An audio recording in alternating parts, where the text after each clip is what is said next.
everybody, welcome to the FSPA versus PPL Challenge event.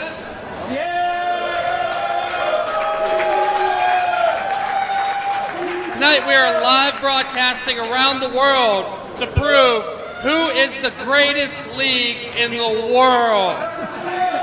Is it FSPA? Is it PPL? I don't know. It's going to be a close one, folks. That's all I know. The first round, we're going to play a game on Champion Pub. They're going to be full games, best 2 out of 3. Each game must be played by a different player on each team. So if I could get the 2 captains up here. So it looks like Joe and Pete are approaching. Pete, Joe, shake hands. All right, no funny business. We're going to so do far. rock, paper, scissors to see who gets choice. You're going to shoot on shoot. It's a highly technical way of deciding who goes 3, 2, first. 1, shoot. Rock smashes scissors. Wow. So, Petey, Rock always would wins. you like Do we to count select that your player as a win for the or select PPL? your order? That looks like a win for the PPL right there. Maybe I'm a little bit of a favoritist. Decision time for Peter. So, Pete chooses to go.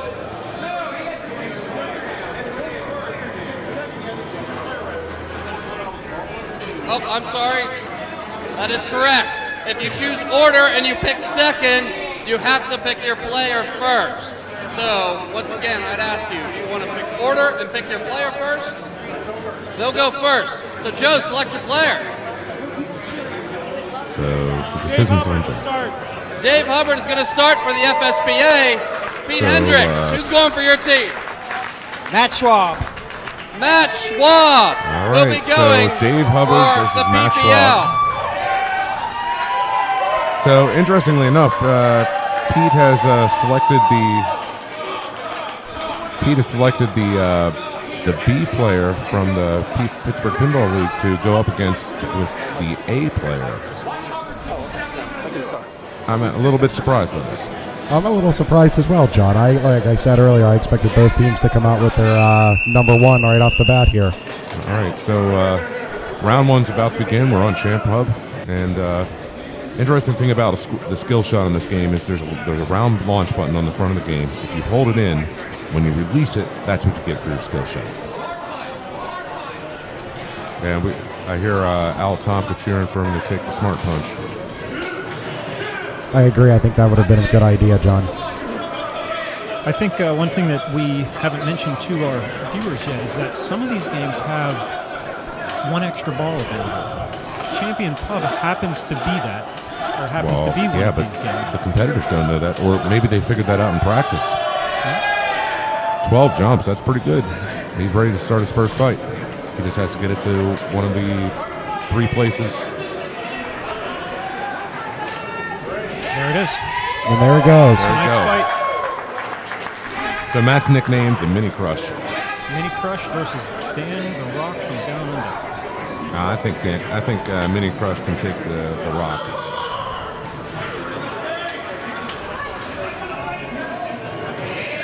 And this first fight is a lot easier because they keep the guard up for... How long do they keep that up for? Anybody know? I'm not sure second-wise, but I do know that it is set on the absolute easiest possible setup. Okay. So, all right, he's still up now. And one more shot to knock it out. There it is. And there's a win. Mini Crush wins the fight. And so what does he have to do now in order to start the next fight, John?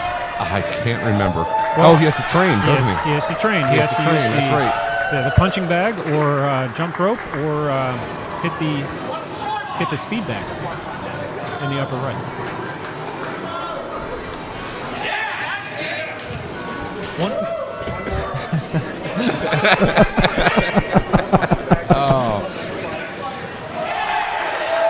Oh, look at that save. Did you see that beautiful nudge on the right? It was coming to do an up and over, coming from the in lane to go to the out lane, and he nudged I didn't even it see a out. tilt warning on that.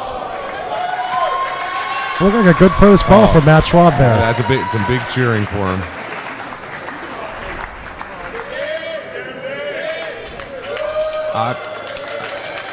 All right, so is he going to take the smart punch? What is he going to take? He takes the door prize. Whitehall jackpots. Holy moly, what are they worth?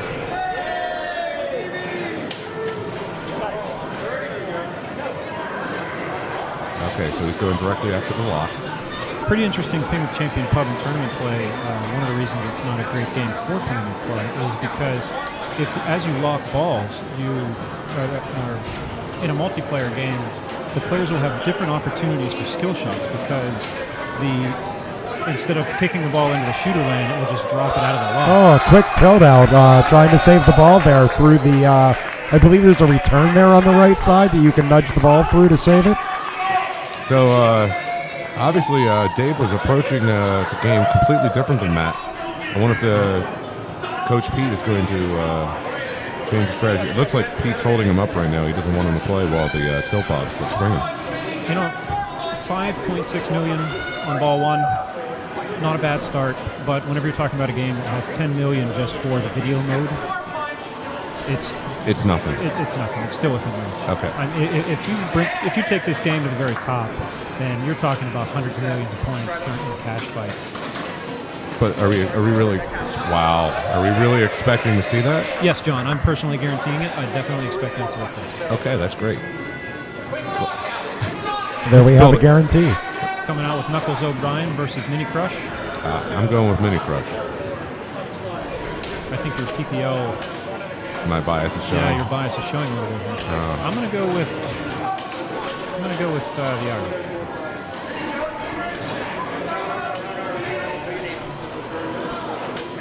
Like I don't know. Got him about halfway down. Yeah, it looks like I made a bad choice here. So, John, a little bit more about Champion Pub here. What exactly is happening? Why is he fighting this boxer person? Because Champ Club is a game that's based on fighting. All you want to do is... What was that Nintendo game we all used to play back in the 90s and 80s? Punch-Out. Mike Tyson's Punch-Out, right? Yeah. Mm-hmm. And, well, this is the pinball equivalent of Mike Tyson's Punch-Out. This is one thing I will say about Champion Pub is it's a fantastic version of, or a fantastic theme integration. Oh, it might not be a great tournament game, but this is a really good thematic game. They captured the fun aspect of boxing really well in this. They did. They absolutely did. It has that old-time boxing feel to it. One thing, hey guys, I want to cut you off. One thing that I don't know if Mini Crush is noticing here is after the second fight, correct me if I'm wrong, that lights the extra ball over at the saucer, and he's not collecting it. He may not think it's available. I'm not sure if his coach informed him. Is his coach allowed to talk to him during the match? Oh, well, yeah, absolutely. Well, then...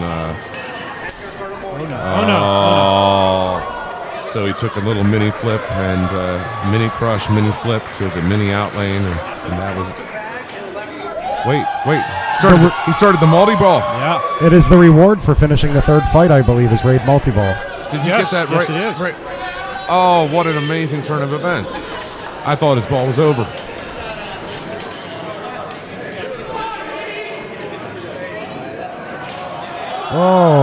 Oh my goodness. Did he just lose like 4 balls in a row?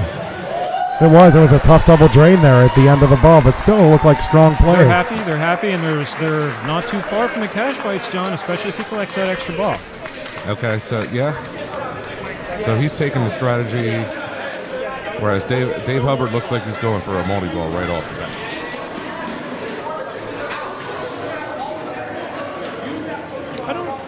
I don't necessarily know if I disagree with this strategy. The jackpots, you can build them up and get, these super octuple, crazy alphabet jackpot or whatever they go up. It gets to a point where it just starts naming random stuff. Right, they go up by 100,000 per increase, correct? Yeah. If I remember right. Yeah, I think there's 100,000 for a jackpot. Spinning gallery lights after the first battle. Is that correct? Oh, yeah, you got me there. I'm sorry to say I don't know. Oh, but only 2 jumps. Got to train harder than that.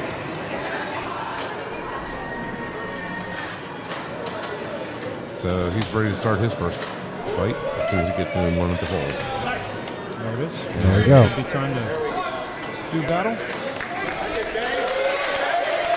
Damn under voices the kid.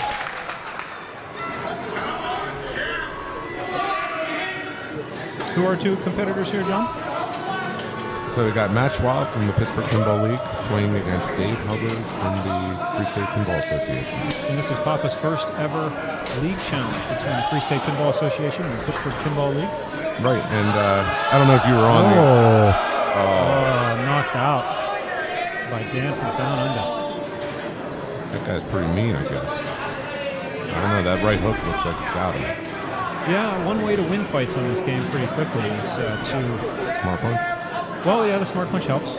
You can smart punch, but I believe you can hit one of those left or right little ramps and then go right into a combo shot to the left hook or right hook shot. Well, you have to hit both side ramps, and then you have to hit the boxer in the head or use a smart punch to knock him out.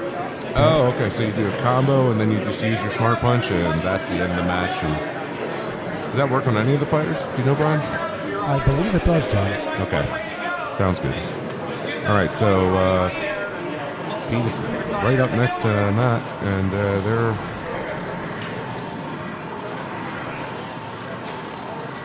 He's just holding it.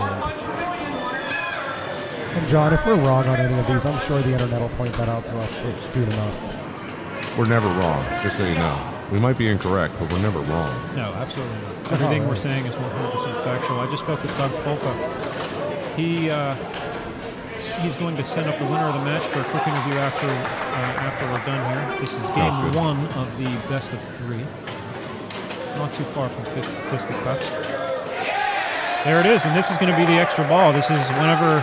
Oh, if they didn't know it already, they know it now.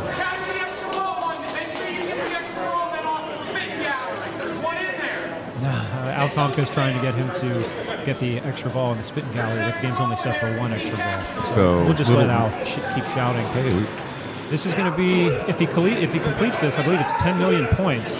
So what if he comes up a little short? Oh, did he get that? He got that. I believe it goes down to 7.5. Clean victory, 10 million. Dude, he just got 15 million points for that. Mm-hmm. No. Yeah, the spin gallery is pretty lucrative. Wow. No, he was already at 15 million before he went in, so he only got 10 million total. 10 million, I believe, is a perfect spin gallery. Okay. Well, that's a big amount of points until you get to the cash fights.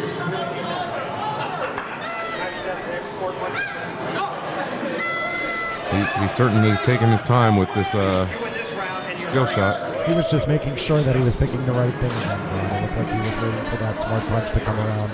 Okay.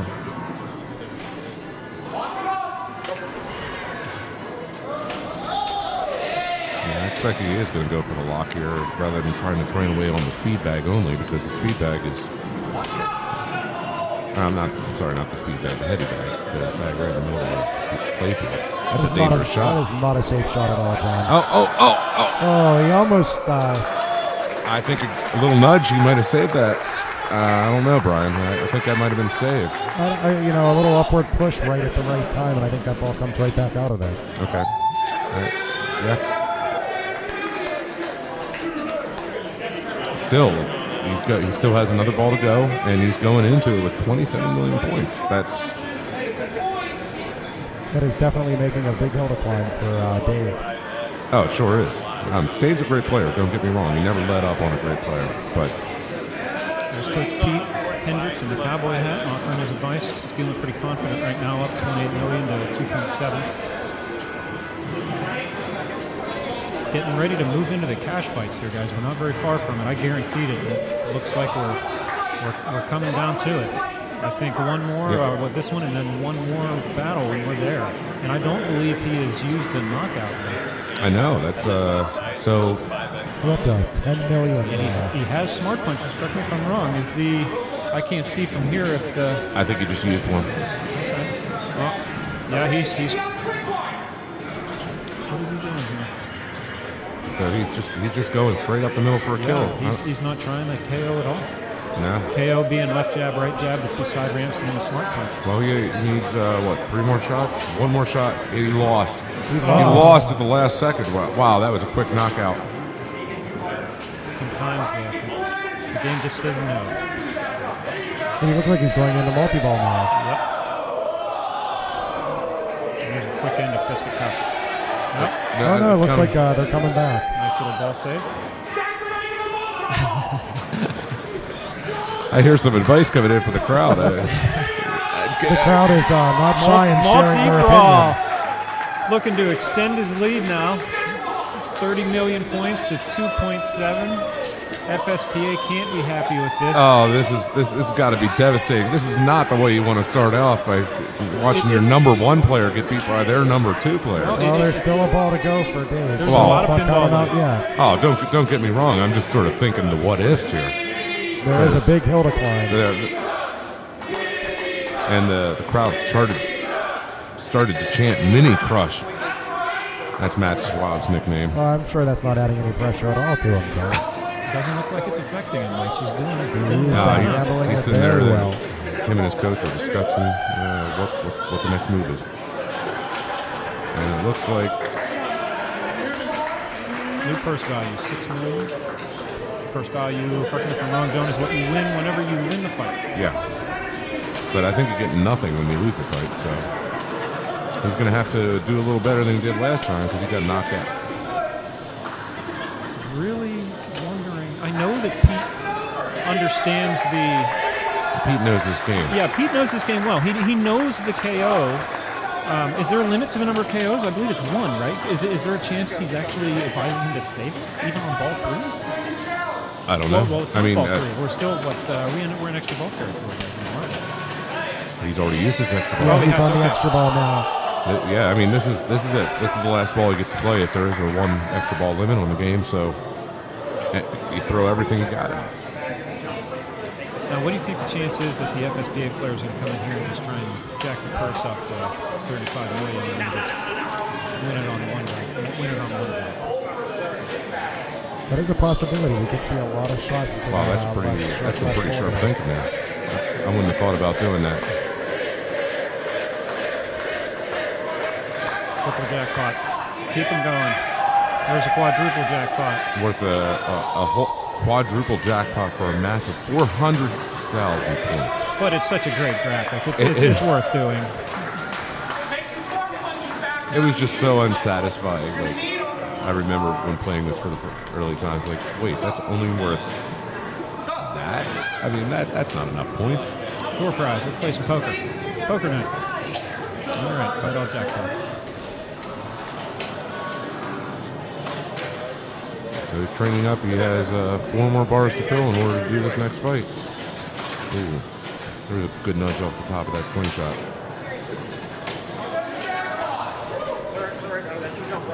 He's a little bit out of control right now. We're into the jump rope area. He was pretty good at jumping last time. Crowd's cheering on the jump roping. And he's filled up his health. He is ready to start the next fight. New purse value, 18 million. Oh, wow. Gets the smart punch. Oh my goodness. He's going for 30. 7, 8, 9, and he's putting the initials in with 30 Oh jumps. my goodness, Oh, what wow. that's pretty impressive. And of course he's ready for his fight after 30 jump ropes. The next thing I want to do after I've just jumped 30 ropes is go fight somebody. Petrovsky Yerbatov versus the Mini Crush. Voice is the kid. Boy, I really would love to know what's going through the minds of some of the PPL members right now. I mean, it's only game 1 and it's a long series. It's a best of 7. This is just game 1 of a best of 3. I know this is actually some very impressive play.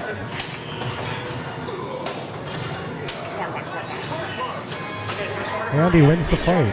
Here we go. And now it's... Is it cash time? I believe he has to win this one to become the pub champion. Okay, and then it's cash time. Well, he's still a little ways off then. A little bit. He collected $19 million for winning that fight. That's And correct. Yeah, it was a big purse value. that's I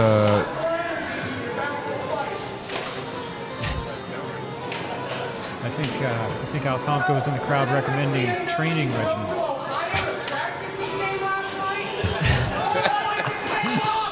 Looks like there's some taunting going on out there in the Not sure audience. if the crowd can hear, or if the viewers can hear this encouragement from the crowd. Are they saying that he actually practiced this game last night? He went they're somewhere saying and he spent time drove on it? to Ohio. So he drove from Pittsburgh out into Ohio just to practice that. Well, that's a great game by Matt. That's some dedication what right an there. incredible game. He's going to end with a total score. What is it going Of to a end lot. He's got 65 million. 65-3. So the FSPA now knows that the extra ball is in play. So I think that their number one priority has to be to go for it, getting right? that extra ball, and then they work from there. Okay. Absolutely. I think it all starts there as well. Yeah. And I think extra ball is one of the random awards, which may have been why they were trying to light that. So they were just trying to get the extra ball lit on the random and collect it that way. Possibly, I don't blame them for that. No, that's good strategy. Well, one way or the other, Dave has a lot of work to do, and he's up to the task, no question. But This is the first Papa League challenge between the FSPA and the Pittsburgh Pinball League. You can find more information about Pittsburgh Pinball League at coinball.com and the FSPA at fspazone.org. And this is... Oh, what a... Oh, he tilted out on there. And that's the end of game one. That's the end of game one. Pittsburgh Pinball League goes up 1-0 in the best in round one. Which is best 2 out of 3. Right, so if Pittsburgh Pinball League wins one more, that round is closed.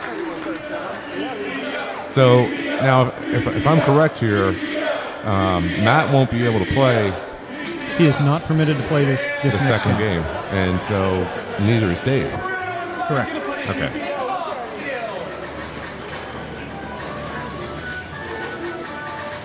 We're going to cut over here to Doug Polka. All right, so Doug appears to be giving some instruction. The winner of the first matchup, Matt Schwab!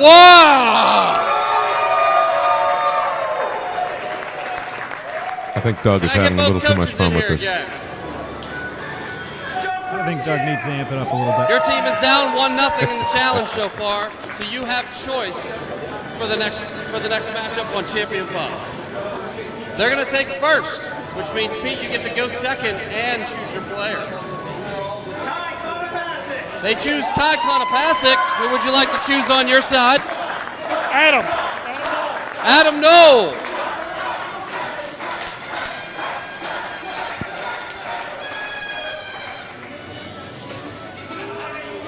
So the second round the second game of round one will continue here. And so there's some coaching going on, and they're explaining exactly how they're going to play it. So what do we know about Adam and Ty? Well, before we even go into that, we're going to have Matt Schwab, the Mini Crush. Mini Crush. The man who just major crushed Champion Pub, come up here and tell us exactly what was going through his mind while he was doing that. Hi, Matt. How you doing? Great.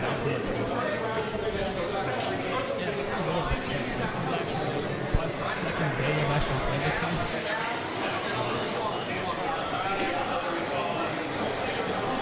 Okay, so did you feel comfortable? Yeah, it's not too bad. You know what? I actually drove to Akron, Ohio last night to go and learn how to play this game. You drove to Akron. You drove what is that? 2 hours away from Pittsburgh? About an hour and a half. Okay. Wow, that's some dedication. Just out of curiosity, how did you know there was a Champion Pub there? You know what, Mark? It was on... It's that one website. It's like Pittsburgh Pinball Map, but they have the Cleveland Pinball Map. Oh, Pinball Map. It's just pinballmap.com. Yeah, and Stonehenge came up there. I'm like, hey, this is only an hour and a half away. I can probably go and figure out how to play this pretty quick. Put a bunch of entries on it.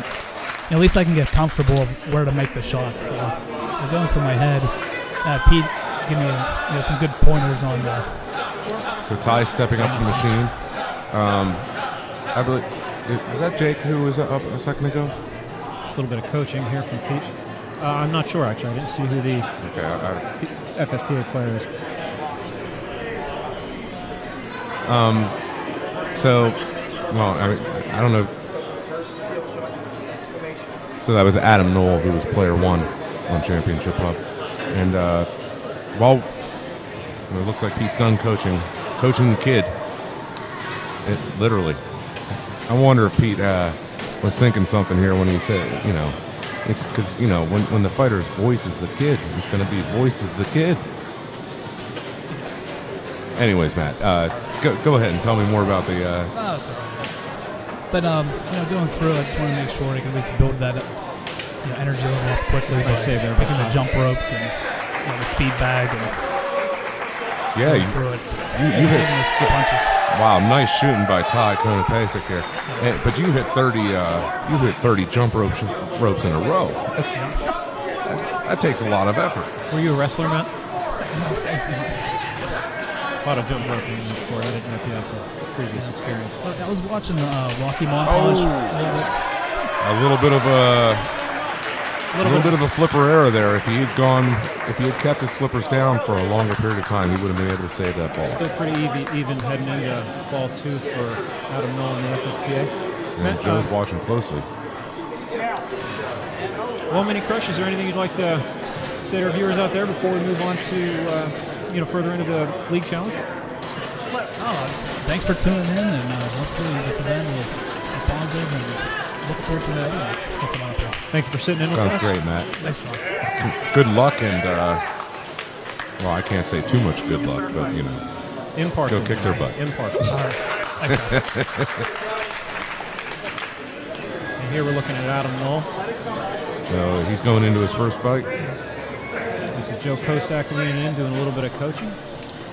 Yeah, Joe has a very attentive look. Something important about to happen? I gotta tell you, if somebody was looking over my shoulder that attentively, I'd be nervous. Well, maybe this is how they play.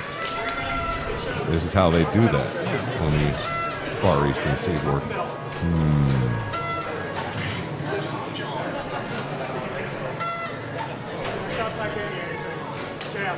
So what are we watching Adam working towards here? This would be the first battle. Yeah, first battle. This is an easy one. I mean, the guy doesn't hit you very often, and the center post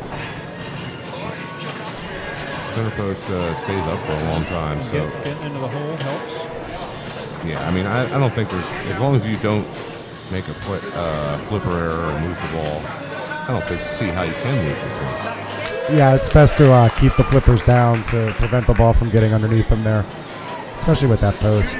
That being said, And that's lights the it's still a spin good gallery. fight. He's going right for it. he wants that video mode. Yeah, well, the spin gallery is 10 million plus a shot in the extra ball, so he's definitely wanting that. He's Oh, got to yeah. get it into the left saucer there. Oh, he's a You little can see early the- on that shot. All the way on the left, it would be the kiss shot on Creature from the Black Lagoon. It's the furthest flashing shot there on the left side of the game.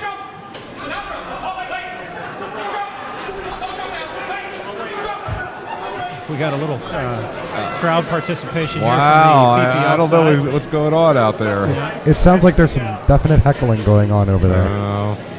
Now we're moving into the video mode here. This could be potentially very lucrative. This is There it is. There's extra ball. Got to get that one. And now you got to get. Oh, Oh, he missed two of no. them. He can't miss another one, or it's over. He's It's not all- going to get the 10. Oh no, he moved too soon.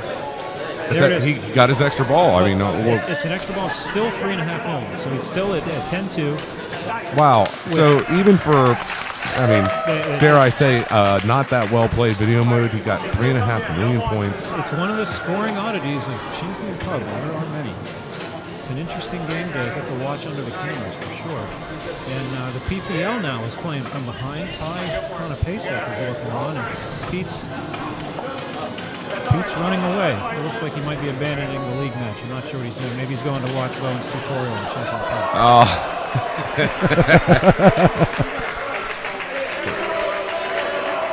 All right, nice all ball right. by Adam Yeah, Knoll. good ball. He FSPA got a lot up. of points on that ball.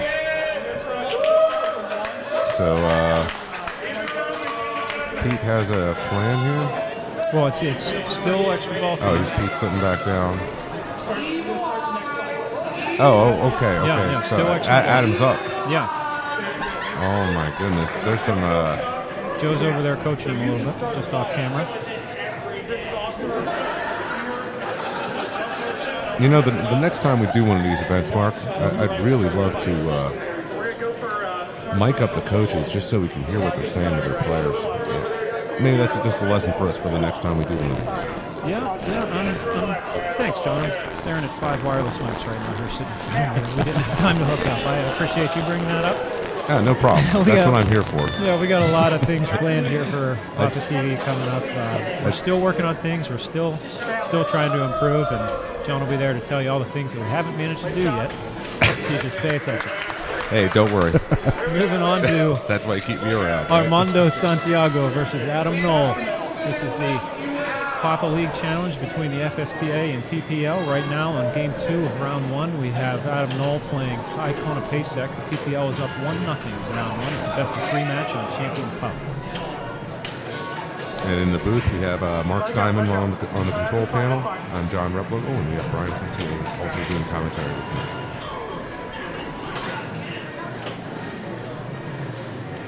Working in about 2 here, and about 2 is... About 2 does... I don't remember if about 2 lights a multi-ball or not. I know about 3 does. Brian, any idea? I don't remember what exactly you win from the second bout.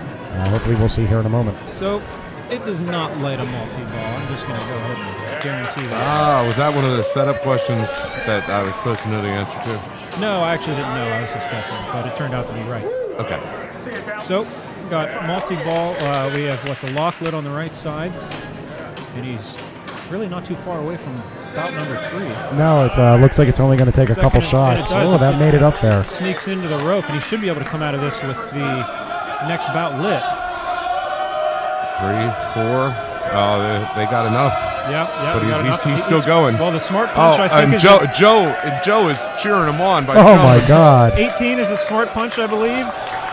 No, it's 19. 19. He's got a smart punch, and here we 23 go. 23 jumps. That's pretty impressive. Jackpot lit on the right orbit. Along with start fight, let's get it into one of the 3 start fight holes, and we will be looking at a potential multi-ball in a battle with one of the champion pub boxers around it all. When he was coming back down that ramp, he gave that machine a hard shove to the right. Yeah, it looked like that ball was in a lot of trouble there, John. A little bit of play in this game.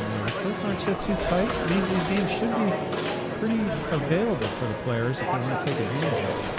Okay. Here it comes. There we go. Petronsky versus the key.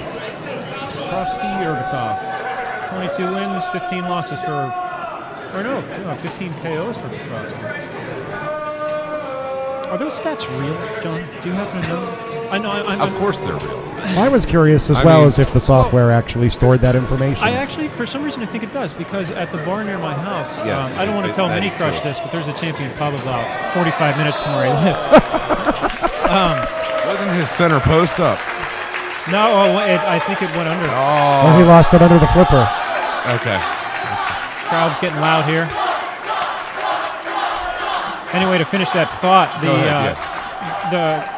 at the champion pub in the bar near my house, the fight stats are like 1,000 or something. They're drastically different. So they haven't been reset or something. So they're sticking with a smart punch strategy, using the center post. So, how long has Ty been playing? How old is Ty, and where's he from? Ty is from Pittsburgh, or just outside of Pittsburgh. He's pretty close to the city.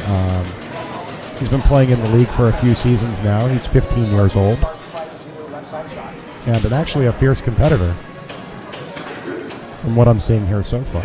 Actually, John, I had asked you about Adam. I'm not too familiar with Adam either. What do we know about Adam? Did Joe give us a breakdown on the players?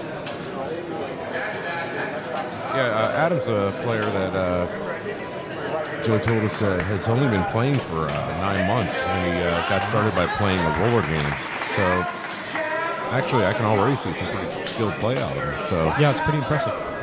So I guess with a little bit of, maybe that's why Joe's watching so closely. That would explain the heavy coaching, absolutely. Yeah. Actually, from what I'm seeing here, this is Adam is still in the middle of his first ever league.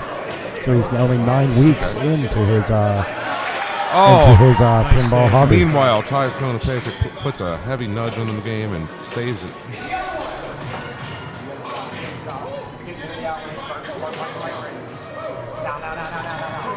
Working in the middle, about 1 on Champion Pub.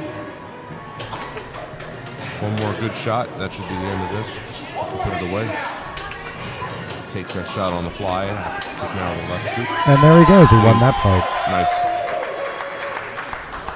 So now he can either train back up. He's Oh! a little bit of a player error there. He fell asleep at the wheel. It definitely looked like he missed an opportunity there to save that ball. Yeah.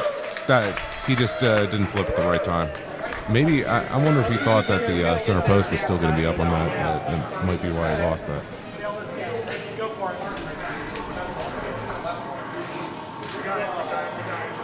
Meanwhile, Adam steps back up to the game, and wow, Joe is really right there coaching.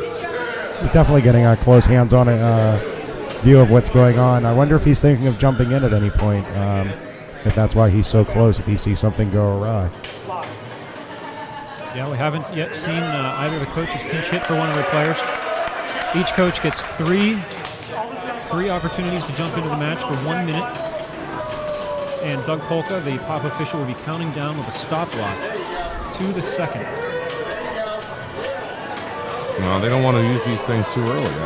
I certainly wouldn't, but this might be the time to do it, because if they lose this game, round 1 is over, and they will be moving on to round 2. So, I don't know. Round 2 is a best 2 games out of 3 on aerobatics. I mean, no, Little Chief, no. What are we at now? Captain Fantastic. Captain Fantastic. Well, let's pay attention here. To on some game. Oh. Well, he still ends with a wonderful game. Adam played well. $22 million for Adam Knoll versus. Ty needs to. He's going to need to finish some good fights here to catch up. Probably he really needs to get his video mode. Well, if he gets the video mode, it looks like Spit Gallery's lit, and the extra ball is easily had in the video mode. So that's the priority shot right there. One. Yeah, hopefully. That's what he's telling them right now. Yeah, I saw that. You can see the gesture to shoot for that. Now, interesting about Champion Pub, it's like some of the late 1990s games. It doesn't have a plunger, so you can't short plunge to get the ball to the flipper. You're going to send it all the way around. But there is a little bit of skill in this skill shot. A lot of the games nowadays don't really have any. I know Steve Rich is a fan of games that actually makes you do something with it. Yeah, I appreciate that in the new Star Trek. Yeah, it's a real nice feature. Wow, I'm really shocked that he didn't try for the. Million couldn't. Good drop catch. Oh, he's playing on the fly. Maybe, there it is. Yeah, good shot. There he goes. All right. And PPL crowd is chanting for him to get the extra ball. You got to watch for it. That becomes #1 priority. Got some spit. Yeah. There's some more spit. Catching spit in a bucket. We'll do this at the bar near my house. He gets the extra ball. Yeah, you can't miss any more spit. That's it. But that should be about, what, 7 million? No, 5 million. Okay, well, I mean, mission accomplished, though, right? I mean, I think, yeah. Now, I think the crowd's right. Time to. Oh, nudge that out. Oh, okay. That's all right. That's all right. Still got another ball.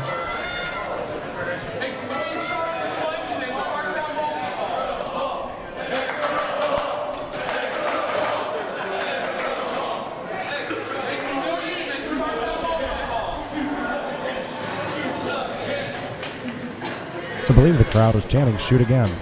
I have to say, I would disagree with Pete's choice of telling him to go for the million.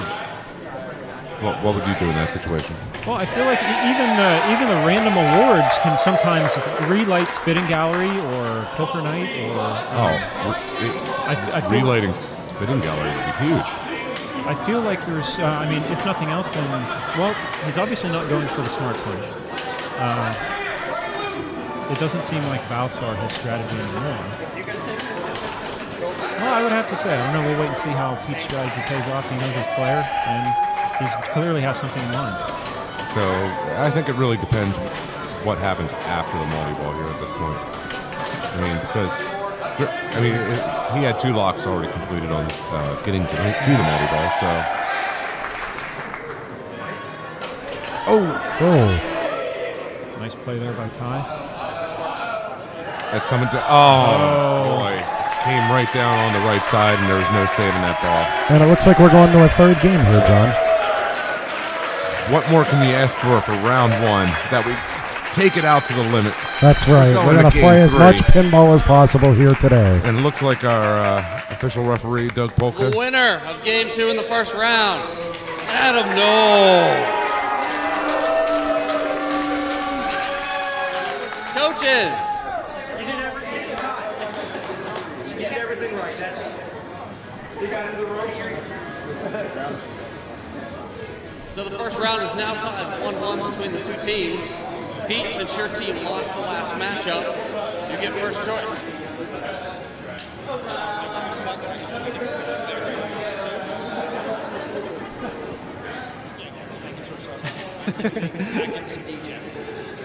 He chooses DJ Ryle, first player. Who would you like to go for the FSPA? Peterson. Jake Peterson is going to go for the FSPA. Okay, so DJ Ryle is the top-ranked player for the Pittsburgh Pinball League that they're using for this competition. And Jake is... I'm trying to remember if he was their third-ranked player they were using for the competition or not. The only thing I can remember about Jake Peterson right now is reading the FSPA zone emails that come out. They were talking about him painting his chest. Everyone wanted him to paint FSPA and body paint. And it doesn't look like that happened, but there's going to be plenty more league challenges in the future. So And the night is young, Mark. yeah, maybe we can ramp this up a little bit. And wouldn't that be interesting if we actually had a barroom brawl break out in the middle of our first event?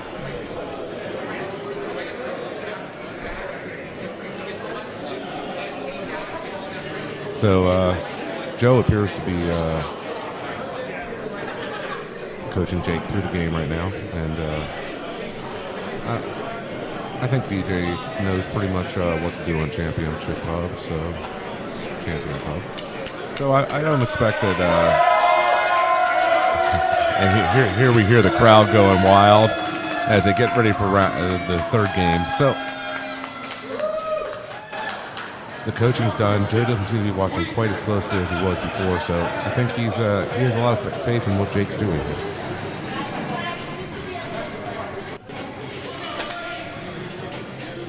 Sitting with us now is Joe Schober, FSPA League member. Nice to have you in the booth here with us, Joe. Hey, Joe, welcome. Thank you. It's been pretty exciting so far. We wanted to get a little bit of information on our players that were out there now. Hope you could fill us in. Sure thing, yeah. Right now we've got Jake Peterson. That looked harsh. That was a quick drain. That was really hard. Ironically enough, Jake's actually was living here in Pittsburgh not too long ago. He just moved down within the past year or so to join us in the D.C. area. He's living in Baltimore. So you're saying you stole him from us? Yeah, he did. Yeah, he was saying he had a little bit of regret about facing his former city mates here, but that didn't stop him. No, it didn't stop him at all. He's gonna be kicking some butt here for the FSPA. Well, tell us a little more about Jake. He's in the quartile thing. He's kind of our second quartile, I believe. He's number 64th in the FSPA when we set up the players. He's up to 59th right now. He's been playing with us in our VBH league for I think 3 seasons. Pretty close match there. Wow, those scores are separate. It's a 2-ball game at this point. It really is. I don't think either of them got anything set up there. But yeah, Jake's been actually coming up the ranks really well. You can tell that the experience of playing in league, 10 weeks per season, 3 seasons per year, everyone improves their game when they do that. You watch the players who are better than you, you compete against them. And he's definitely been doing good at that. He started in C Division. He's worked his way up now to playing in B Division, where I think his best finish so far is 5th. Okay, that's not bad. Yeah, so he's working his way up. He definitely, we've seen him put up some really solid scores in league. Like a lot of us he's got to make sure the consistency is good, but he has the ability to make some good shots. Well, it looks like Jake is. Ready to start his first fight. Wow, he's nudging that machine hard. Well, we saw that in one of the earlier rounds. The game doesn't appear to have an extremely tight tilt. There's a little bit of movement. Yeah. So 3 shots to start the fight, and looks like Joe's showing him that right now. Yeah, he's showing him where to start the battle. Yeah.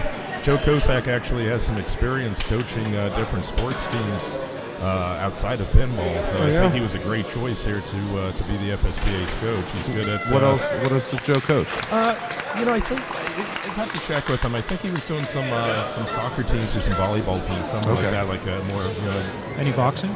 I don't think any boxing, but this is his big chance to do a little of that, I think. Well, I mean, this might be his first pinball coaching job as well. So.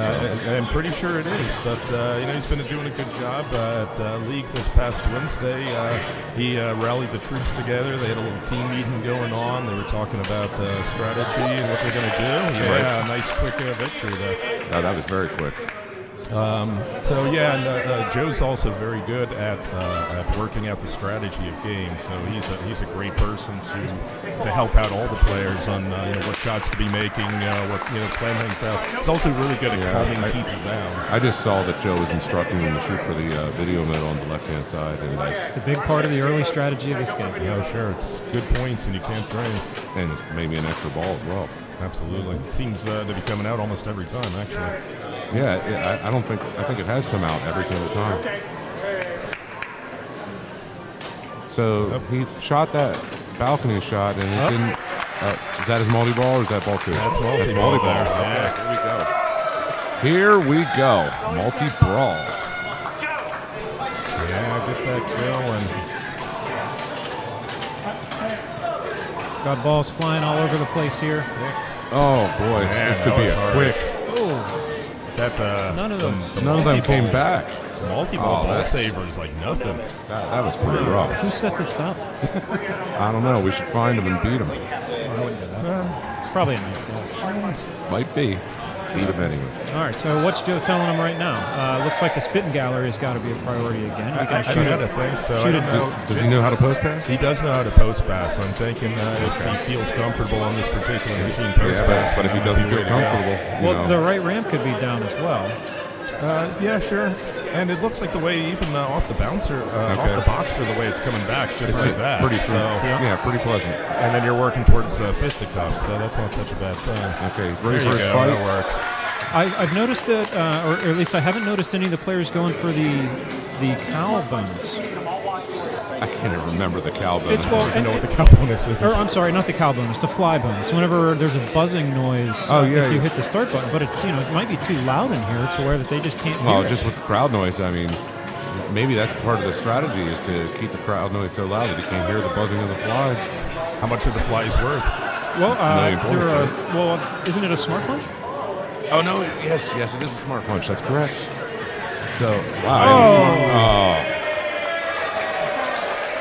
Jake puts up a fine ball, and it really is great to see, though, the liveliness of the crowds on both sides. Both teams are really getting into this spirit here. So awesome. 7 million points, basically all of that coming from his second ball for Jake. Yeah, both players putting the pressure on DJ. Both players essentially had no first ball. So right.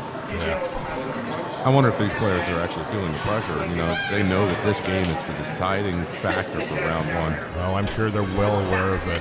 Certainly, I know DJ's got some good tournament experience, and Jake, again, with the league experience, you become very cognizant of how many points you need on every game. Right. It's a great training for tournaments. 7 million to just under $1 million. Game 3, Papa League Challenge, FSPA versus the PPL. It doesn't get much better than this. We certainly think so. Pete Hendricks is looking over. Dave Reel. Sneaking that one in there for the multi-ball start. Time to how planned it is for him here. Yeah, I mean, the last multi-ball we saw was very short. Time to rip off a few jackpots here. So in this multi-ball, my personal strategy would be to try to cradle 2 on my left flipper, and then rip the ramp over and over. Hit the ramp over and over. It's probably good. Which he's doing. Exactly what DJ's going to try to do here. Look at that. Yeah. Snuck out the right side. He never even had a chance. There was no save that was going to get that ball back. Things looked pretty rough for FSPA going after game 1, and then they fought back and took game 2. Hey, we're in this thing until the end. Here we are, ball 3 with a $5.5 million point lead. I wouldn't count these players out until the final punch has been thrown. Where are we at here with extra ball territory with both of these players? There's one available. Well, Jake has one lit, basically. He basically needs to get his spitting gallery there. And DJ needs to get to the spitting gallery. Which lights after the first bout or through the random awards. For some reason, I believe that the random award also lights it off the punch. But we haven't seen that happen yet. No, it seems to be awarding the same thing when you do the random award. Well, they're not taking the door prize. They're not taking. No, the PPL players are taking the smart punch, and FSPA. I can't remember. I just haven't. FSPA's been taking the door prize, but the door prize seems to always be light on jackpots. I don't know if it's in tournament though. Yeah, maybe that's what it is. So we just see a door prize right now. Light on jackpots. It's been that every time. So that's a tournament setting then. Yeah. I mean, that's not necessarily a bad award by any means, but it certainly isn't an extra ball. Okay, there's 300,000, and that's the important shot. Yeah, that was very important. That should be good for a good $3 or $4 million, probably more importantly the extra ball. Let's see if it comes out early for him like it has been for a lot of the other players. There's 2 without it, 3 without it. He's still catching them all though. 4, 5. Is it going to percentage away? But he finished. That's good. $7.5 million. Yeah, but he didn't get the extra ball. He did not. On the other hand, what that probably means is DJ may not be able to get it either. I wonder. You hope so. Well, that means what extra ball lights after the second bout? Yeah, I think that's correct. We're just making stuff up, Joe. It's okay. Just back us up. Mark likes to, tell us how it is, and it is that way. That was nice. He's really smart about this stuff. It looks like he's under control. Well, a little bit out of control, but it looks like he's feeling fairly confident. I don't really seem to be. Yeah, Jake's actually one of the better players under pressure. He seems to stay pretty cool and relaxed, even when things are going bad for him. Oh yeah, I don't see any player errors being made by him. Where does Jake live? He's in Baltimore. Yeah. Oh, look at that. Single there. But unfortunately, I mean, there's nothing you can do after you make a big save like that. It goes to the out lane. He just got unlucky on that. DJ's in a hole, and this is the PPL's #1 representative here. So we got 16.3 versus 1.6 heading in. 10 times. DJ's got to want the multi-ball here. He's get the spitting gallery lit, and he's not that far away. He's going for the old jackpot strategy, yeah. Yep. It's not a bad way to do it if you can get in the rhythm on that ramp. A little mini pass. Got away with that one. Do you have much time on Champion Pub, Joe? I really don't, no. I don't have one myself, and I only play it either here or at some of the other shows. And the crowds are getting The crowd is getting loud. And I hope that comes out in the broadcast because that's awesome. It's like being at any professional sporting event here. It's crazy. So he's training. He's got the speed bag. We can't quite see on our camera here, but he's using those little fists on the upper right-hand side to punch the ball back up in the air. I never felt like there was much skill in the speed bag. The jump rope is obviously timing.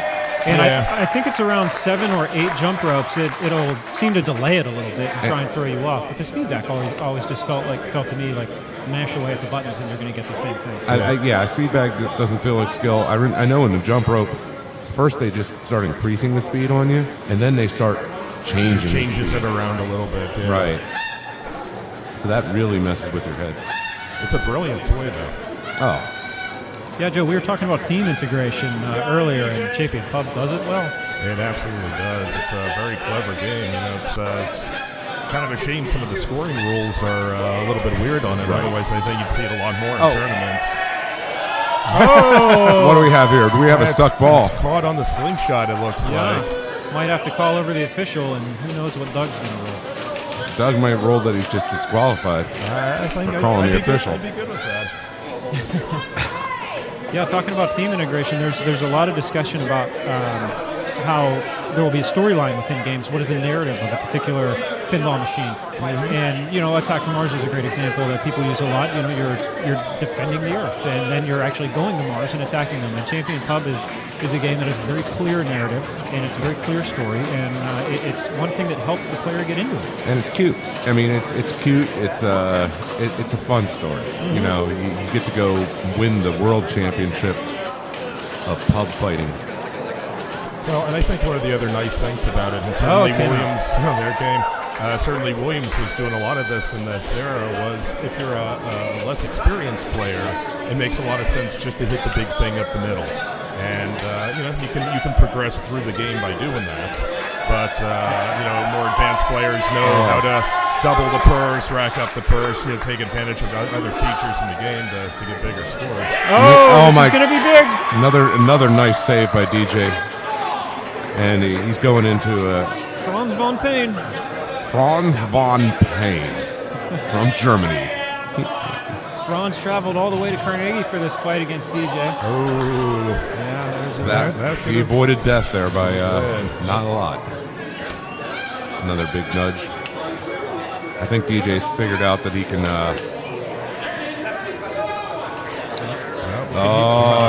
You can hear the crowd chiming in to try and go the right jab, left jab, then headshot combo. It's instant knockout.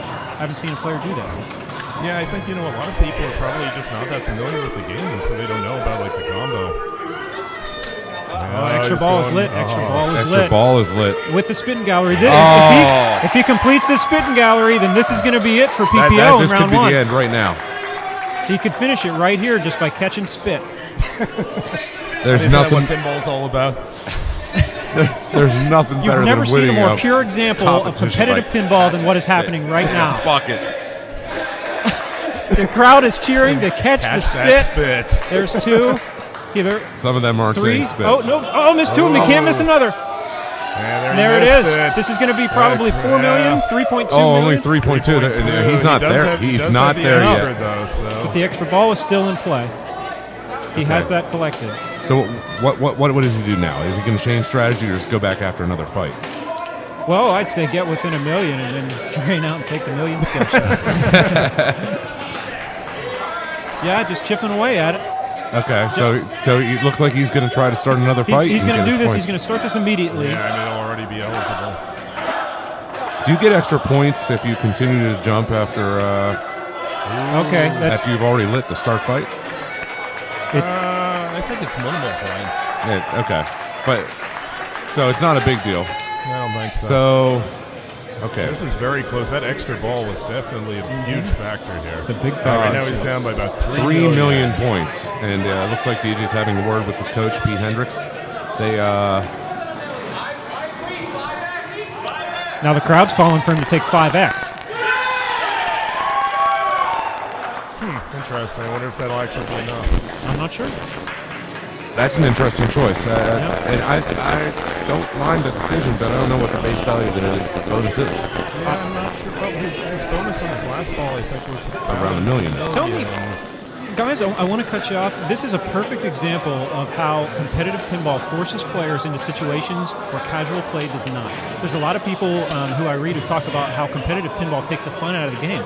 But it's a different type of fun. It's a different type of excitement, and it will often put you in positions that you will never think about doing if you're just playing the game in your own basement.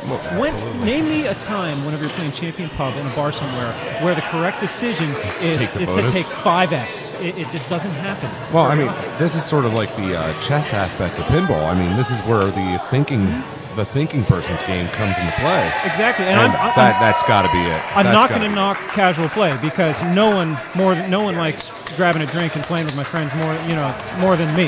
This guy sitting in the booth. But there is something that competitive play adds that you don't get from casual play. Well, that's the end of round one, and we have a clear winner for round one. It looks like Doug Polk is going to come up and So the give the winner announcement. of the third match of round 1, which decides the first round 1-0 for the PPL, DJ Round. Well, that extra ball really was the difference in the game. Yeah, it sure was. And he needed it too. I mean, he was $3 million behind if he hadn't gotten the extra ball. But if you looked up at the screen there at the end, So the too, PPL his leads bonus, the challenge 1-0. I didn't even watch. it The was, second 3.7 million. million. So will that be would played have probably would on have Captain that might have done it because Fantastic. you know It's a it went best out. 2 out of Anyway. 3 with priority given to the players who have not played yet. Since your team lost the first round, you get choice to either pick the player or your order. Order will go second. We'll put Rich Wickersham up for us. Rich Wickersham's going for the FSPA. Who's going to go for the PPL? Sarah. Sarah's going for the PPL. All right, so Rich and Sarah are going. They're going to have Get it a on. battle on Captain Fantastic. It's going to be fantastic, I bet. Now, did these players even get to test this game? I know there was some switching around at the last minute. So I believe Doug gave them just a really brief period of time in order to get a chance on it. I wonder if that was enough time for all the players in each team to play it, though. I'm not real sure, and guys, I just want to point out that because this game was not set up beforehand, we are going to have to keep people updated on the player 2 score. It's a little difficult to see with the camera angle that we have right now, and that's a result of us having to switch games in and out. So as we're announcing here, just make sure we keep people up to date on what's going on. This is the Papa League Challenge. This is the Free State Pinball Association versus the Pittsburgh Pinball League. You are listening to John Replogle, Joe Schober, and Mark Steinman here down at Papa headquarters in Scott Township, Pennsylvania, right outside of Pittsburgh. The Pittsburgh Pinball League is up 1-0 in this league challenge. They took the best 2 out of 3 game series on Champion Pub, and now we're moving into a best 2 out of 3 game series on Captain Fantastic. Might I add that this game has a fantastic back glass? It even has a captain's back glass, too. So I was avoiding that. I couldn't resist. is this Sarah Cunniff and Child we're seeing here play Captain So Fantastic? this is the PPL advantage. We actually have 2 playing for. But Sarah is rather new, so Pete's probably going to be walking her through most of the rules knowledge of this game. And Captain Fantastic it's one of the, I'm not going to say best electromechanical games out there, but it is a very well-regarded game. It is a well-regarded game. It's certainly one of those kind of classic 70s pinball machines, and the layout and the scoring, the way bonus works, the theme. I mean, pretty much when I see Captain Fantastic, I mean, it really just speaks to kind of the heyday of pinball in the 70s. You'd see these. When I was growing up, I'd see it actually in Kmart. My mom would take me to Kmart, and if I behaved, I got to go play a little pinball. That's how I got into the game. And Sarah's getting a lot of. Oh no! Oh, The that old didn't scissor just happen. flippers. It's the scissor flippers. Oh. I think we've all been there. More than once, unfortunately. That's one of those ways to go, though. That There's little more demoralizing in competitive pinball than losing a ball between the scissor flippers. Yeah. That said, I bet you both sides are going to see it at least once.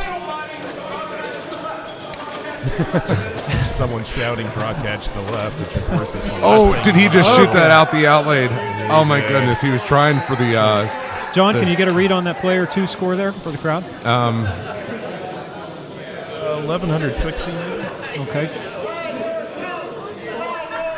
So we're 24 to 1100. to 1100. Okay. Actually 1180, I think. But Well, either close way, enough, both scores are pretty low. Right. Oh, she's learned after her first ball. You saw that she waited and didn't lift up her flipper. Just take your hand off of that left side when the ball's over there. Yeah. That's right. That's pretty much. Oh my goodness. Yeah. Well, so both players have now put one out the outlane, and she's going to have to really improve her play a little bit here. I think her score's not too great. Who's this young man here from the FSPA, Joe? Yeah, this is Rich Wickersham. He's been with us about 3 years now. I think he actually got into pinball. That was a nice save. I think prior to being in pinball, he He was big into video game collecting, actually. Okay. As far as I know, he's got some on the order of 20 vids in his basement. That's 86 to 24. You mean the full-size video games? Like arcades? Yep, Oh, exactly. okay. Coin-op video games. Actually, do you know, is this a 3 or a 5-ball game? This would be a 5-ball game. Okay. All the EMs at Papa should be set on 5 balls. Well, that's what I would expect. Unless Doug has changed the rules. Doug is a wild card. He does what he does. Ooh, did she? Is that a tilt? Did she tilt? Rich. The coach doesn't seem happy about this. Wait a second. I don't think Pete's going to get much sympathy from Doug. The coach is doing nothing about this? It is what it is. Oh, my goodness. If I was the coach in this situation, I'd be going to the official and demanding that the official check the tilt mechanism, because I bet you the tilt mechanism was messed up on this game. Maybe it was rigged. I'm surprised that we're not seeing some, dirt kicking. The PPL? Yeah. Right. Some. Come on, Joe. I just played the angle. We're seeing some really quick play here. Oh, Captain Fantastic is That's 92 to 41. 92 for 9,200 to 4140. Yep. So Pete's going up just to check over the game. I think Pete's still in a little bit of shock. Yeah. It might have been. I mean, honestly, I didn't see the tilt in her last ball. I mean, it didn't look like a tilt. I think the baby kicked the lockdown ball. Oh, that could be, yeah. If it happens again. Is that bad? Should I not say that? It's meant in jest. I love Sarah. She's great. So if anyone takes that the wrong way, I'm very sorry. We're kidding around. I don't see how you can take it. I think she's fantastic. You say Sarah's actually fairly new to the league? Yeah, Sarah's. This is her first season with the league. Oh, awesome. Same is actually true on our team of Adam Knoll, who had played Champion Pub in the previous round there before Jake. Adam just got us. the gate. Got the gate on the right side. How do you light that gate, John? I have no idea. Joe, do you happen to know how to light the gate? I don't remember. I think it's maybe the center rollover up top. Rollover up top, or that would make sense. Yeah, that'd be kind of typical for games of Sarah. Typical for a Bally. Yeah, my notes on aerobatics aren't helping me now. Well, I think about Future Spa when I think about Bally's, and Future Spa opens a gate by rolling over the two middle rollovers. Can't do anything. There was nothing you could do. So this is 19.5 to 9,100. 91, moving into ball 5. So she needs to make up over 10,000. She needs to double her score and a little more. What's the PPL crowd chanting? That's the chanting Polish Hill. Polish Hill. Polish Hill is a section of Pittsburgh. Is this where Sarah represents? I would certainly hope so. Otherwise, they were just chanting for something completely irrelevant. Oh, God! Oh, no! But actually, I think you're right. I think that's where she lives, because I remember Jake Peterson, who I moved from Pittsburgh down to Baltimore. He said Sarah actually used to be a neighbor of his. Oh, okay. He was living in Polish Hill. And here we go, stepping up for ball 5. So Rich has some work to do here. About 20,000 to do. It's not out of reach. Definitely not out of reach. All. These aren't huge scores by any means, but nice save. A nice no flip on the left side there. Almost bit him there, but he held off. Oh, that's 3. That's you saw the return on that. You saw that coming. You know what? I'm not gonna. I think he played pretty well. It's just Captain Fantastic was pretty mean. So the final score is 25,050 points to 9840. So 25,000 to 9,000. Sarah's celebrating with her teammates right now. Sarah. So the PPL takes down game 1 of round 2. After a thrilling game of Captain Fantastic, your winner, Sarah Kuniff. So just to go over the FSPA being down 1-0 in the second round and 1-0 overall, choice defaults to you. I think that's a little rubbing it in there from John. They're going to go second, and Adam Knoll, who's 1-0 in the challenge today, is going to take the stand. Pete. Who's going to go for Team PPL? DJ Real. DJ Ryle going for PPL. So, let's get it on. Pete's going back to DJ. Yeah. And Joe's going back to Adam. And this just to update our viewers, this is played the exact same way that the first round was on Champion Pub. So it's the best 2 out of 3. If the Pittsburgh Pinball League wins this game here, it's over. And round 2 is in the books. Well, the challenge itself is a best of 7 rounds. You're talking round 2 is over. That's what I meant. I mean, it meant round 2 would be closed out, and we'd start moving on to some of the other. You're confusing I thought you were everybody. doing unbiased commentary there. Really, where's the bias? FSPA is just warming up. We just wanted to let PPL think that there was a way to possibly win this entire match, but they're trying to make it interesting. Spot you a few. We can appreciate that. Yeah. I am completely unbiased. I was just telling you what was going to happen. I mean, so do you know, John? I was a little interested here that DJ was selected for this game. Is he equally skilled at both EMs as well as like more modern games? DJ is rapidly becoming one of the feared players in Pittsburgh. That's saying something. There's a lot of really good players here in Pittsburgh. Yeah, in addition to he's finished on the bubble at the last 2 circuit events, which that's impressive. Yeah, I mean, that's good play even to just get there. It's unfortunate where he ended up. But, yeah, he's proven himself skilled on a lot of the games. Actually, DJ's interesting because he just bought his first pinball machine, I want to say, 2 years ago. He bought a machine out of my basement at that point, and now he has a collection of 25 machines. So, like, he's caught the... he caught the bug good. He caught the bug good. That's Was he right. playing location pinball prior to Yeah, and since he's bought machines, his skill level has just gone way up. Sure. This is a match versus 2 players who are 1-0 so far in the challenge. Oh, there's nothing. Don't tell. Oh. Did he tilt it? Nope. No, he didn't. He didn't tilt it. And he ended up with, what is that? 9,900, I think. 9,900. Wow, that's a pretty good score. I mean, we saw the last game scores weren't that much more than that. So after one ball, he ends up with 9,900 points. It's very good. Well, of course, this is a good bonus game. So if you can knock down some of the targets. This game could happen. It's not treating anyone real well today. No, really No, not. I mean, I don't think DJ really did anything wrong. He had to make that flip away attempt. The kazoos are coming out again on the FSPA side. I think they're looking for something to celebrate here. Oh, look, nice no flip on the left side. Well, he was saying Adam Knoll here is. Nice save off the left. Did he? He didn't even flip at that. Well, he did not. That was brilliant. That was on strategy. And a nice no flip there on the left side. Little beautiful save. Kicks open the gate on the right side as well. Oh wow! Nice So on job. Captain Fantastic, you could actually shats the in lane and open the gate. I would like to see someone try that. I'm not sure if it's possible, but I believe.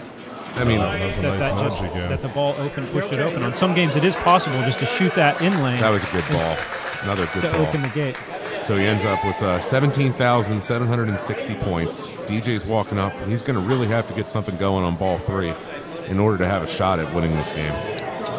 So player 2 is currently in the lead by over 10,000. 10,000. Oh my goodness! Yeah. No flip. Nothing you can do there. So FSPA is taking a lead heading into, what is this, ball 4 now? No, this is ball 3. Player 2, ball 3. Player 2, ball 3.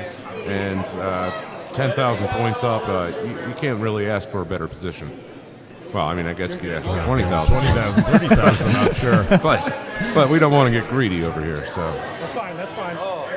And that opens the gate, that center lane there, or the lit lane. So there is a lot to be said. Oh my goodness, nice. What a save.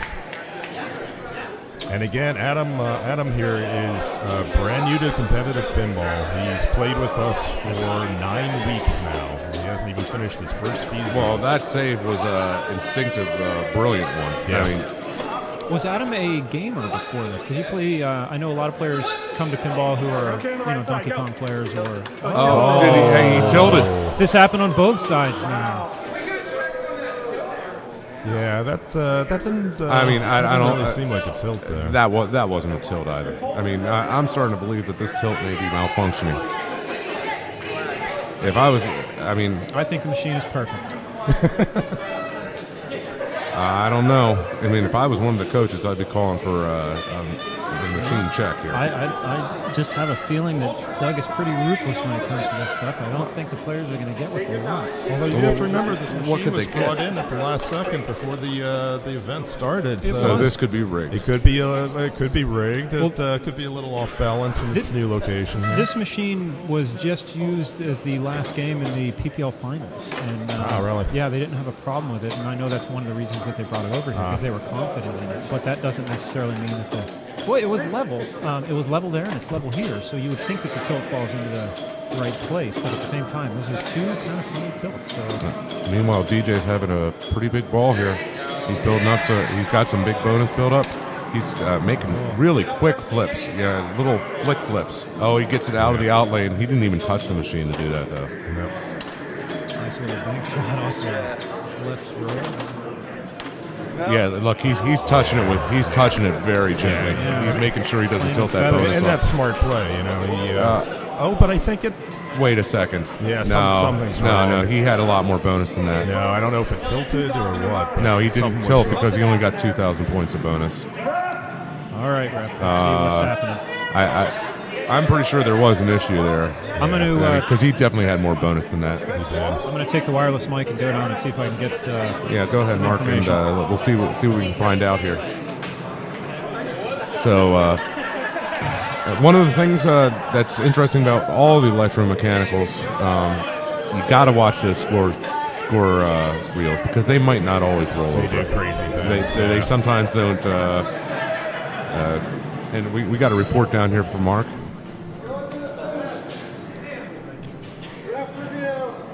Mark, what's going on down there? I don't think Mark has earpiece right now, so they're pondering. Doug's getting the coaches together, and Joe's saying he doesn't want to talk. Go ahead. Had a little bit of confusion down here, John. I've got Doug here with me. Doug, what just happened with the game? What happened there was just a clear case of the PPL's coaching on the situation. There was only 1,000 minutes in the game, and he doubled it. He got 2,000, and he got the legitimate bonus. That's all right. Good ball. Honestly, I was that close to throwing Pete out of here, but in the spirit of sportsmanship and good play, I'm going to let him continue to coach the team. Do you envision this turning into kind of an umpire baseball-esque situation? Has pinball come to that? I mean, sometimes things get out of control. It gets really heated down here in front of the cameras. Everyone feels the pressure, but at the end of the day, the referee's the call. Strike or stroke. So if you want to argue the call, you're going to end up on the side of the target. Thank you for your time. That's any possible way. I only got.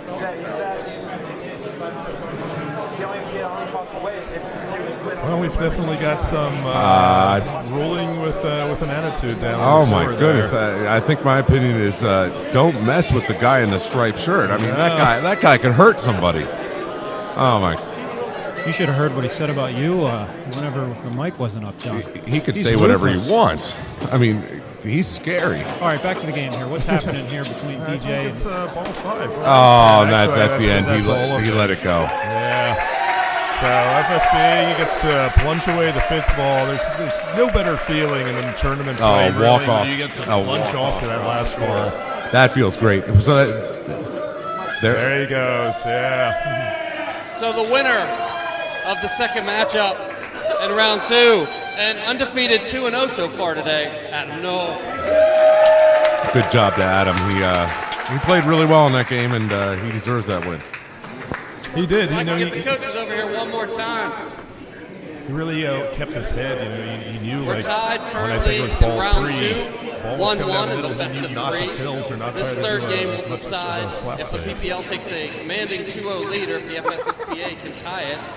Since you lost the previous match, Pete, you get choice first. We'll go second with match 1. They're going to take Matt Schwab. Okay, so they're taking as Mini their Crush player. again. Mini Crush, Jake. you might remember. And put Jake up, Peterson is going to Jake, go for the okay. FSPA. So Mini Crush versus Jake. Is this the second time they've met? They meet the first time? No. It was Matt Schwab versus Dave Hubbard. I'm sort of interesting that Dave hasn't been brought forward on. Well, actually, we basically brought Dave Hubbard as more of a modern game specialist. Okay. He doesn't like the older games as much, and it frazzles him. He'll make silly mistakes and such. So it's definitely one of the shortcomings. Even though statistically Dave is one of our best players in the FSPA, definitely one of his bits of kryptonite is the EM game, especially. Okay. Which is kind of why I was asking before about DJ, because you see that a lot with a lot of players. They kind of specialize in, right, sure. Matrix-style games and the rule sets associated versus EM games, where it tends to be more about precision shot-making. As opposed to saving. Sure, yeah. And, even the flipper feel is significantly different. That was patience. That was patience right there. He let that roll down his limber for the perfect shot, and he built his bonus up to, I believe, 7,000 points. This is a big ball. It's a real nice start. Great start. And again, there, smart play. He saw the ball was coming down the middle. Didn't try to slap save it too hard. Just took the bonus.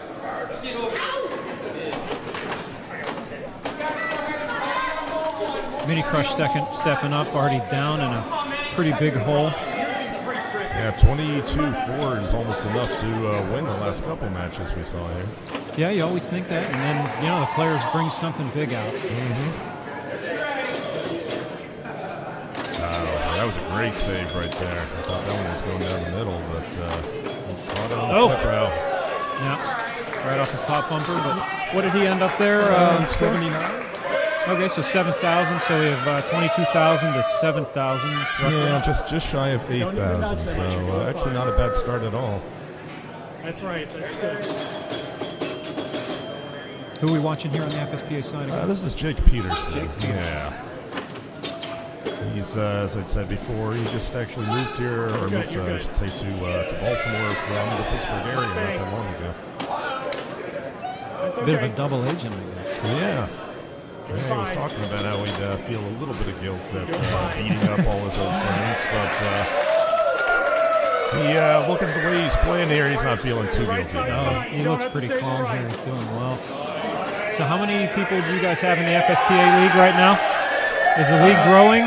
Our league is consistently growing. Yeah, I believe this season we have on the order of about 70 players across 3 leagues.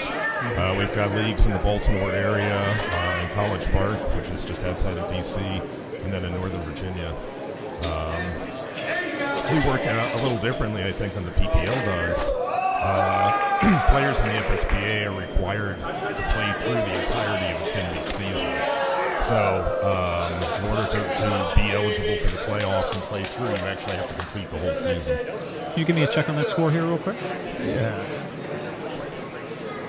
43,000 to 10,000. It looks like 10,700 maybe. So Jake's got still a pretty commanding lead. Jake has a pretty commanding lead right now. I'm pretty sure we haven't seen 43 in this game so far this evening. So he just has to keep doing. Yeah. Still doing all right though. Yeah, he's doing fine. And this would even things up at 1-1 if the FSPA pulls this out overall, or in the overall score.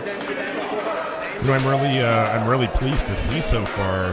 Even looking on that first round on Champion Pub, it really came down to that last ball that DJ had. I mean, it's pretty clear we've got pretty well-matched teams here, which is exactly what I was certainly against. It's nice to see all skill levels represented in the competition. You got the league. Both leagues came and are supporting their team. This is the Papa League Challenge, FSPA versus the PPL. This is game 3 of round 2. This is a best of 2 games on Captain Fantastic, and both the FSPA and PPL have 1 win in this round. So this is the deciding game, ball 3. You're listening to Joe Schober and Mark Steinman. And Matt's putting up a really good ball here. Yeah, not too far off. What's he at here? That looks like a 9,000 bonus already. 9,000 bonus, and he's sitting at off the wall. Ooh. Gate is still not open. He wants to get it back up to the top to open it. That looks ugly. Still, great ball there. Setting himself up. 2 more balls to go. The game is not in the bag by any means for the FSPA, but they still have a pretty commanding lead. Jake Peterson stepping up for ball 4. Looks like a 28,005 there that Matt ended up with. So excellent ball. You're okay on the right. Oh. There's a quick one. That opens the door for the PPL just a little bit. It does. I mean, that was 2 in a row there that Jake, I think, had no flip on. Looks like Pete is coaching Mini Crush, giving him a little bit of last-minute advice before he steps up. So what's the background behind the Mini Crush name? I don't have a clue. Yeah, you would have to ask John that. He's the PPL member, not me.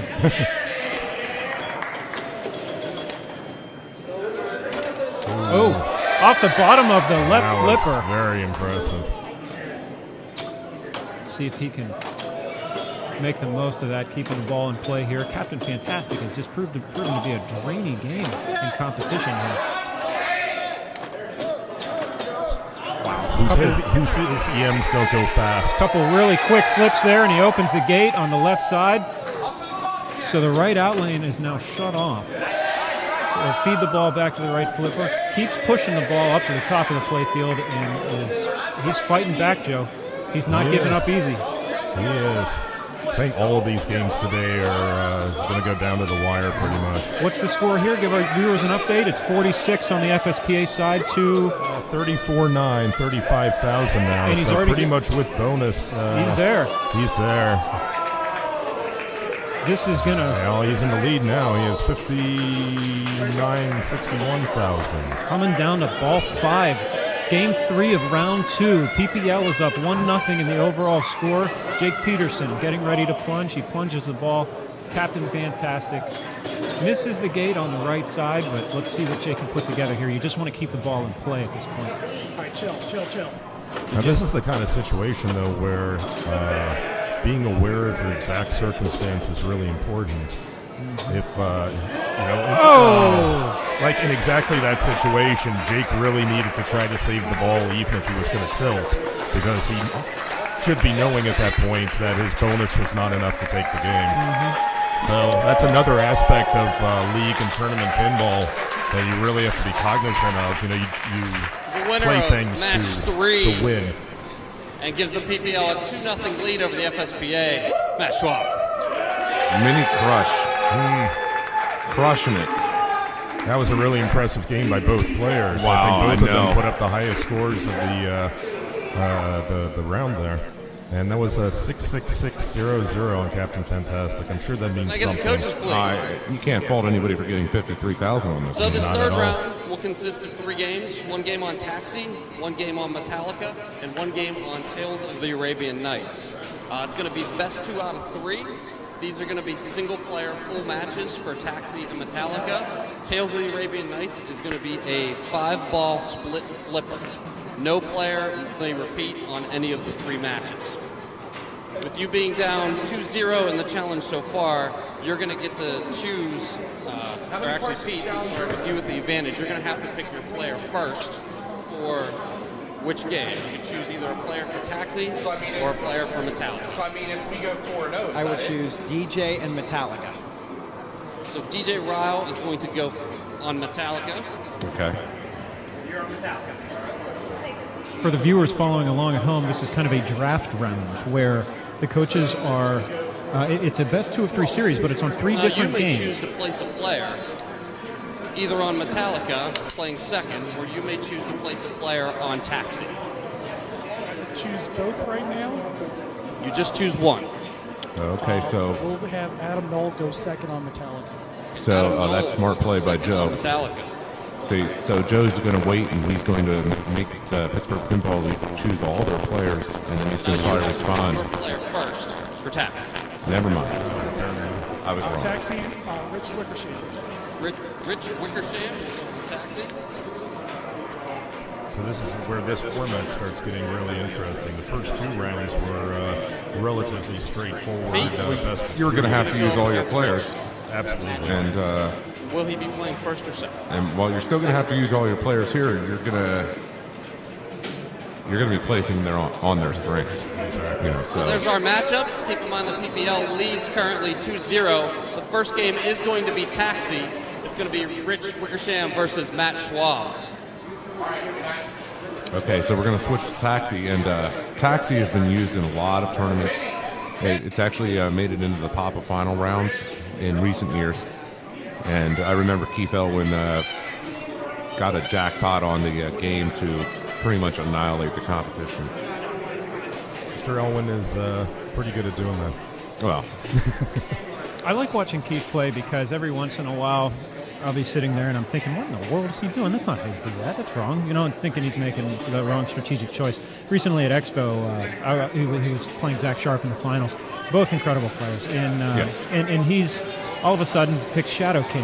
And I'm thinking, what in the world? Like, what is happening? And then, well, it turns out I don't know how the mode Shadow King works. And Keith was right. And it seems like every time I watch him play.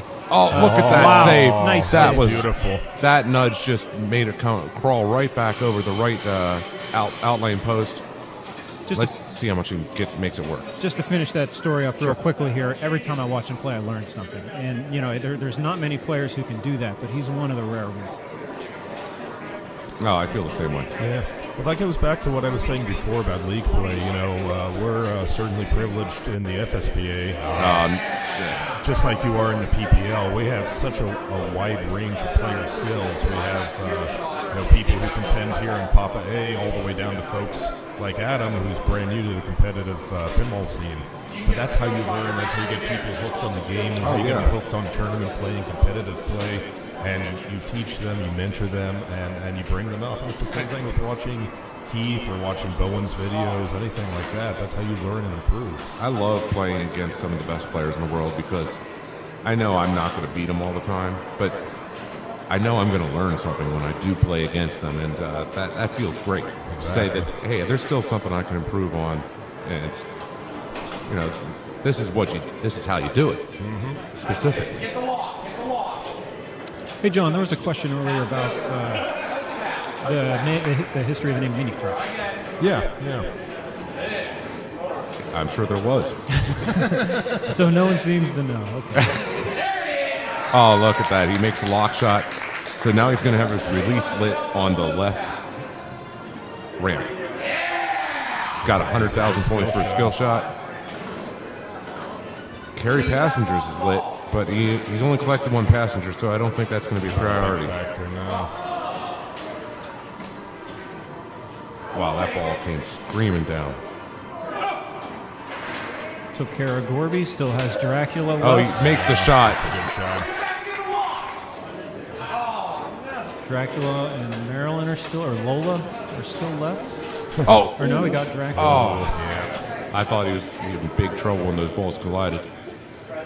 At least he didn't get the stereo green with one in each outling simultaneously. That it would be very unpleasant. So he has Santa Claus and Lola lit. That's his 2 last pickups. So I would assume he post passes and goes for. Oh, nice shot. Hey, John, why don't you give a quick rundown of how this game works? We're talking about him picking up passengers. To any viewer who may not understand Taxi, what are we talking about with Lola? And okay. In the center of the playfield, there's 4 lights lit up.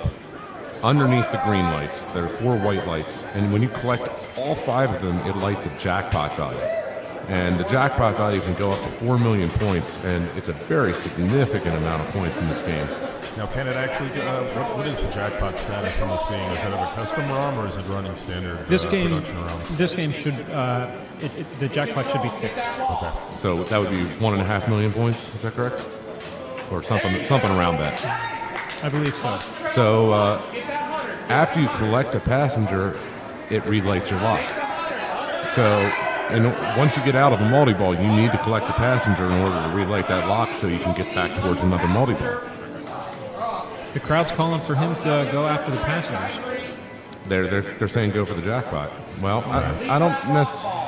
Yeah, I with Lola being the last shot lit, I think you need. Oh my goodness, that was tough. Yeah, you don't want to go after Lola in single ball play. No.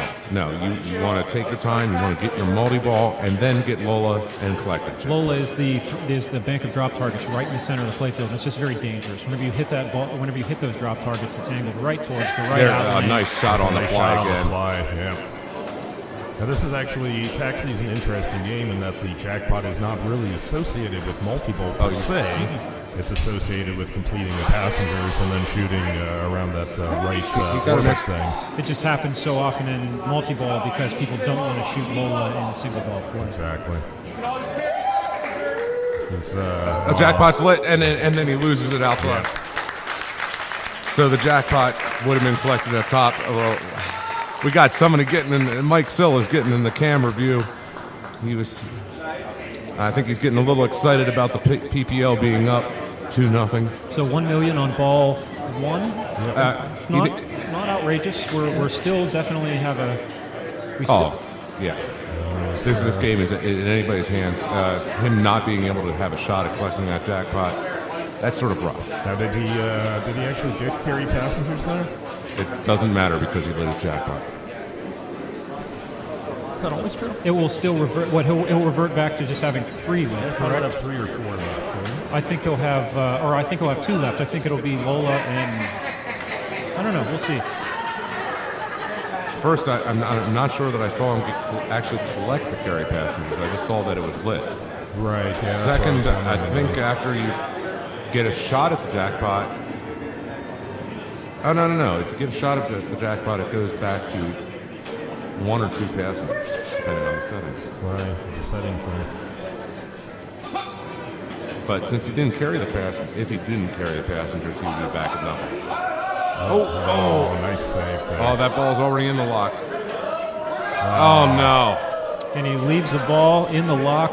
That's got to be painful for the PPL. So that multi-ball will be waiting for them with 1 shot to the left ramp. I don't know. I think Mini Crush is going for the MVP award so far, at least on the PPL side. Is he undefeated so far? Yeah, he is. He's 2-0. And he's looking at a shot at a third. He's 1 ball away from a third victory here. Now, one thing we did also learn on this last ball is even though he was told he collected an extra ball, they're clearly turning off in this game. Right, so that's not in play. Some of the games have extra balls, some of them do not. That's one of the unusual aspects of this challenge.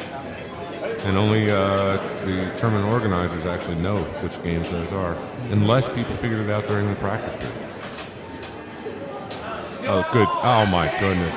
He makes that shot. He's making that shot.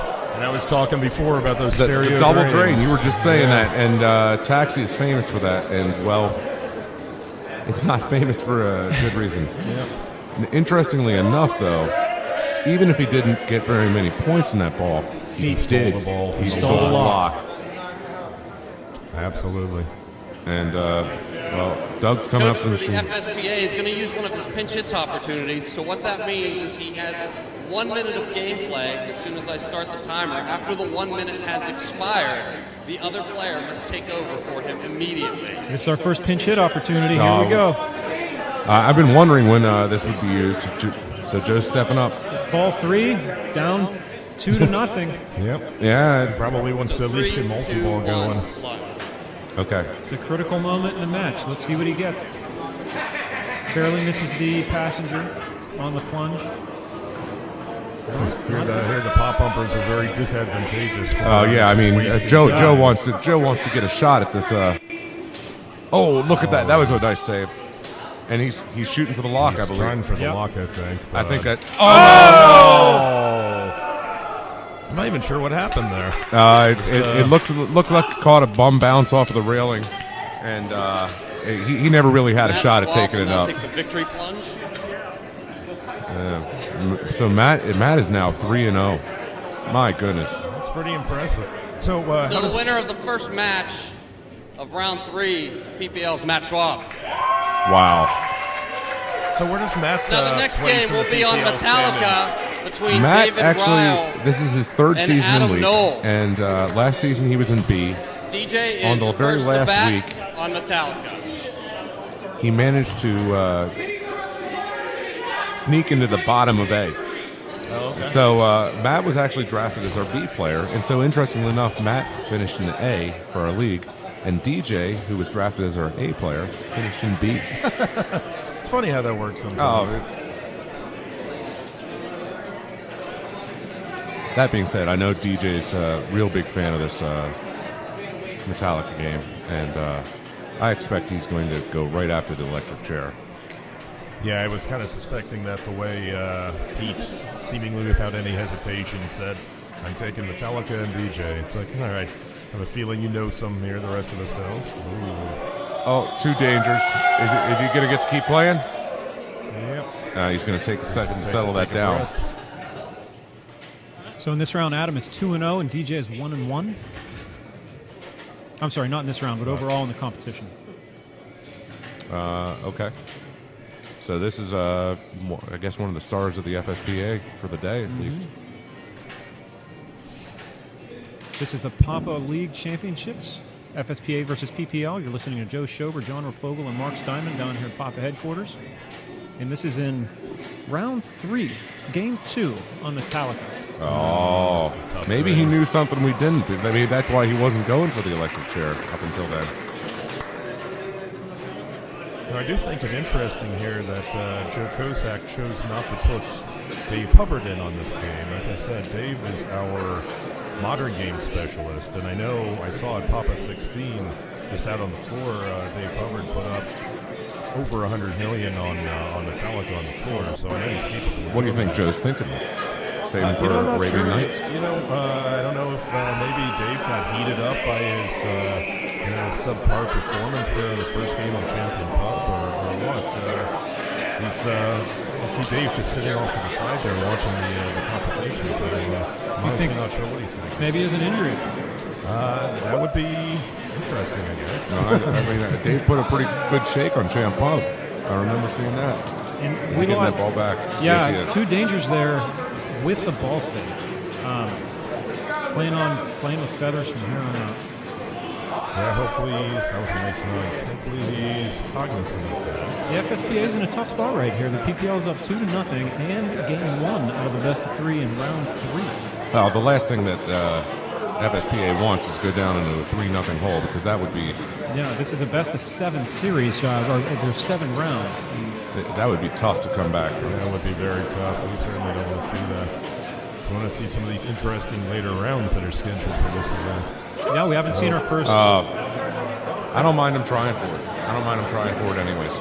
I mean, no, the bonus wasn't large. Make it intent to save the ball, and maybe get to live and do something amazing. But John, what's your strategy here on Metallica? Whenever you're walking up to this game here, ball 2, you're in this exact situation. What are you thinking? I'm thinking I'm going to pound on that electric chair until until Sparky catches on fire. That's it. Yeah.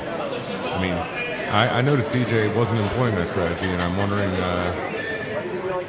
wondering exactly what Pete is cautioning that he do. I mean, well, he just took a shot at it there, so maybe he's changing his mind now. Could be. Well, also though, he needs to. I would certainly think early in the ball when you still a ball saver that it's not a bad idea to shoot for that. Take your risky shots early, exactly. Right? Now he's calming down a little bit. Those first couple shots are very not DJ-like. It's a classic competitive strategy, utilizing the ball saver, just trying to do whatever you can that's most dangerous while you have the free time. 2 tough balls there for DJ. Not really. He's laying a little groundwork, but he's not running away score-wise. No, DJ is almost in jail at the start of ball 3 when he gets back up. So whatever happens here on ball 2, DJ's going to have a hill to climb. It doesn't matter what happens. FSPA needs this one in order to force a 3rd game on Preacher from the Black Lagoon. Which is a split flipper format, I believe? I'm not entirely sure. Yes, Let me look at yes, it is. Game three of this round is a 5-ball split flipper game on Creature from the Black Lagoon. Wow, that changes things up dramatically. So is this the first time that Metallica is being used in a competitive event here at Papa? Didn't we use it at Papa 16? Yes, it was in the... It was in the World Championships back in August. Was it? Okay. And it was set up a little more difficult than this. A little differently than this one. Okay, so here we have FSPA starting off with Sparky multi-ball. So here's what my strategy is during the multi-ball. First thing that you should know about this multi-ball, there's 3 jackpots. One in the center, one on the 2 orbits. And those are the white rectangular flashing lights. That's correct. But most important about this multi-ball is that there's an add-a-ball feature on this ball. If you get the guitar picks, which are surrounding the right ramp and the left of grave targets, it'll light the snake for an add-a-ball. And the snake would be the flashing green light? It's a flashing green light. Right, next to the coffin lock. And if he can get that shot, I don't know if he has it lit or not. I'm not entirely sure. But he managed to get a super jackpot. Extra $1.5 million points. That's what DJ's score is. Add-a-ball. That fuel. Yeah, the only add-a-ball feature that I know of so far on Metallica is from the snake. So the mystery doesn't add a. So 5.8 versus 2.4 here. What do you do? Going back to Sparky here? Are you trying to lay groundwork for something else? I think that's what they're discussing right now. Yeah. Al Tomka is screaming advice from the PPL side. I wonder if it's good advice. I'm guessing it isn't. It's loud advice. It's loud advice. That is true. What would you do, John, as a player here? Personally, I'm thinking... Ignore Al. Well, yeah, I think we all know that, but I think I'm heading right back towards Sparky. I would agree with that play. Especially with the other player being in jail, you want to have an option in case the other player gets out of jail and gun ball free. It looks like he's working towards snake or the captive ball. Not real sure at this point. Unless they know how that kick out is fast. Kick out's pretty rough. But it looks like it might be a controllable kick out too. So I don't mind the play. Whatever they do decide to do, one thing I will say is you've got to stick with it. One thing I'm noticing is that this game is on the PPL half of the carpet, which means the FSPA players are sitting right in front of the PPL crowd, and they are letting them have it. The PPL crowd is energetic. I can definitely say that.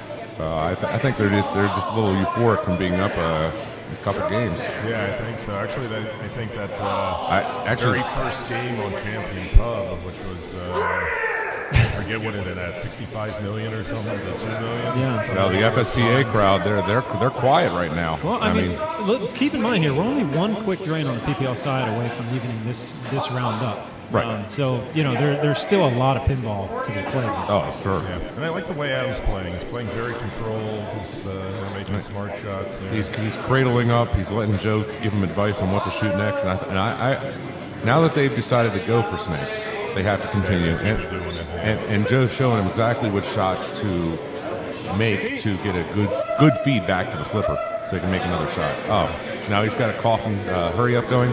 If you get all the hurry-ups on the playfields, that's from the 6 shots, you start seeking destroying them. Now, I don't think that's really in the strategy, but... That's a pretty good ball. One way or the other, he's got good progress towards snake. It's DJ's move. DJ's going to have to put more than, say, 15, 16 million points on the board for this to be a challenge. Looks like DJ's got Sparky pretty close. I believe it is, 11 shots for the first Sparky multi-ball? I'm not sure what this one is set at. The target in the center, the very center of the upper portion of the playfield, in between those the three lights, is worth 2 hits to Sparky, while just crossing the opto is only worth 1. Right, there's an opto right below Sparky's feet that you don't even actually have to touch Sparky to register. Oh, he's ready for his multi-ball. Oh, no, he's not. Yeah. That's the end of it. Yep.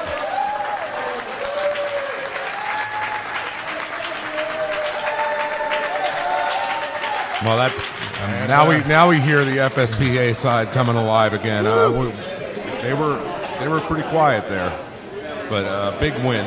A big win. It was big, and yeah, Adam once again gets to walk up and do the victory plunge there. Or maybe he won't, I don't know. And guys, we're heading over to a So the winner of the flipper second match. game, tying this round at 1-1, Adam Knoll. I'm looking forward to this next match a lot. Yeah, split flipper, you don't see Coaches. too often here at Papa. No, you don't see split flipper, and So the next who are they game gonna in this pick? series is a 5-ball split flipper challenge on Tales of the Arabian Nights. Pete, because you're...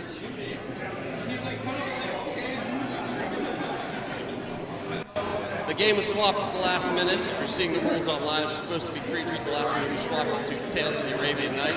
Both coaches are going to have to deal with that. More harsh referee. I don't. So, Pete, because your team lost the last I match, think people have learned not to argue with the ref. We choose second with Ty and Sarah.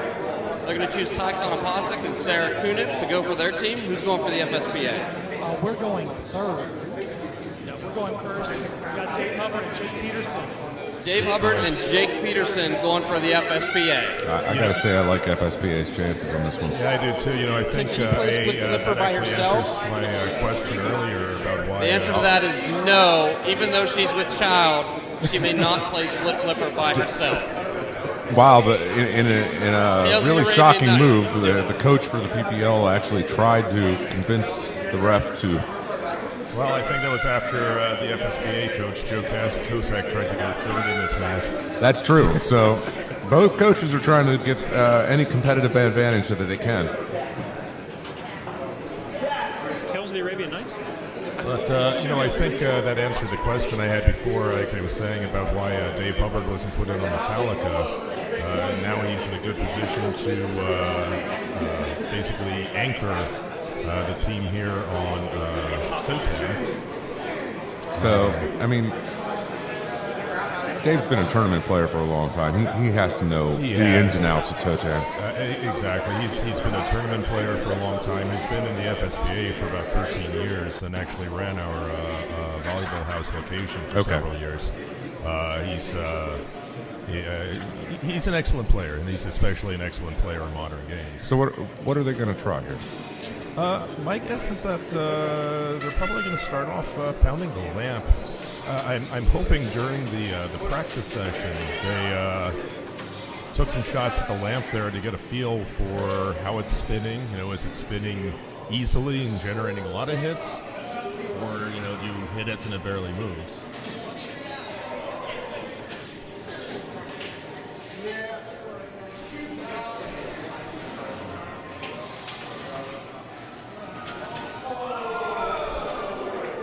Wow, a quick ball. What happened there?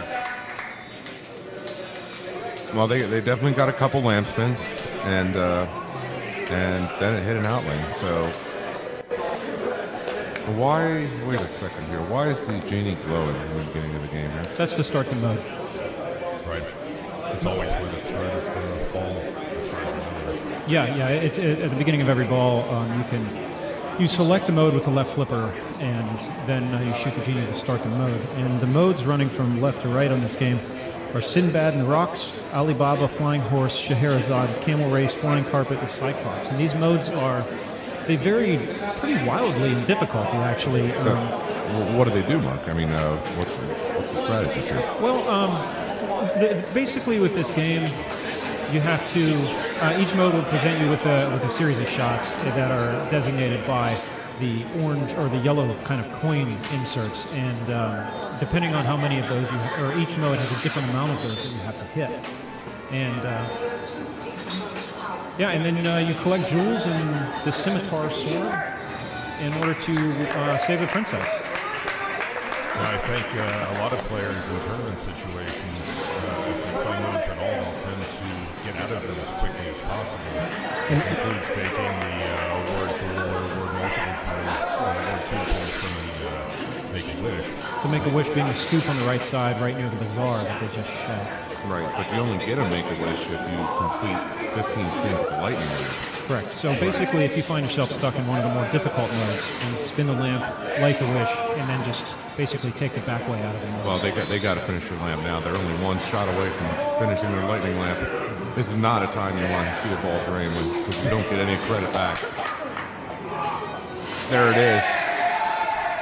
So that's a wish that they're going to have in the bank, and they also get 12 seconds of lightning lamp. That resets the timer every time they hit it. And in fact, one potential strategy here is I suspect choice off Make-A-Wish could be triple lamp value, which during lightning lamp can be quite lucrative. I don't necessarily recommend that on the first time that you get lightning lamp. Value too low? The value's too low, and you don't get a whole lot of return on your investment. Sure, yeah. I like the choice. They actually seem to time most of that out. They timed out the lightning lamp, so they're working towards their second lightning lamp now. So that's a lot of bonus. And I'm guessing, though, that they're either going to go for the collect or the lock. Well, I think here they can get the super skill shots and the collect all. Oh, wow. Yeah, super. I guess that's a no-brainer at that point. Wow, and it got like 6 spins off the lightning lamp just from that one hit. Collected a fireball word for the genie.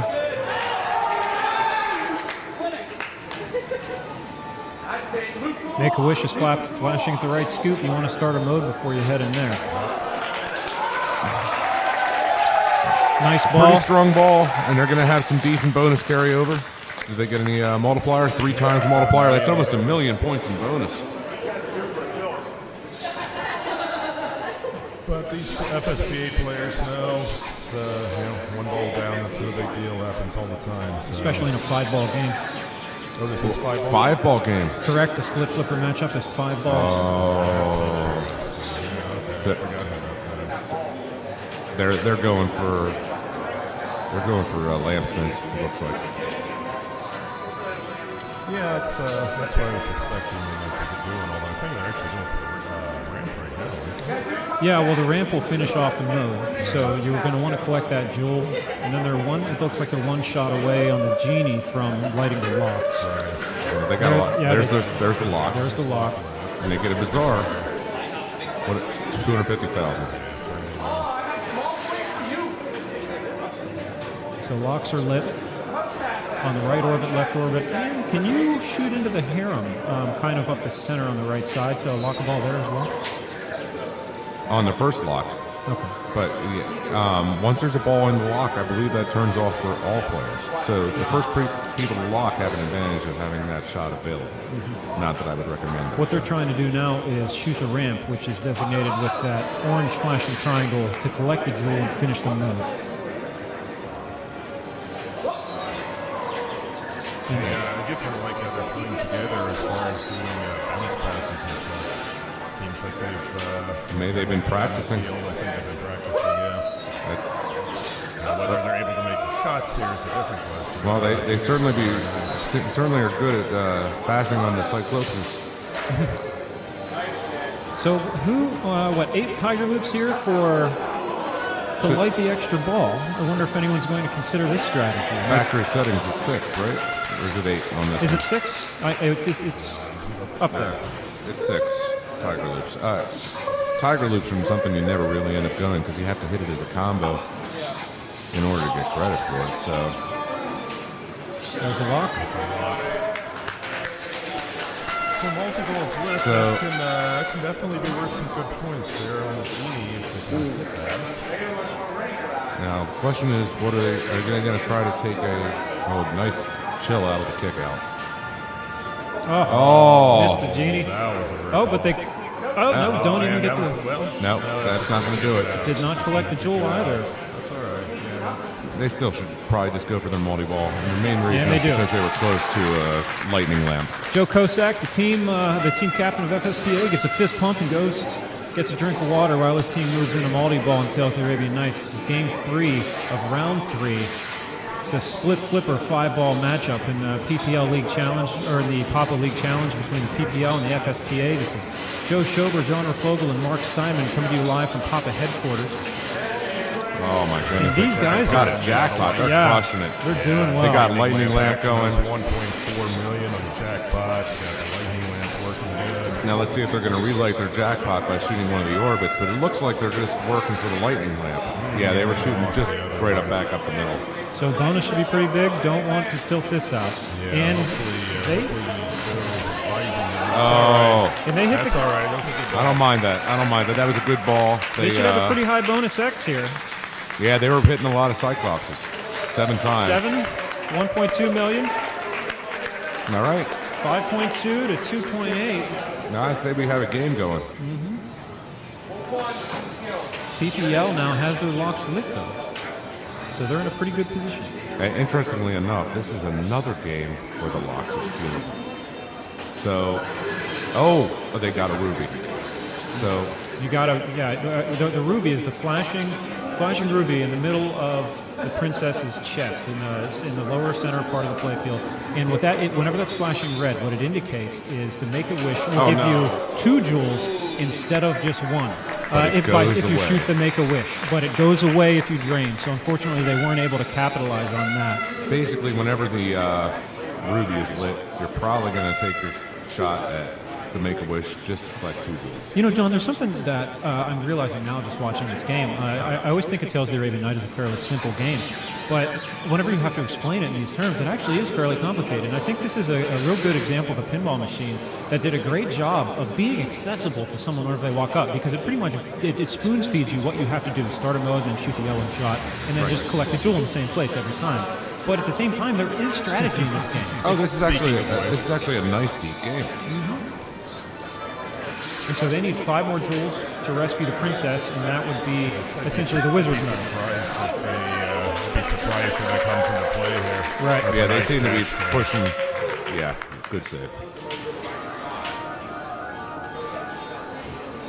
The third mode in is Flying Horse, so if they shoot the Genie right now, that's the mode they'll start. And they could change that with the left flipper to something like, say, well, they've already used Cyclops, which is just 1 shot. They're also, though, they just started Lightning Lamp, which I think has been the approach here. So, lamp value 75,000 per, and that's the harem bonus right now. But as long as they keep that lamp, as long as they were keeping that lamp going, they would be in the Lightning Lamp mode. Now, don't forget, Joe, you're talking about whether or not rescuing the princess will come into play. This is a 5-ball game, potentially a 6-ball game. I forgot that again, yeah.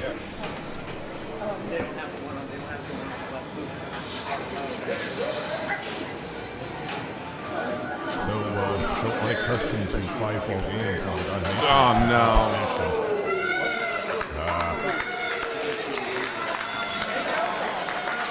Well. I think the FSPA side here thought that the game was over, but no. But 2 balls to go. I don't think the strategy is going to change too much now, though, with 2 balls to go. You sort of locked into a... Yeah, it's still a long way to go to rescue the Genie. Now, of course, if either team does that, the pressure's on. They'll probably win.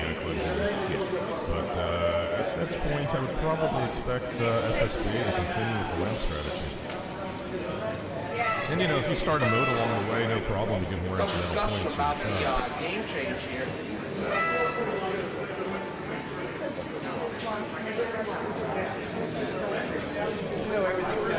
I'm not quite sure what the discussion was there between the FSPA players. They were consulting one another on something. I don't think that it gets much more team-related than this whenever, so far as pinball goes. You have a split flipper match with a coach. It's definitely one of the more unusual formats I've seen, which I think is really exciting. It brings all the players in the league into it. They just started Scheherazade. This is no. Started and ended. That was pretty rough. Was that directly off the magnet there? Or? I believe it hit the wall and it went down, but I could be wrong. Either way, it was fairly brutal. PPL crowd's trying to get their team fired up a little bit here. Moving on to ball 4 here for the PPL. They're down by 3 million points. And they still have their locks lit. Now, another financial strategy. I haven't really thought it through, but with the amount of bonus that FSPA has, I wonder if they might be better off actually trying to ratchet up the bonus amps. Yeah, I wouldn't blame them. Those are tricky shots. I mean, that would be the captain ball. Yeah, those are shots you would not be normally going for. There's an example right there. Yeah, the shot the PPL just hit. Yeah, I'm not sure they're going for that necessarily, but they got it. FSPA really needs this particular game. Yep. And that's going to help them. They got 3 million points. You know, PPL still has those locks lit.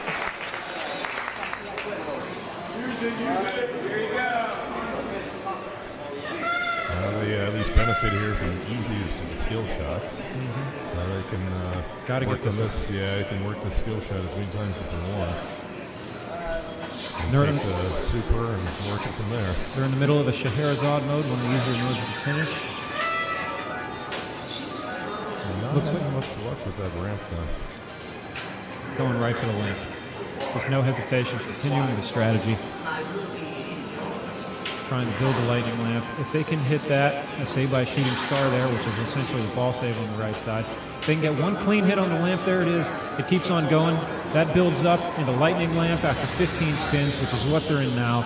And they fell into the Make-A-Wish, so they got 3 Tiger Loops or 2 Jewels. And I think the 2 Jewels is the obvious choice there. And another nice shot. Lightning lamp is now back in play, 100,000 per spin, and that was almost a tough drain, but nice shake to get that ball to come back in. Very nice. And, another power in lane, as Adam Lefkoff would say there on the right side. But I think at that point the lightning lamp round expired. A load start going on, and the ball is looking for. And they started the flying carpet mode, which is one shot to the ramp and then another shot to collect. They're still just going for the straight at the ramp. Oh, ball saved. Ball saved. It might have been off the genie? It might have been a failed shooting star. I can't really tell from here the shooting star trying to catch the ball. Yeah, it definitely could have been a failed shooting star. Or I was going to say sometimes it's a ball save off of the genies. It's not a software setting. Either way, they're still playing here, and one more shot is going to collect that jewel at the left ramp. And they Make-A-Wish lit. Fireball is just going to waste everybody's time. They do have 3X though. I was talking before about bonus X. The 3X is going to be significant here, I think. Either way, a nice ball. 5 from the FSPA team. Yeah, $2.5 million bonus. 2.49 million. They have an 11 million to 4.7.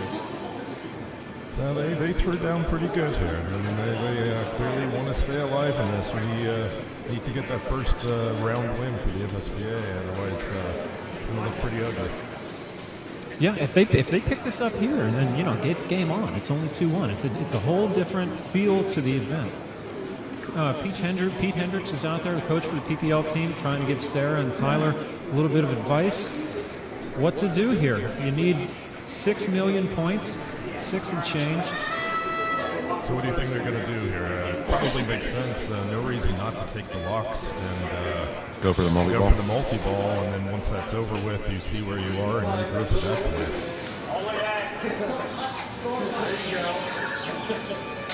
Snake charm. What they don't want is a quick exit. Yep. Almost had. Yeah, that was a good save. Okay, they got the ruby.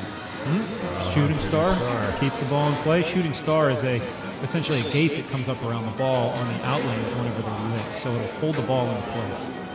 That's a pretty unique device on a pinball machine there. Arabian Nights has a lot of very interesting and fun little toys between the lamps. That's dangerous. They had their shooting star.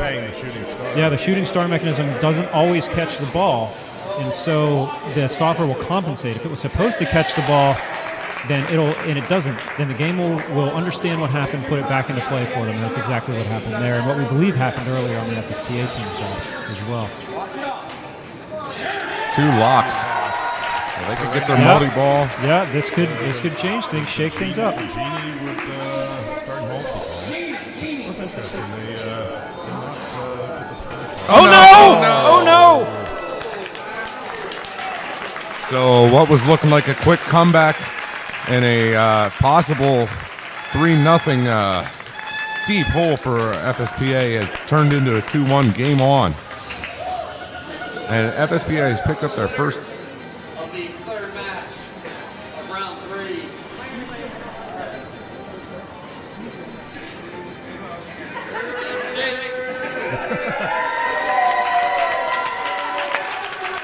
So that puts the score at the match so far today.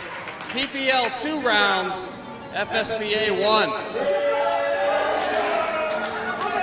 So round 4 is going to be 7 single ball games, starting on Captain Fantastic, working all our way through Creature from the Black Lagoon. No player may play more than twice in this round. So if I can get the coaches. Single ball games. Because the PPL is up 2-1 at this point. Your team is going to go first on every game, and you're also going to have to pick the player first. Oh, that's brutal. That's brutal. So, Pete, who's going to go on Captain Fantastic? Doug Polk is shaking things up. I don't think this was in the original rules. I think the rules are being rewritten. I would never say Doug would do that. Sarah's going to go first on Captain Fantastic. Who are you going to match up against Sarah? We'll put Jake Peterson against Sarah. So Jake Peterson's going to go up against Sarah on Captain Fantastic. Go ahead and get started. One ball play, so you can go to his house balls and Captain Fantastic. It's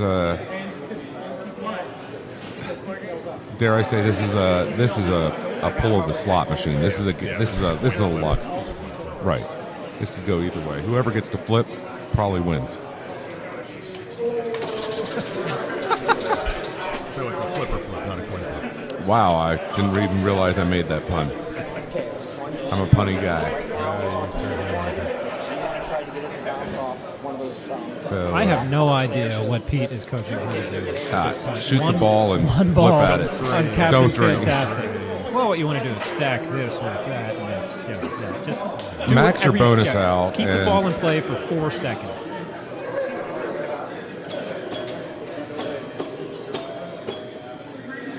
You know, it is worth noting that that's it. That's not it. The plunge becomes very important. It's something that on a lot of games people don't think about, but in this situation, on EM games, especially in many situations, the plunge is incredibly important. Believe it or not, her score isn't that bad because she managed to pick up 4,000 points in bonus. Well, she got that in-lane, which is 3 advanced bonus. So just the in-lane was that important. The in-lane was really that important. Not only saved the ball, not only saved the ball, but it generated basically... 3 flips he's gotten. Don't tilt. We know that's been a problem. Oh, that's it. That should do it, right? No, they're not going to catch him. FSPA. So the final score is 6,040 to 25-20. And PPL takes a 1-0 lead here in round 4. So the winner of the first match is Sarah Kuniff from the PPL. They take a 1-0 lead in this best-of-7 series. The next game is going to be Champion Pub. Pete, who would you like to compete first from the PPL? Ty Konopasek. Ty Konopassek's going to go from the PPL. Adam Knoll's going to go for the FSPA. Now, this is really interesting because I'd like to mention that PPL has yet to use their sub-in. Coach substitution. And in a one-ball game, a minute could be... That's their whole game. That could be possibly the whole game. Are we going to see that? Well, the FSPA still has 2 as well. Right. Each coach has 3 of those at their disposal. So one-ball game in Champion Pub, I think you have spin gallery. I don't really know that it changes all that much. Well, I think they started off with the smart skill shot choice of million points. Yeah. And actually, they worried a little bit because of those Adams' first problem when they played Champion Pop earlier. He seemed to be having a problem getting the timing right. Oh, nice save. Oh, oh my goodness, it bounced around on the right side. He got a tilt now. So right now, So the skill shot of $1 million here becomes it's huge. So absolutely, I think that's the play here. Yeah, there really isn't much other choice, I guess. Because could you like your jackpots? No, but they're only worth 100,000 points. Yeah. You take the skill shot of $1 million, and then after that, the ball's going to come down. It's still going to have the center post up for a ball safe. So you're going to have, it's just just flail the ball into the playfield and hope it bumps into 200,000, 300,000 points. Take a lock. A lock would be 250,000. Well, let's see if you can do the $1 million point. This is a big skill shot. This is a big skill shot. And he gets 10. Oh no, that is not the answer. No. And Adam had that problem before. The timing on it is very strange. It lags a little bit. Okay, so how many points can you get from those? Oh, more importantly, you get your fight start lit. And that's worth 1 million points if he hits it. You got 100,000 points. They're doing the left ramp or the left ramp strategy here. It's got what, 400. They might even be gotta there be with pretty the close, speed yeah. bag. I would think. Oh! They're right in the neighborhood. It's got to be close. But we haven't seen the score, so we're. Whatever you do, don't tell. That's got to be it. Yeah. That's probably it right there. All right, so the PPL is going to take this particular game. No. Or I'm sorry. The FSPA is going to take this particular. Wow, you're supposed to be unbiased over there, Mark. Back off. I'm glad I'm here to. He's at a tie. There's a headshot. That's the win. Oh, and that's all he was getting. Did you see that ball fly over the flippers? But it's okay. It doesn't matter. He's still got enough points. Moving on to Game 3 on Taxi in the best of 7 single ball games.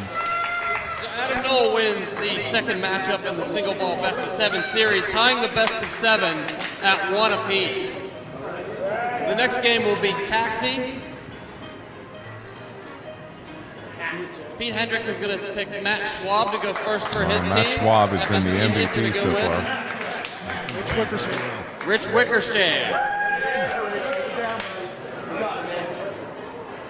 Joe Kosak, the FSPA coach, did say he was planning to use Rich as a solid state specialist. Okay. I guess he's going that way.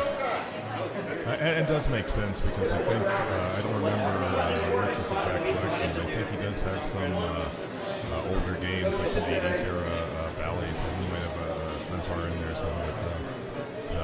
Well, I remember Matt played this last time, and he was very, very accurate on hitting that left ramp. He was nailing the ramp as well as the lock shot. Right, so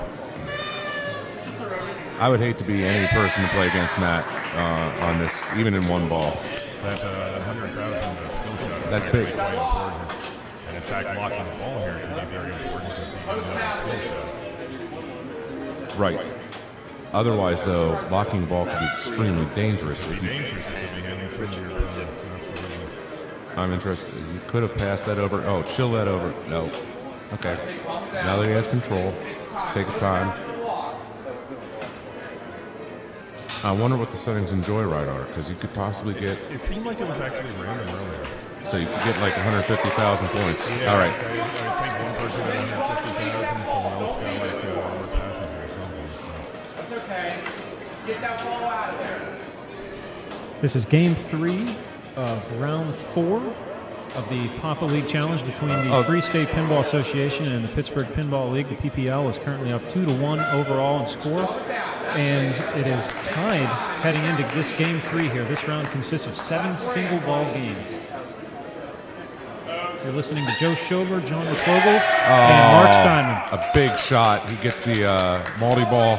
Now he's just going to take control, and he doesn't even need a jackpot. He just needs to. Oh, look at the little flipper pass.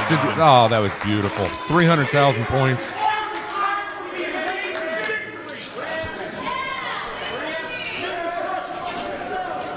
You know, unfortunately, the PPL team is just released his dates right now. Oh, the crowd noise is going crazy here. Mini crushes, just absolutely. Oh, he only gets 1,000 points from his skill shot, but he's going for a second multi-ball. I don't believe it. Working those cab lanes. The cab lanes are the bonus multipliers at the top.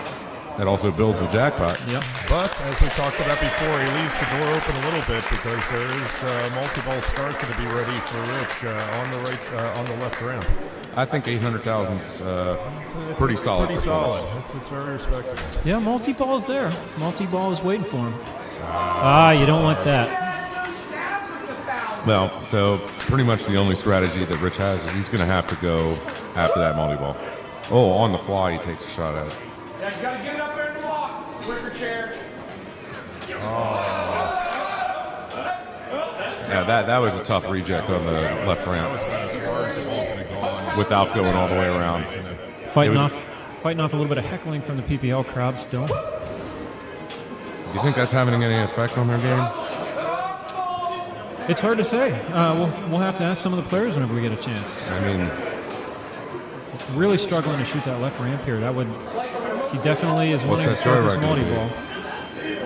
Is joyride going to be nice? No. Joyride was not nice. At least the kick out didn't kick it down the middle. Tried to redirect the ball back up into that left ramp. Still trying to do that. Or he's going to try for the right ramp. That's an interesting. Oh wow, that nasty kick out that time. He handled it well, but he's out of control. Ball's all over the place here. Oh, he's taking shots on the fly. All it takes is I one think he's a shot little rattled. All it takes is one shot up the left ramp here. Just Now calm he's got yourself down. Right ramp, left ramp.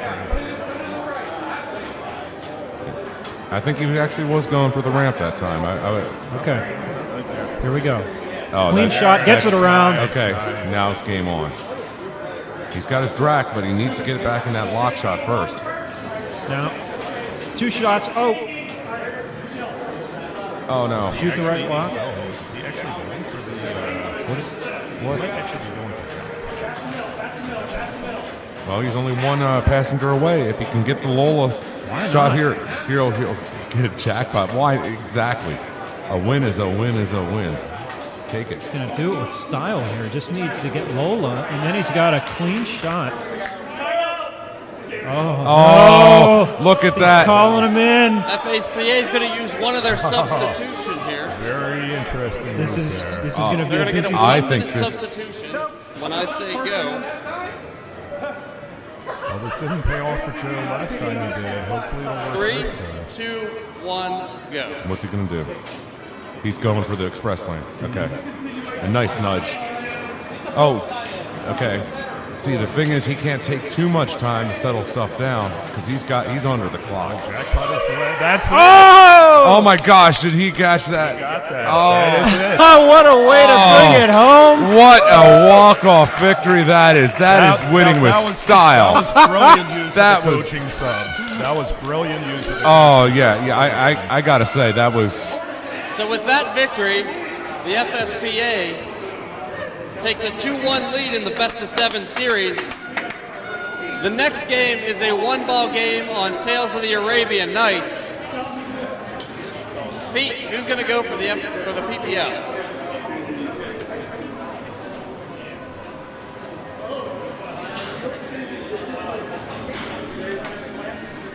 I got to say, that was... Ty Konopasek is going for that was the PPL brilliant. on That Tails. was gorgeous play.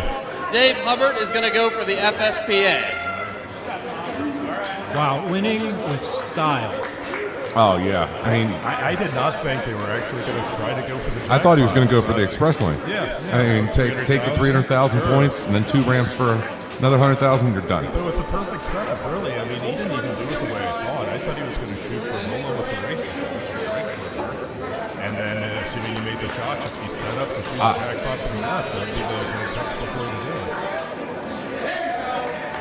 So with 1 ball, is this a situation where maybe the fireball actually isn't a terrible play?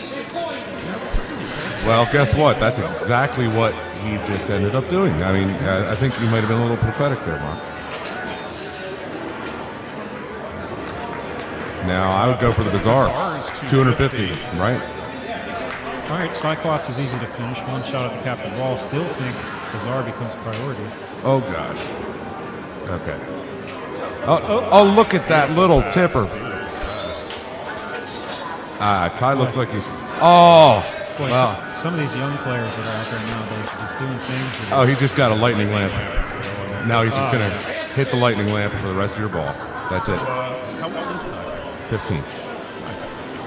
How long has he been playing? Oh, that's a big hit there. I believe 3 or 4 seasons now. And ripping the lightning lamp here. Make-A-Wish is lit. okay, so this is a situation. All right, hey. That was a very good ball. Bonus, maybe? I was actually going to say this is a situation where I was wrong on what I said earlier. I said earlier that whenever you have your ruby lit, you want to take the 2 jewels. That time he would have wanted to take It's 3x lightning. 3x lightning lamp, right? Absolutely. Or Once again, competitive play, putting players in Change. situations that are very Completely different, different. very unique. and that was even on the first lightning lamp, which is not worth that many points. He's going straight lamp here. There's no hesitation in this. No, I mean I think it's the right play. It's just a matter of whether he can keep the ball up long enough in order to pretty much do the same thing. What about the feed into Harem? If that's treating someone well, coming out of there and just letting the ball sit around in the pop-uppers for a while. 1.7 million? I don't know. Still a little bit too much here. Ty kind of takes that opportunity away. Right. But this is the approach Dave was using earlier, so you gotta kind of stick with it, give a feel for it. Oh, I mean, and here's their lightning lamp. okay, he's It's got it getting started. rolling. 6 And spins. he's got Make-A-Wish. 300,000. Make-A-Wish is lit. If he shoots it into the scoop. I don't think Dave played badly there. I mean, the ball was pretty. It was done. Yeah, you know. it's basically dead center. Wow, this So is a with tight that match. victory, the PPL ties up the best of 7 series at 2 apiece. The next 1-ball game will be played on Scorpion. Pete, who's going to go for the PPL? Matt Schwab is going to go for the PPL, FSPA. Jake Peterson for the FSPA. So is this our first chance to see Scorpion? Have we even seen it played yet? First time on 9. Okay, so Scorpion, interesting game. This is a beautiful solid state with it has a lock that's lit on the left-hand side of the playfield and the right. And the right-hand side at all times, and I think it gives you playfield multiplayer. Oh my gosh. So at this point, what the FSPA needs to do is plunge the ball onto the upper left playfield And just hit the bumpers. Yeah. Hit drop. Well, I think there he's doing it, going after the drops. One completion of these drops will win it for the FSPA. It doesn't even need that. That's it. Well, that was sort of anticlimactic. We wanted to see some play on Scorpion, and you guys saw some play on Scorpion. That's exactly how the game So with goes. Jake defeating Matt on Scorpion, that makes the series 3-2 in favor of FSPA. If they win this next game, they take this round. The game will be Metallica. Playing for the PPL will be DJ. DJ Ryle. Playing for the FSPA will be Adam Knoll. Adam Knoll. With attitude. Yeah, that was a big growl. Well, Adam did well on Metallica earlier, so Yeah. not a bad choice, and I wouldn't be surprised if Joe was saving Dave Hubbard in reserve if we end up on Game 7 on Creature, because Dave has the ability to put up some serious scores in Creature. In a one-ball format. Yeah, Creature's a very rough game, 1-ball. Move your car, maybe? Well, FSPA has the advantage here of going second, so I think the strategy will change wildly based on what the first player does. I think there's only 2 options. It's either move your car or it is. Yeah, I mean, I guess you could go for the slide and try to collect. Right. Either move your card or the award on the right side. I mean, because if you can get the snack bar scoring going, they're each worth $5 million. Yeah, I mean. Oh, that's another interesting idea. $20 million off of 4 shots to the right rim. Yeah. Anyway, we're on Metallica now. 1-ball game between DJ and who's the FSPA player? Adam Knoll. That was Adam Knoll. So DJ has 3 of his snake completions, and he's got a 2-way combo. Might just be working the combo. You could actually do that. Oh, look. Oh, Oh, wow. nice nudge. Yeah, keeping it alive. So with one ball is DJ working? Yeah, he's going for Sparky, and DJ's 1 and 2 in the PPL challenge. The PPL hasn't been getting a whole lot of help from the top end, but it's a true team challenge.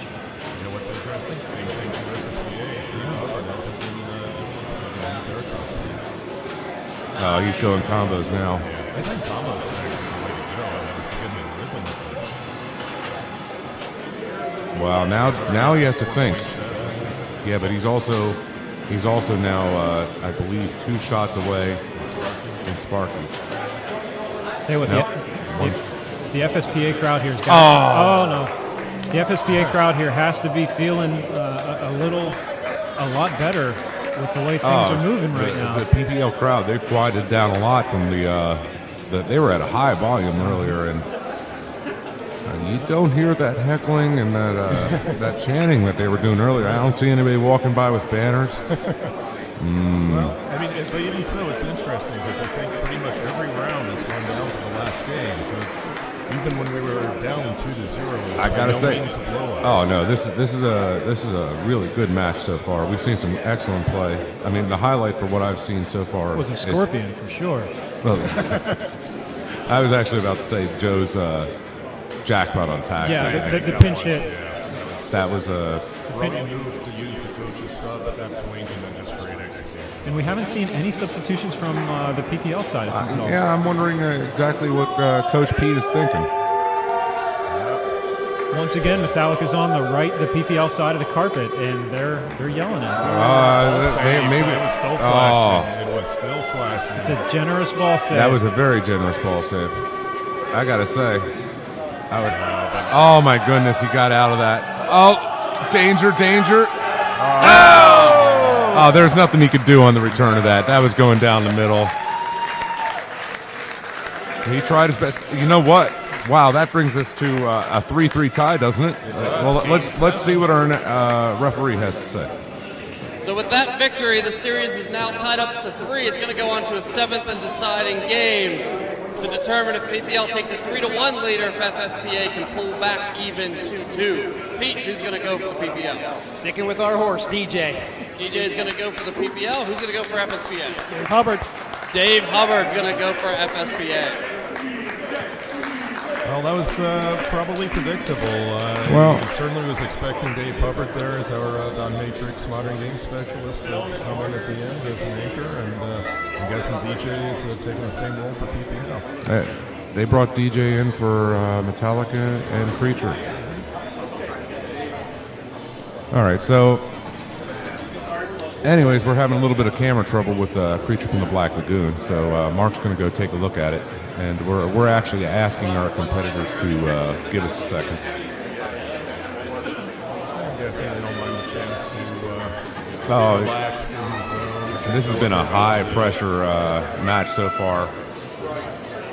You know, we were actually wondering, since the PPL was just playing league finals earlier today, we were wondering if perhaps the players might be a little bit exhausted, that they weren't out for that several hours of competition. I mean, I'm sure there's some of that going on, but also they're warmed up too. So I mean, I'd say you probably get a nice balance. Yep. And on the flip side, the FSPA players, the entire team just drove in today, all doing the 4 to 5 hour drive from the Washington D.C. area up here to Pittsburgh. So I'd say that's a little more work than the pinball playing. Well, you know what? Actually, both ways could go. So far, I can't say that I've seen any evidence from either side that that's been a factor. I mean, PPL hasn't been looking tired or anything, and neither is the FSPA. I think.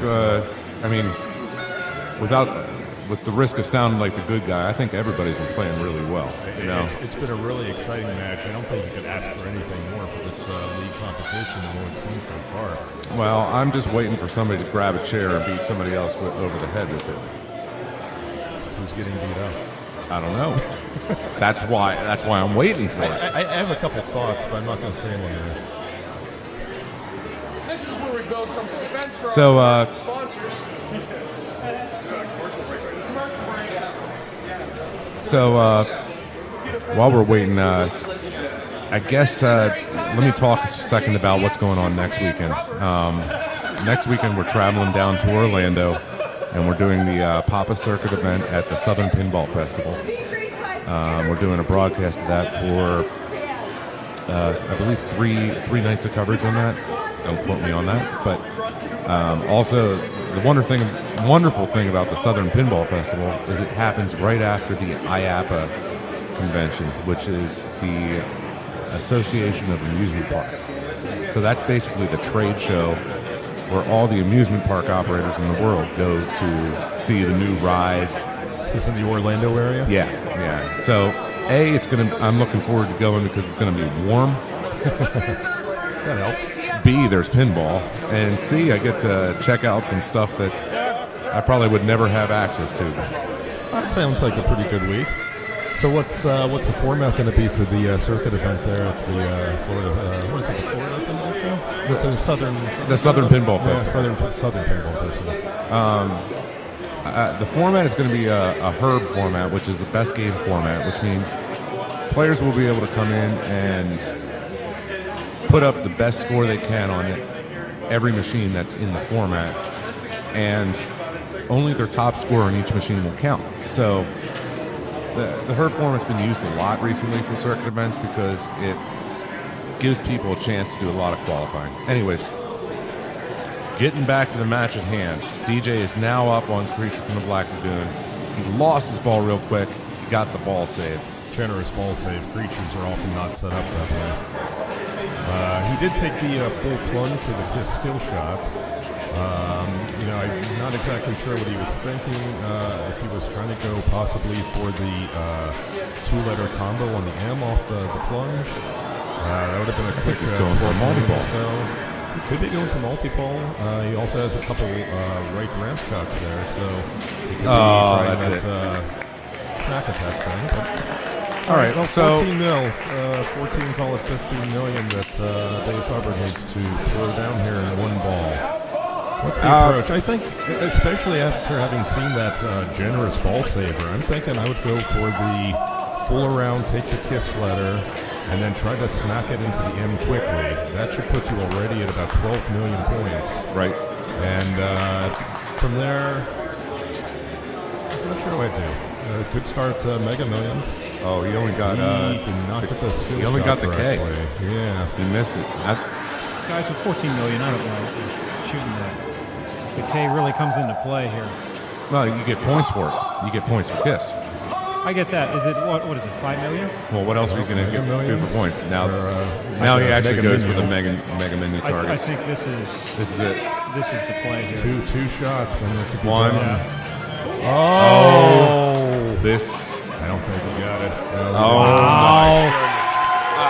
I think he made the right play. I mean, he definitely made the right play. He just I thought came he up short. flipped both of those stand-up targets, but obviously not. The game would disagree. Clearly. So with that narrow victory on Creature from the Black Lagoon, the PPL takes that round 4 games to 3. Tight round. Every round, man. Every round has gone to the last game. Lead so far in the league. Yeah, it's 3-1. The next round is going to be played on Scorpion. It'll be a split flipper round, best 2 out of 3 game. Players from Game 1 are not permitted to play in Game 2. Game 3 must include a player from both previous games.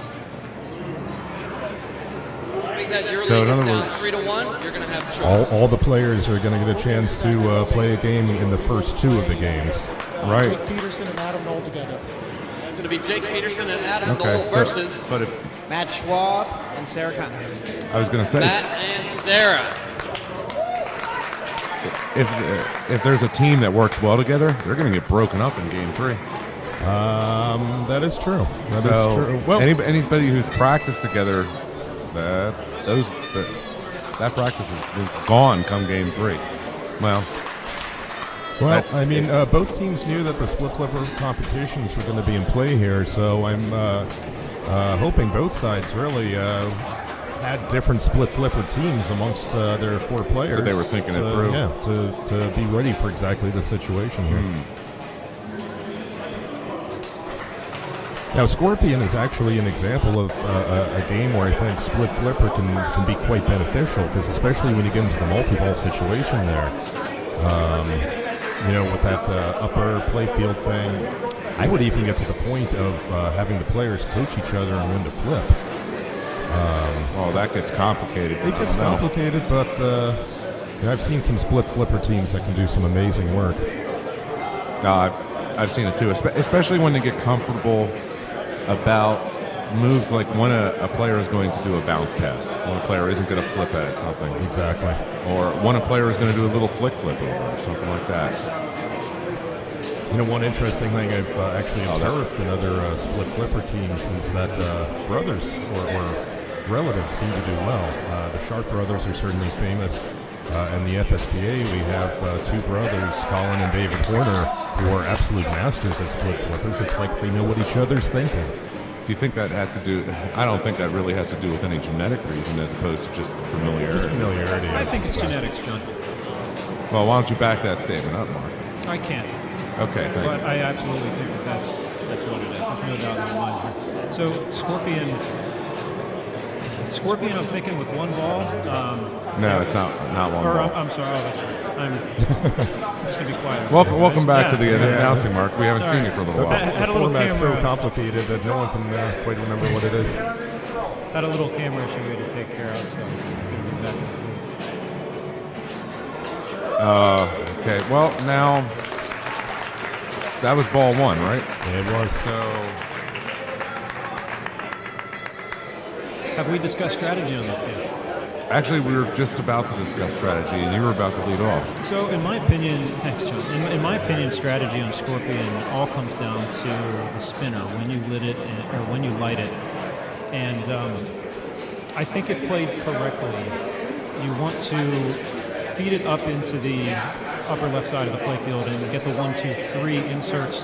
If you complete those twice, then you light the spinner for 1,000 spin. And especially on this particular Scorpion, one spin, that spinner goes and goes and goes. And so once you have that lit for 1,000 points, then the ball locks come into play, because every time you lock a ball, it puts the ball back in the shooter lane, which you can punch with your hand and get the ball to fly around the playfield and hit that spinner at 1,000 miles an hour and get like 250,000 points if you hit it hard enough just from one spin. ball. Sure. Right. Oh my goodness. And it's a strategy that is a little difficult to set up, because it's not a piece of cake lighting those shots on the left there, and it's also kind of painful when you have to punch the plunger, but it's something that can be very effective. Something else in multi-ball play in Scorpion that's important is the ball lock on the right side is much easier to hit than the ball lock on the left side. So some players will park a ball in the right side and then work on the spinner. So if the other team wants to try and start multi-ball, they don't, or if the other team wants to employ that strategy, then basically they have to shoot the harder shot, the much more dangerous shot on the left side. That sounds like a Doctor Who strategy, basically. Yep, I totally agree with you there. Doctor Who in our league is often one of those games where players will choose to go first, which is not normally the advantageous choice. Usually they like to go last, but rejected. Rejected. Was there a ball in that lock, or that was? There shouldn't be a ball in that. Yeah, there is a ball in the lock. Was there? Mm-hmm. Yeah, FSPA put it in there. Or no, PPL put it in there. Okay. And so there's a perfect example of the PPL utilizing a park ball in that lock to going first to their advantage. Defend that part of the playfield. Now, there's also something to be said, of course, in a split flipper match like this, to just rip in those drop targets and basically exclusively playing the upper left portion of the playfield just to keep the ball safe. But that strategy also, it just inherently brings the spinner back into play, because as you're hitting those drop targets, you're also going to like the 1, 2, 3 inserts. Sure. Now, they got like 20,000 points for what? Not sure, actually. The PPL did? Yeah. If they completed, very quick. if they completed the drop targets, then and they were on the 20,000, then that would be Okay. That's a lot of points really quick. It seems like the teams are basically ignoring the spinner and going for the upper drops. which is acceptable too. Oh yeah, yeah. I'm not going to fault on that. I mean, basically, with playing split flipper, you just want to keep the ball safe. The strategy that I'm talking about with the spinner is a little bit more in depth, and it's kind of an all or nothing strategy. But you know, at the same time, while you're working on one, you may as well work on the other as well. Sure. They're clearly trying to get back up in that upper playfield area. Yeah, with the exception of everything else, it seems. There's a spinner. Clean shot to the unlit spinner, which will be under the spinner. Rough drain there, but down twice in a row now. Pretty but tight. Actually pulling the lead there. This is a 3-ball game, I believe. Yes, 5-ball game. correct. Pretty tight here. this is basically a 1-ball game. At this point, you want to start the multi-ball, and then the game has a unique feature. If you keep the ball in play for a certain period of time during multi-ball, it'll light 50,000 at that shot right there that they just rolled up and down. So you don't have to do anything. You just get 50,000 lit for you? Well, you have to keep it in play for a certain period of time, and it'll stop counting after, say, 3 seconds of those switch hits. But after a certain period of time, it will light that 50,000 light on that inner right orbit. I always wondered what lit then. Yeah, it's just time. So that was about a 20,000 point ball, it looked like, plus a few in bonus. So about 30,000. There's still work to do. There's still work to be done. I know, definitely. Well, but I think they need to go back to the strategy, keep the ball in the upper left yeah, I agree with you. field area. Just a nice, safe, grind a few point strategy. Yeah. No heroics. You can't drain from that section of the playfield. So. That ball lock on the right side, basically, I mean, it really hurts them right now. It takes the multi-ball out of play because they have to start by locking the ball on the left. Okay, they're going over for halfway the there. They're close. If they complete these drops, then they're going to get it. Oh, that's not looking good. Oh, nice. Slow it down. They got it back up. I think they're gonna do it here. With the bonus here, I think. Yeah. Hopefully, And Joe at this point is coaching them. It's done if they Do walk not away. tilt. Yeah, do not tilt. Let it go. Okay. All right. There it is. Yep, there That's it it. is. Yeah. There it is. Don't get negative. Now, don't slam talk.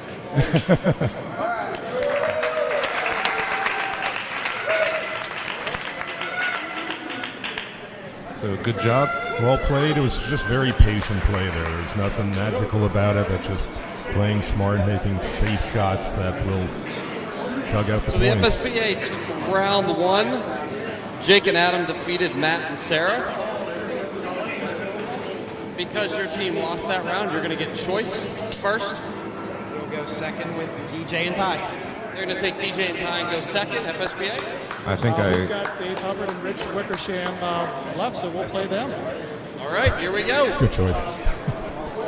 Yeah.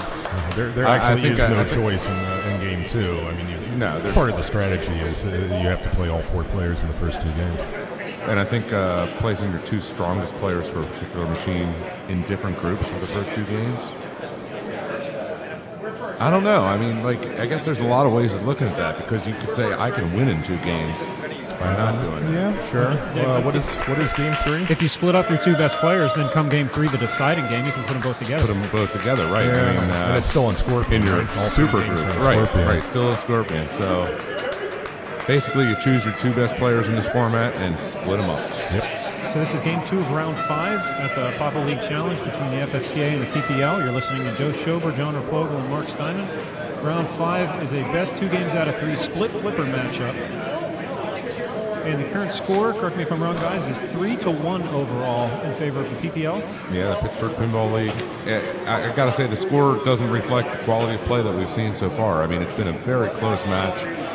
I wouldn't be surprised if FSPA were able to come back up and tie this. In this particular round, the FSPA is up 1-0. Right. So they hold an advantage here. They have a good shot of bringing it back to 3-2. If they win this game, then we're sitting at 3-2 overall heading into round 6, which is a best 2 games out of 3 on Metallica. I'm looking for a prediction at this point, Mark. What do you think is going to happen the rest of this match? FSPA, I think, is going to take this down, and we're going to head over to round 6. Head over to round 6. I think that the FSPA, for some reason, they're really good at split flipper matches. Well, I don't think they've lost one yet. Yeah, that might be true. I know we were practicing. Once we had the teams chosen, they were taking time to practice and plan strategies. And I know they were earlier today during the practice session here at Papa. So Doug Polkwith just threw a wrench into the plans here and didn't give them any tokens. I know that the PPL was practicing as well. They're kicking the ball out of the lock. They were. That was a smart call. Yeah, by absolutely. the FSPA players. Don't go in with a disadvantage there. That's good coaching there. They wanted that ball to come out of the lock. Yeah, as I was saying, while the FSPA players were in here practicing, PPLers were lifting their arms, right up about the mouth level out in the parking lot, drinking some beer, I think. So, yeah. You think the blood alcohol factor is going to come into play? Well, actually, they might be sobering up at this point. Yeah, this is when the headaches. But is that helpful or not helpful? Well, players probably not. They've been playing pretty well. Yeah, some players definitely do better when they've had a couple drinks and ease off the nerves a little bit. Yeah, it loosens you up. I think it's a pretty fine line, though. You got to be very careful. That's interesting. Conversations about what you eat and what you drink, and basically just your overall preparation for a game. It's just like any highly competitive endeavor or sport. You have to pay attention to what you do. You have to pay attention to what you eat. I know Josh Sharp was talking a lot about diet and stuff, and saying that he gets better rest when he goes off to a pinball tournament because he doesn't have his child to take care of. Honestly, for me, I was thinking about this a lot recently. The diet, I don't want to change anything from what I normally do, which my diet is pretty bad. But I don't want to get off the caffeine and get a caffeine withdrawal headache. Sure, you don't have a headache. Yeah. I think it's a question of body chemistry. I wonder if you're talking about hundredths of a second, between a missed shot or a made shot. I mean, I know everyone here and many in our audience have experienced just being on, playing games and you just couldn't miss. And what is it that creates that? Is it being in the moment and just happen to be getting lucky again and again and again, or is it having fallen into a pattern where your body chemistry and whatnot, your reaction time is just and your sleep patterns are put you in a position to succeed? I'm no doctor, I don't know, but I suspect that treating yourself well and having and not being tired would certainly have an effect on it. Well, and certainly, we've seen, I think, with the Pinball 101 video, it has a specific little segment on this. The timing of the game here, is as precise as any other sport. I might imagine the noisemakers in the crowd are going crazy. But, it's a game of timing. Certainly, if you've come here to play Pinburg, which is 2-3 days that can make the finals of intense pinball play, you need endurance and strength.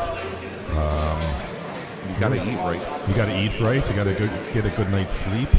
Well, I can tell you that's critical on the tournament director in the case too. I mean, you're talking about some long days setting things up, and I think last Pinburg I walked over 50 miles is what my pedometer said. That's just amazing, isn't it? Well, I don't know if it's amazing or silly, but it's one maybe both, right? I hope you at least lost some weight for all that trouble. Oh, good Lord. I slept for probably 2.5 days after. I lost 8 pounds of Papa. Oh, did you? Did you really? Yeah. Wow. While I was helping out with some of the stuff. Yeah, I know moving games that Saturday night is just it's a different thing. Imagine having to set up. Well, I think we figured out we had to move 65 games on Saturday night, and we closed at midnight. So we had 5 hours to move, set up, and level 65 games for the finals on Sunday. And you think, you think you don't have to move that many games for finals, but you have to move games out of the way. And so you do end up having to move double what you would otherwise think. They're shooting the left lock shot, which is incredibly dangerous. I think Joe should actually, Joe Kosak, the coach, should actually head over. Well, they got it in. They got it in. They got it. So this could change things here. So they got the good one lit. Although, did it give him? There it goes. Yeah. Okay. Wait a second there. There's something wrong. No, it advanced to the second player. Yeah, something screwed up. Oh man, I'd be afraid to ask the referee. The referee here. Referee's just to say you lost your ball. Yeah, and I mean, how devastating is it to have a game malfunction after you make that tough lock shot? They should have a ball in the plunger. They should have a ball in the plunger with a ball locked. If you lock on the left, it's the next player's ball. Well, the PPL side is saying if you lock. So we've had a malfunction on Scorpion. Scorpion is now uneligible for play. So what we're going to do here is Pete Hendricks and the FSPA captain. There's going to be a fist fight. Do a rock, paper, scissors to determine the game that they're going to play. Wow. In this matchup. Wow, this is a very important game. Well, wait a second though. What happens to the first match that FSPA won? The rules very clearly say 1, 2, 3, shoot. So you can choose the game you want to play. He did not lose. They're going to choose Tales of the Arabian Night. Do you wish to keep the same team? Do you guys wish to keep the same team? Okay. Continue on. The rules very clearly say that the scores could reset from the machine changes. I believe so. We're going to have to get Doug up here to talk about this. Yeah, I'm going to be curious to see what Doug has to say to us. Doug. So meanwhile, though, a very dangerous split flipper team is coming back to Arabian Nights, and they put up a big score on this earlier. Are they going to get to play 5 balls on this, though? Isn't this set up for 5-ball play? I wouldn't expect that they're going to get to play 5 balls. No, that doesn't make sense.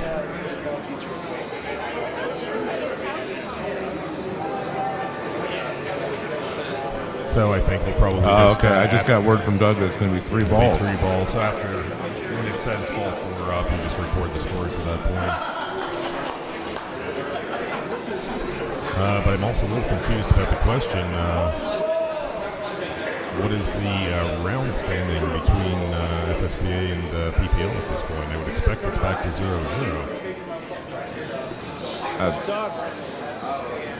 If I was an FSPA fan, I would say I would have a hard time believing that. As a PPL, as a neutral observer, I believe that that's probably exactly where it should be. Guys, I have an update here. Okay, I just spoke it up. Basically, what he's going to do is it's 1-0 FSPA since the one game was completed. He's not resetting the overall state of the round. Basically, he just bumped that progress on Scorpion. That's done, and so the round is where it was, but instead of playing Scorpion for Game 2, they're just moving over to Tales of the Arabian Nights. All right. Well, as the FSPA rep here, I'm all for that. I thought the rules clearly stated that wasn't supposed to happen. But what do I know? Oh, but of course I'm just a neutral observer. I'm a non-neutral observer. That was a brilliant call by the referee, Doug, there. Yeah, I think we might have a throwdown here, John. You're going to have to talk to him about it. The league challenges, they're set up in a way to be a little bit looser than circuit events. We have a little bit of fun. We encourage crowd participation, and apparently we're also encouraging Doug just to do whatever the hell he wants. I know. Doug's employing some tactics that might be considered unfair. Yeah, it's a different kind of experience here at the League Challenge. Well, this is pretty interesting here. After ball 1 basically didn't happen. It's a 2-ball game we're looking at right here. I don't know. I'd say... or maybe it's a 4-ball game we're looking at here. Who knows? But it's whatever Doug wants it to be. Hopefully that doesn't change. I did talk to him. It is a 3-ball game. I'm not sure if you're genuinely listening.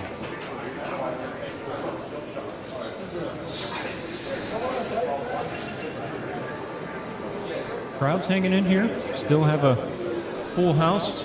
Wanting to see the end of this matchup. FSPA is looking to bump it back into a competitive situation. PPL is currently up 3-1. FSPA is up 1-0 in this particular round, and if they win this game, then they bring it back to 3-2 overall in the best of 7 series. This is the Papa League Challenge. You're listening to Joe Schober, John O'Kogel, and Mark Steinman. Free State Pinball Association can be found at fspazone.org, and the Pittsburgh Pinball League can be found at coinball.com. If you want to learn more about Papa, or the league challenges, or our tournament circuit, then go to papa.org. And FSPA oh, that was a big rip on the lightning lamp. FSPA is clearly playing the lightning lamp strategy. It's worked. Wow, another big shot. Keep it going, basically. 500,000 points for that shot. And that first shot, that first shot was worth like 600,000-700,000 points. Oh, another big, clean strokes to the lamp. Wow, these guys are going to be triple lightning lamp. Is that what it is? Yeah, triple 3X. lamp. Oh, they're taking the 3 times. Oh yeah, you gotta. Well, when they're hitting it that clean, you gotta make the shot. Okay, they kept it going. All you need is one to keep it going, so that's important. Did that fall into the scoop there? Was that a bonus X, or do you have to hit the captive ball?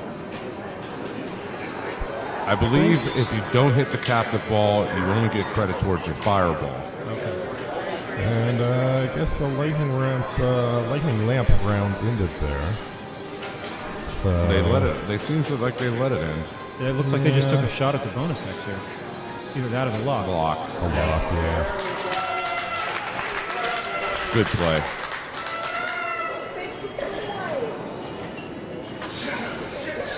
Missed the skill shot, I'm guessing. Quick orbit, just like that. And they clipped the captive ball there for the bonus X. I think the bonus X will not be something to be ignored here. No, it can get big. It can get big in a hurry.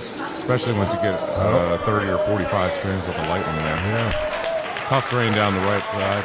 It's a good ball for the FSPA crowd. Oh, yeah, they got... So, Coach Pete is walking up, and he's talking to his team. So what strategy do you think PPL is going to employ here? Gotta say, I think it's the same strategy. Just head-to-head lightning lamps and see who wins?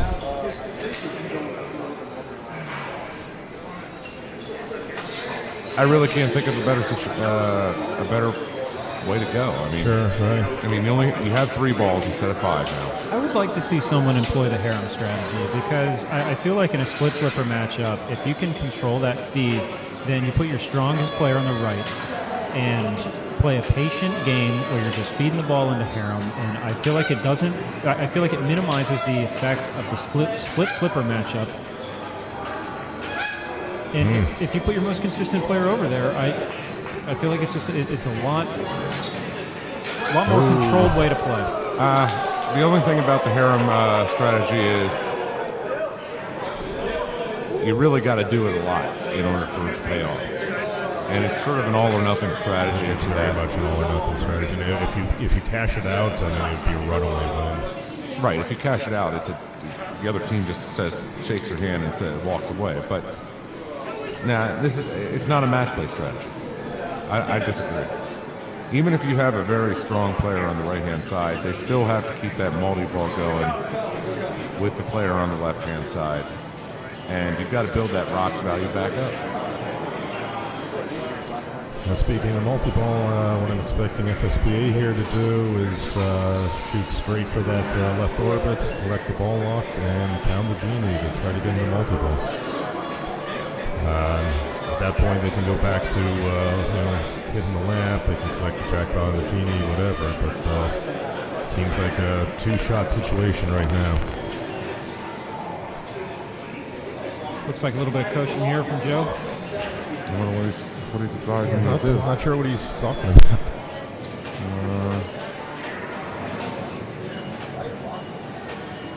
Going through the status reports and the... What are they trying to figure out? He's saying maybe what the bonus is? No, he's not. Right. No, he's not. Yeah. Okay, it's not even an option. Lock slid. Yeah, we'll find out here pretty quick.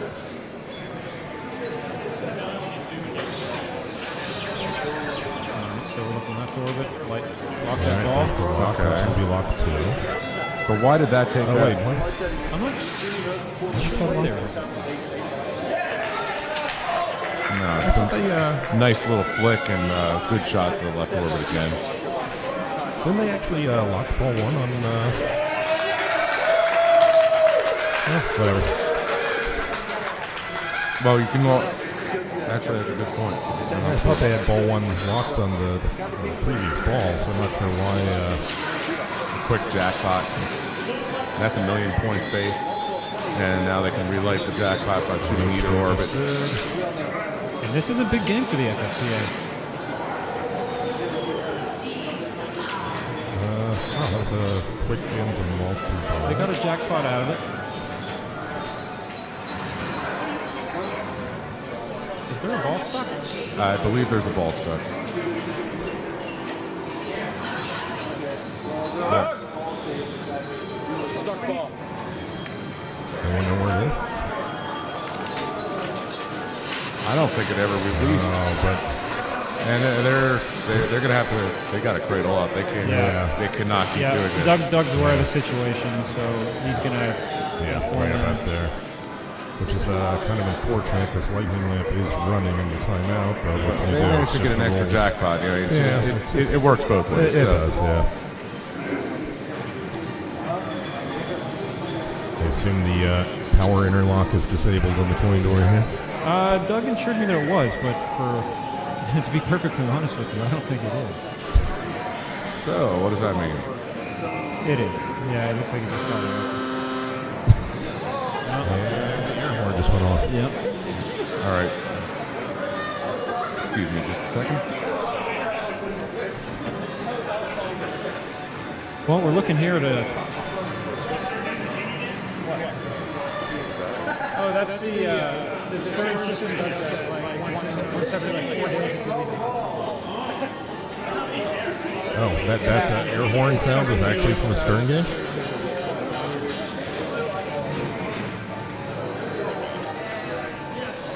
So we're sitting here watching Doug Polka try and release a stuck ball.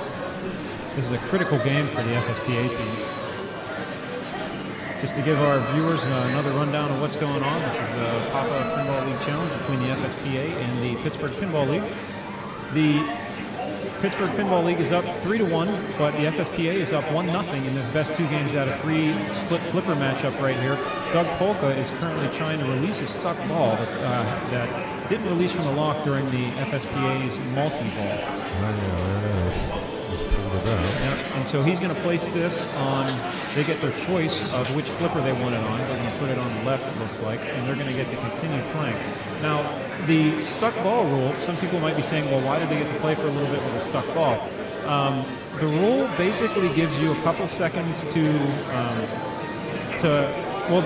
basically you have to control the ball once you realize what has happened. And once you realize what has happened, the rule gives you a couple seconds to try and control the ball, which they did, and they caught it on the right flipper. And then you call over an official, which is exactly what they did. So now they're in a situation where they get to continue play. And if they win this matchup, we're going to be staring at 3-2 in the overall standings.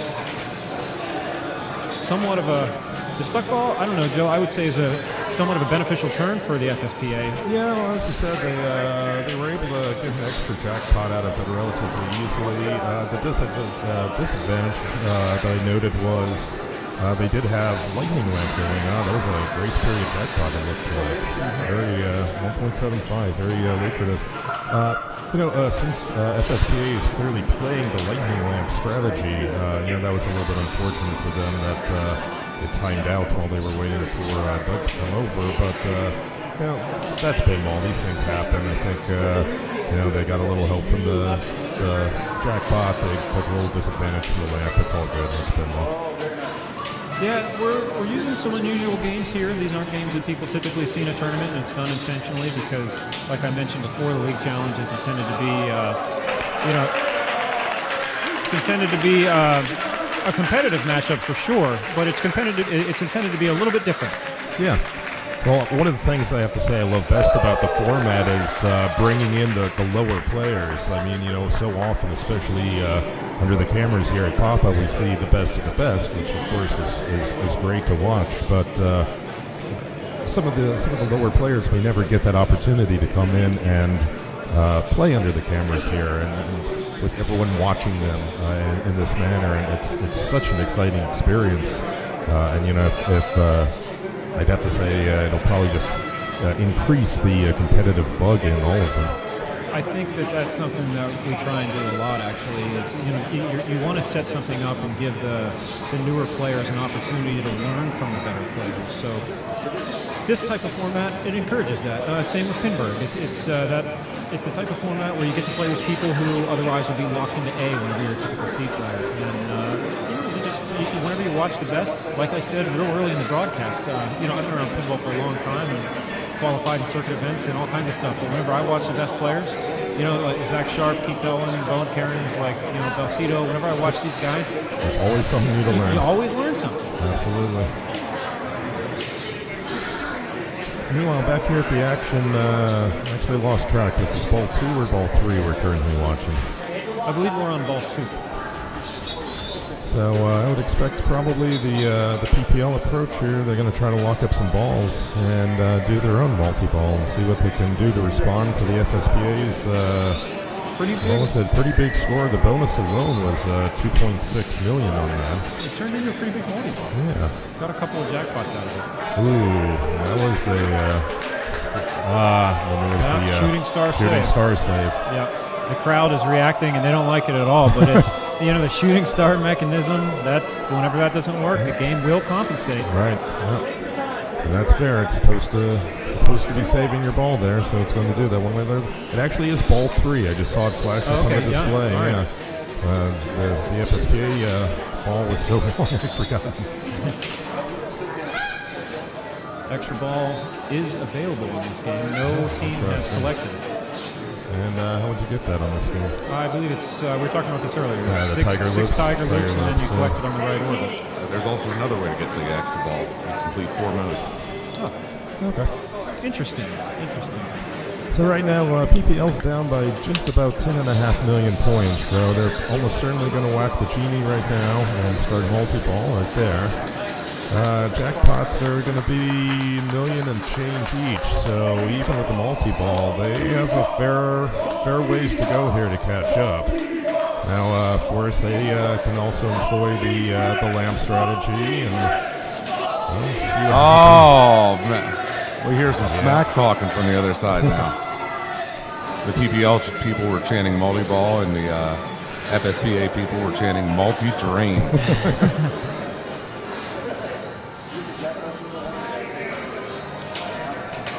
What's interesting here, I think the lightning lamp did expire. An unorthodox cradle separation. But look at that beautiful live catch. Tyler with a nice live catch. And DJ's here just holding on to those balls, trying to keep everything under control. He's going to want to pop one of these up and separate it so that he'll let Tyler play.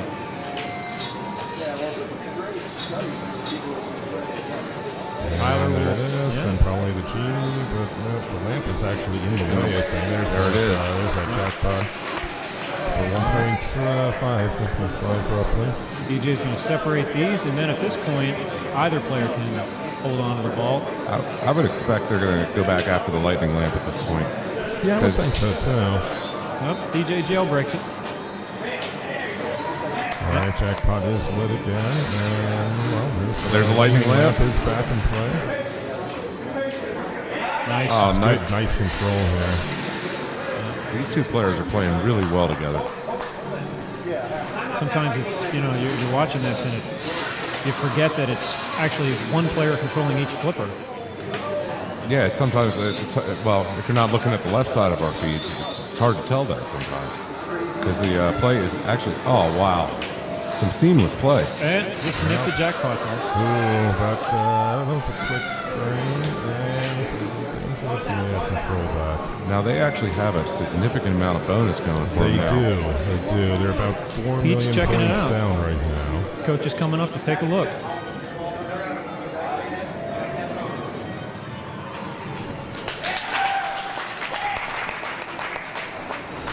Collect bonus an option? Collect bonus is an option, yeah.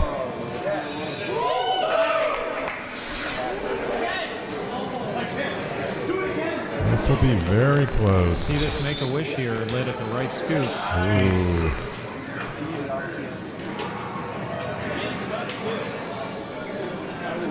Backhand? Yeah. They collect it? It won't be collect bonus, I don't think. You're looking at Ty Konopasek and they take DJ the jewel. Real. The jewel is worth bonus as well. It is. Not a huge amount, but it's just about a 2 million point game. I think they I don't know what's the multiplier. enough. What's the multiplier? If they've gotten some multipliers, it's enough. That's big lamp. 4 times. Oh. No, that's.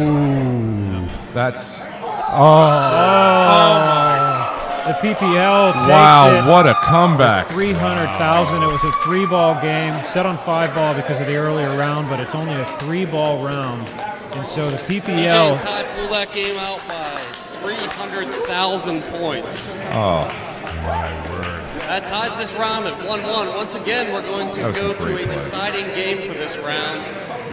Joe, you have option. We're staying on toe 10. We're going to go second with Dave Hubbard and Jake Peterson. We go Dave Hubbard, Jake Peterson. I guess we're going first with DJ and Matt. We're going to go with DJ and Matt and go first. That game there on toe 10 was pretty much indicative of everything we've been seeing tonight. It's tight. It's all going down to the wire. good play on both sides. I Good saw. play. That was a big comeback to make. They were down, what was it, roughly 10.5 million points, something like that, and that is a lot of ground to make up. That can be very intimidating if you don't have the patience. Sit there and just play your game and not worry about what the other score is. A lot of people psych themselves out. I have that problem myself. Ty really impressed me there. I didn't even know that live catch was really within his arsenal of skills. And in the middle of a multi-ball, he did that perfect live catch from left flipper. Now, what's interesting in the middle multi-ball, but when you're playing split flipper, you actually in some ways can pay more attention to what you're doing because you trust your partner to cover the other side for you. So, great opportunity to do it. It was very well played by the PPL team there. And it takes us to the decisive game 3 of this round. This just changed, the dynamic just changed so much because this actually is the opportunity for the PPL to put this away. This is the first match point, as they say. If the PPL wins this game, then the league challenge has been decided. Oh. Pretty quick ball there, which, I don't think that was savable. No. So, more lightning lamp, you think? Seems to be working. Joe seemed pretty confident. Seems like he's happy with the strategy whenever they decided on Tales of the Arabian Nights, so I don't see why they would change it. No, not at all. Who are the two representatives for FSPA in this? I believe he said Dave Hubbard and Jake Peterson. Two solid players. Yep. They are actually our top two by rank coming into this. Dave in the FSPA, we have a statistic called outscore percentage, which basically is a statistical analysis of every score you've made on every machine against every other person in the league. According to that statistic, Dave Hubbard is number 4 in the FSPA. He very consistently puts up very high scores. And Jake Peterson was, I believe, number 64 or so at the time we set up the teams here. Exactly how does that work? The outscore percentage? Yeah. Essentially, it's a little complicated to explain, but what it amounts to is for every game that you play on a machine, it figures out what percentage of other league players' scores on that same machine you've defeated. And that is cumulative lifetime, and it's further cumulative across every machine that's been played. So essentially, like Dave Hubbard's coming in with a roughly, I don't have the exact number, but about a 70% outscore percentage. So what it means is, on any given machine against any given player, there's about a 70% chance he will outscore that player. That's really a good figure. He's certainly a modern game specialist. He's very good at repeating shots, very good at modern skills, drop catches, post passes, and the like. So well suited for this kind of play. So interestingly enough, going back to Ball 2, PPL, first player on the game, they are doing a slightly different strategy. It looks like they're actually trying to start modes and completions.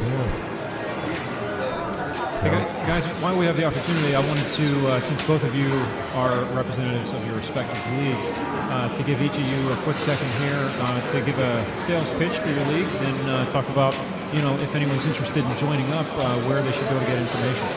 Joe, why don't you go first? Sure, yeah, thanks. So, like we talked about earlier, the FSPA basically represents the Washington, D.C. metropolitan area, Washington-Baltimore metro area, really. It's a big area. We have leagues right now just outside of the city of Baltimore. We have a league, the one in Baltimore is at our volleyball house location, which is actually a volleyball house arena. We have a location in College Park, Maryland, which you probably know from the University of Maryland, just north of the city of D.C. That's at the Town Hall bar. Machines there actually run by Chris Newsom, who many people might know as a very competent player himself. And our Northern Virginia location is at Mighty Mike's Bar and Grill in Sterling, Virginia, basically in the D.C. suburbs of Northern Virginia. We're just about finishing up our fall 2013 season. We're going to have playoffs in a couple weeks here. But we certainly invite people to come by. You can guest at any time. Our next season for all 3 locations will be starting probably around the last week of January. You can check out our website at fspazone.org for all the details. You can sign up for our mailing list, find out when the next season starts, get a gist of how the season works, and we'd love to have players at all skill levels. I mean, we have anywhere from Papa A caliber players to folks like Adam Knoll here on our team who just started playing 9 weeks ago. It's his first season, so everyone's welcome to come out and join us. Sounds great. And John, where do people go for information about the Pittsburgh Pinball League? Okay, the Pittsburgh Pinball League covers most of Western Pennsylvania. We actually have some members from Ohio as well. And we play 3 nights a week, 3 times a year. We have 3 seasons per year. We are just celebrating our 6th year. And this year we actually, I think, broke a record for the largest league ever somewhere. Maybe in the world, maybe in the U.S., but we have 112 players as of this season. Our next season will be starting up in early January. You can get information about the Pittsburgh Pinball League on coinball.com. Hey, John, I want to cut you off real quick. You're talking about 112 people in the league. I think it's really important to mention that that's 112 people that meet weekly. There's a lot of leagues out there that have big numbers, but maybe they don't meet with nearly the frequency that you guys meet. Right. When we run a season, we run an 8-week season, and you keep your best 6 scores out of the 8. So for the past 8 weeks plus a makeup week time,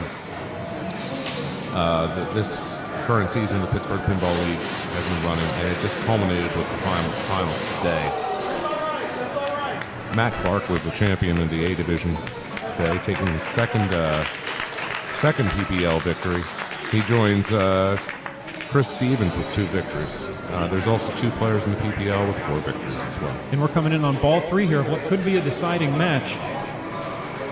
Yeah, this could be. This is a very important time, and the PPL's looking to lock this thing in.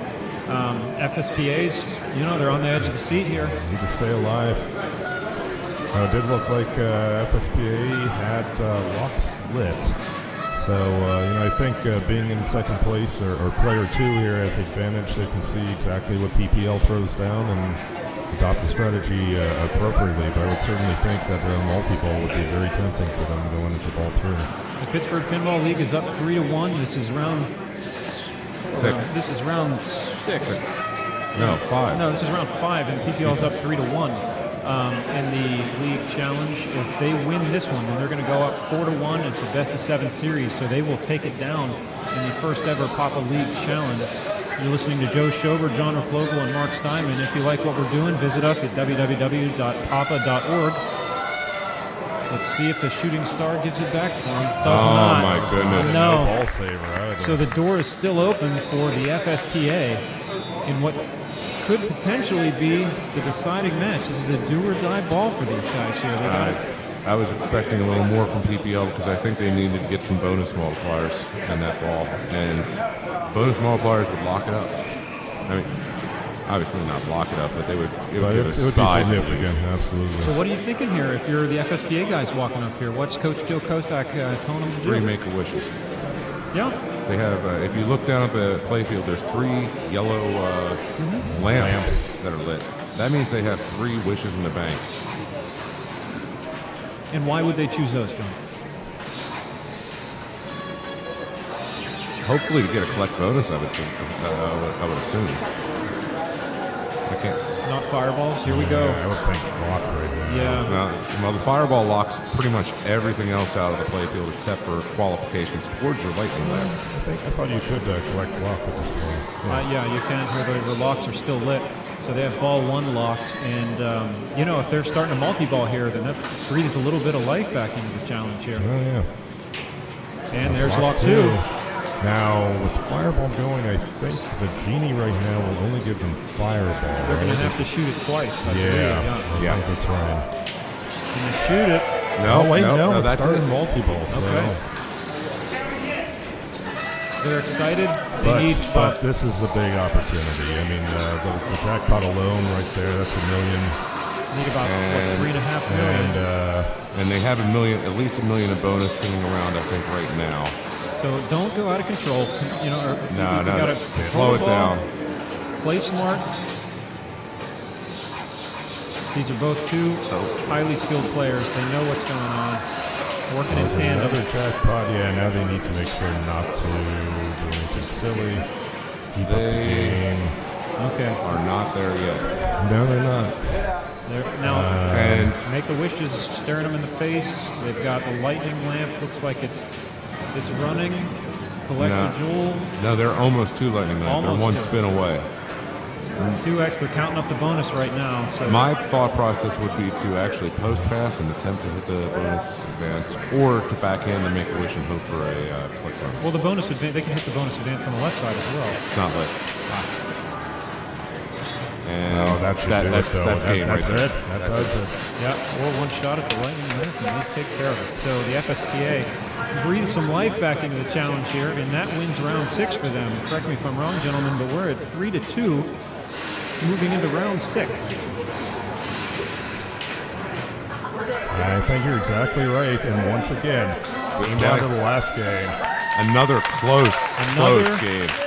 Game 3 showdown. The FSPA team is just clawing their way back into the challenge. And we're moving on to round 6 here. Doug Polka is going to tell us that we're going to play a best 2 games out of 3 on Stern's Metallica, which is a new game, fast-paced, and pretty awesome. So the FSPA takes 2 out of 3 in that round to bring our score total so far. PPL 3, FSPA 2. Round 6 will be played on Metallica. It's best 2 games out of 3. Each game must be played by a different player from each team, with priority given to the players who have played the least.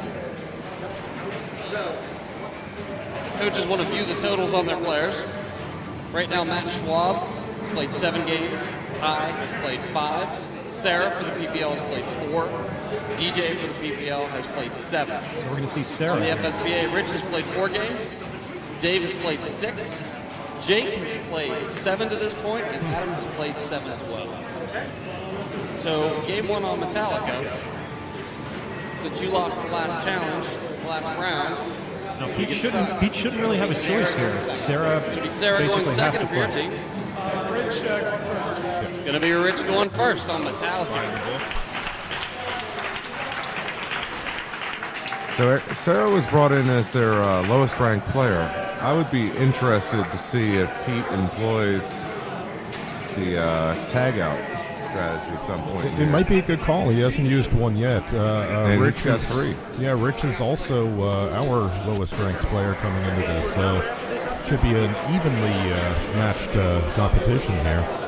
Now, I'm not sure exactly how strong Pete feels about Metallica myself. I don't know You know, just knowing Pete's play style, I've got to feel that he wouldn't be too bad at it. He plays pretty fast and loose, and Metallica's the kind of game where just banging into stuff a lot of times can be very lucrative. Yeah, so. I guess if he could just sit there and hit the ramps a couple times, it would be great. Yeah, I mean, combo values can be worthwhile. Well, Pete's the kind of player who he has great nudging ability, and you know, he's really good playing a game on the fly. And Metallica, I think, with the open play field and a lot of shots that you have to hit that keep the ball out of control, I think it would honestly play into his play style pretty well.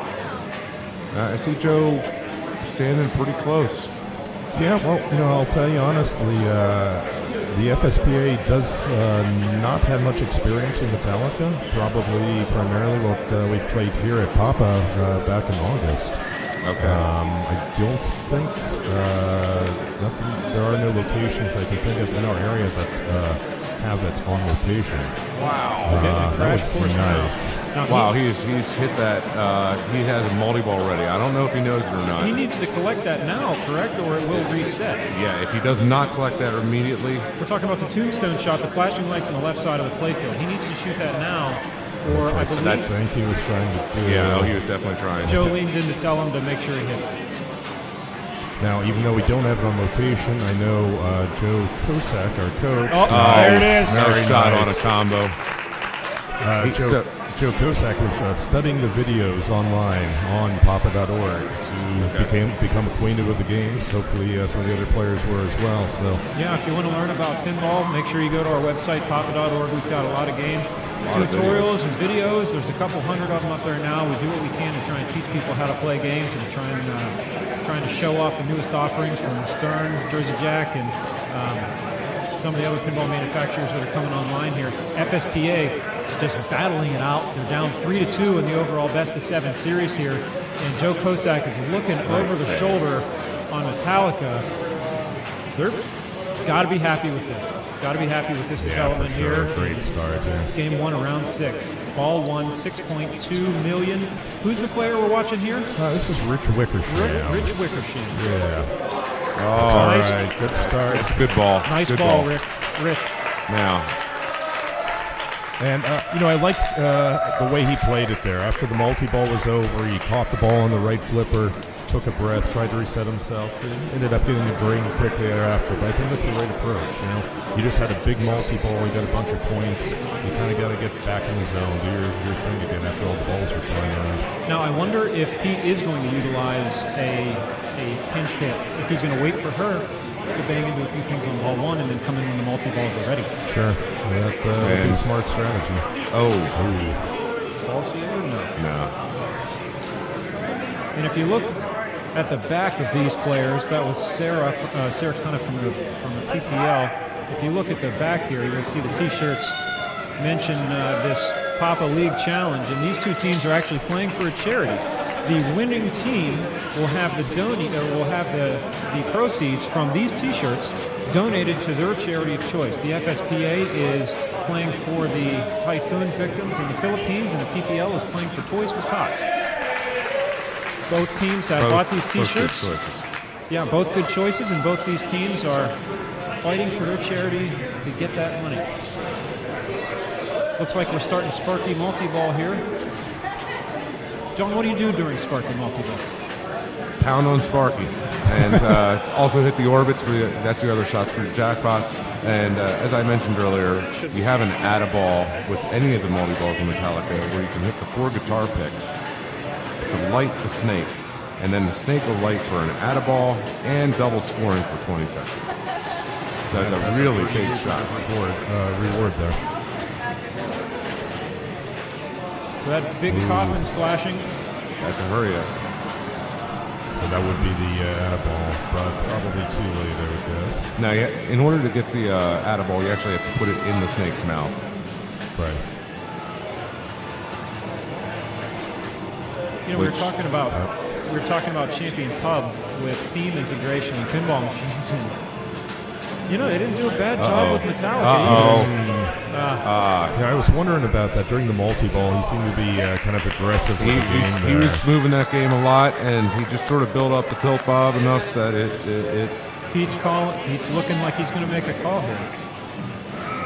Is he going to bring himself in and pinch hit for Sarah? Either way, they probably want to just let the game rest for a few seconds after that tilt. Yeah. Right, that's probably what he was telling her first. For our viewers who just chimed in, there are 2 4-player teams here and with 1 coach, and the coach has the ability to pinch hit three times what was that? for 60 seconds. So we are wondering if Pete is going to step in at any point. He hasn't entered himself into the competition yet.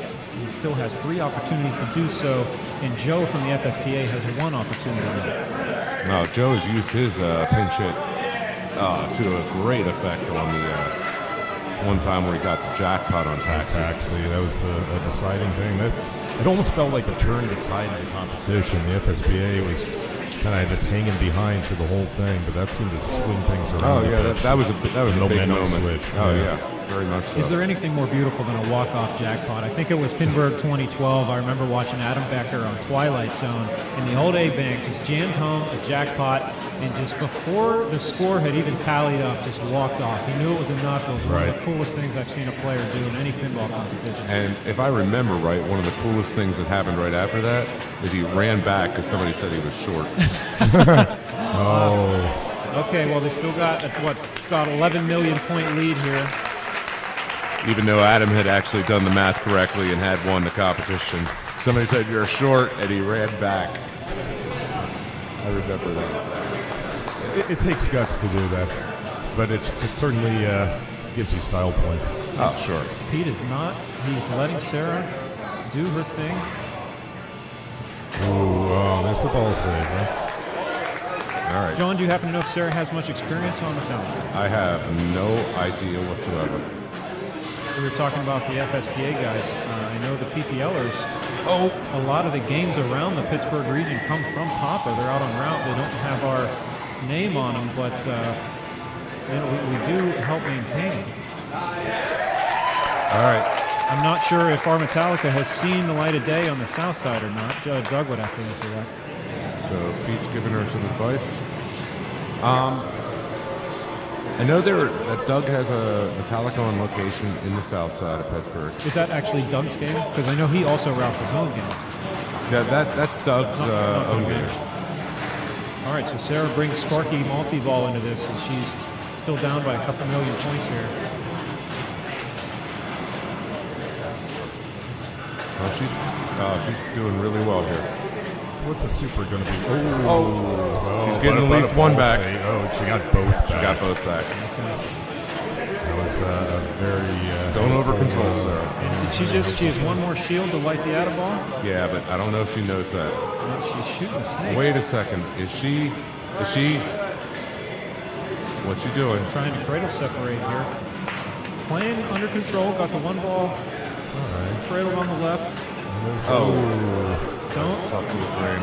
You see so many players who just flail out at the end of multi-ball trying to get the one last jackpot. Oh, nice save. She's putting herself in danger, though. Yeah. Still down by 7. That was good. She needed that. What's Pete doing? Pete, I think, still coaching. No, Pete, like he's going to switch in. No, yeah, he's telling her what he thinks for. Pete picked his team, and he's standing behind his players. Absolutely. I respect that. Although I know Pete is one of our top players in our league as well, so I think there is a point where.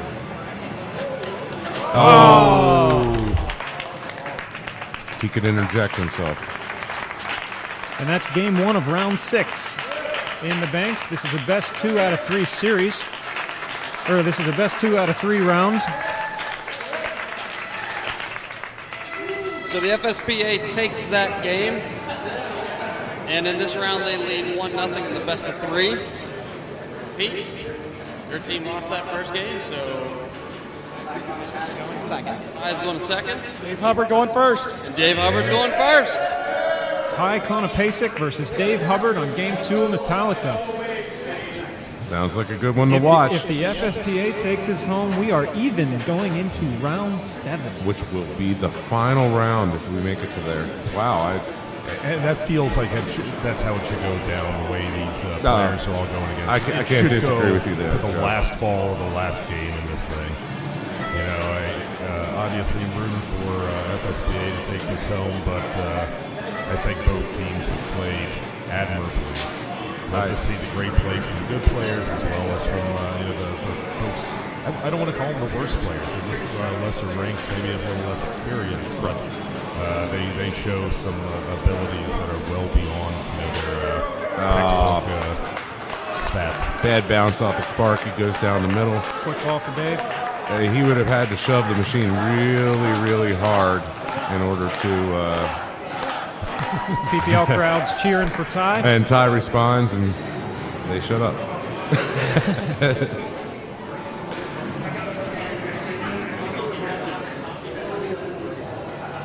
So I'm guessing then Ty has some experience playing this on location. Well, now the location that has this is a bar. So actually, perhaps not. I don't think Ty.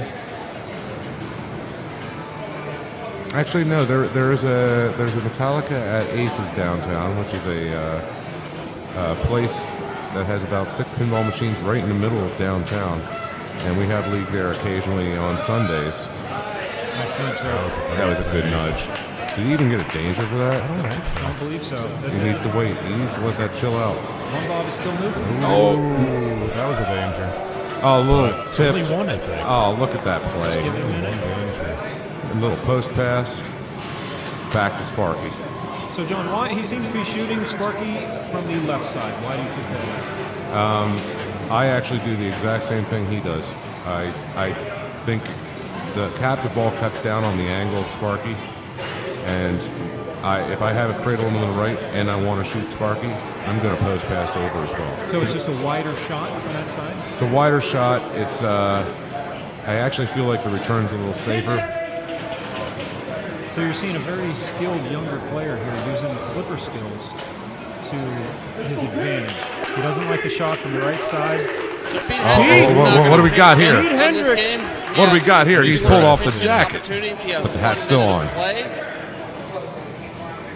have to admit, I'm a little surprised at this actually, because to me it looked like Ty was. I thought Ty was doing really well. Once the 60 seconds expires. I did not expect Ty to, or I did not expect him to insert himself. Ready? At this point, Ty was. He was doing good. He was doing really well. He waited for Ty to get multi-ball ready, and Pete's coming in. Now, are there perhaps multi-ball rules that Pete knows better that Ty might not, and he wants to take advantage of that? I'm hoping that Pete explained to Ty about the guitar picks, and I would be about 95% sure that Pete knows about that. Losing critical time with the multi-ball graphics start. He only has 60 seconds here, and then Doug Polka is going to. We're down to 30 seconds. He has 30 seconds. Right. I mean, left. so he lost 15 seconds. If it's in the middle of multi-ball, Pete has to take his hands off of the game. Especially with the ball save gone. Oh, I think I'm starting to believe that this might have been a great choice. Maybe wait for Ty to start the multi-ball and then come in during the ball save, even if you want to. 10, 9, 8. 7, so 6, he's gonna have to 5, 4, 3, 2. Transfer's complete. So Ty comes back in, takes over with a jackpot. That was excuse me, but I was very frustrated by that. As a commentator, he's coming back into coach. Yeah. Could insert himself in again. I'm actually with you on that. I think Ty was playing good, and I don't know that there was any reason for Pete to substitute in at that point. I think Pete has the jitters. I think he wants to get into the match here. He's seeing Joe use his pinch hits so effectively that he feels like it's forcing him. It's forcing him to want to play a bigger part.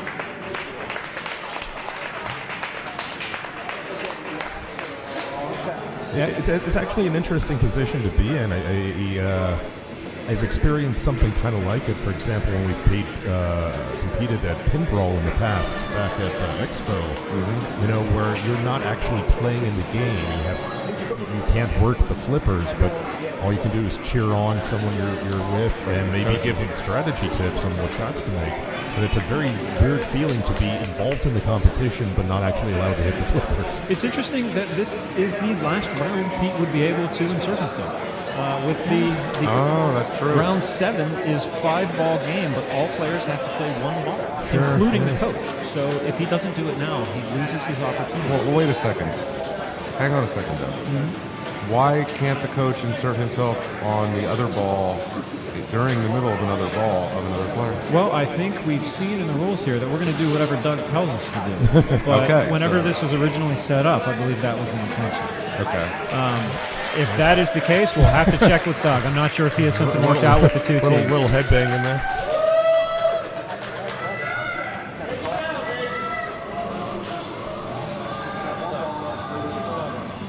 But yeah, I think you're right. I mean, that could be an interesting strategic choice if it's allowed on the final rounds to sub out the coach. That could have potential. Dave's going to work. He's just pounding away on that Sutter Sparky shot. He actually has his coffin lock 1 lit, but I don't really think that's that big of a... Not really a factor. Not really a factor. If anybody gets the coffin multi-ball, they've already probably won on other points. Right. I just spoke to Doug about the situation of coaches inserting themselves in round 7, and I was 100% wrong. So coaches still will have the ability to insert themselves in round 7. Very interesting. 1.6 super there. And I think it's just about tied up. Yep. So here we are, back to a 2-ball game. Dead heat. Yeah. So what do you think? Is he just going to go back to pounding Sparky somewhere? I think that's what they're discussing right now, and it looks like that's the answer. I don't mind that play. Yep. I think the snake shot was just a reflex action. Yeah, I was trying to save the ball there. Using the ramp to pass it over the left to get a corner shot at Sparky. We saw Ty earlier using the post pass for that. Now, what do you think about 1.1? Not bad. But Yeah, that's for the hurry up. yeah, the hurry up. What do you think about the possibility of a combo strategy? Is that a viable strategy here? I just hate spending that much time in single ball play when you could be working towards a multiple. Sure. Right now, at best shot, he's 4 shots away from a multiple. He could take the 4 shots on the grave markers and he had a multi-ball. He's about 6 shots away from a multi-ball at Sparky, and he's 7 shots away from a multi-ball at Snake.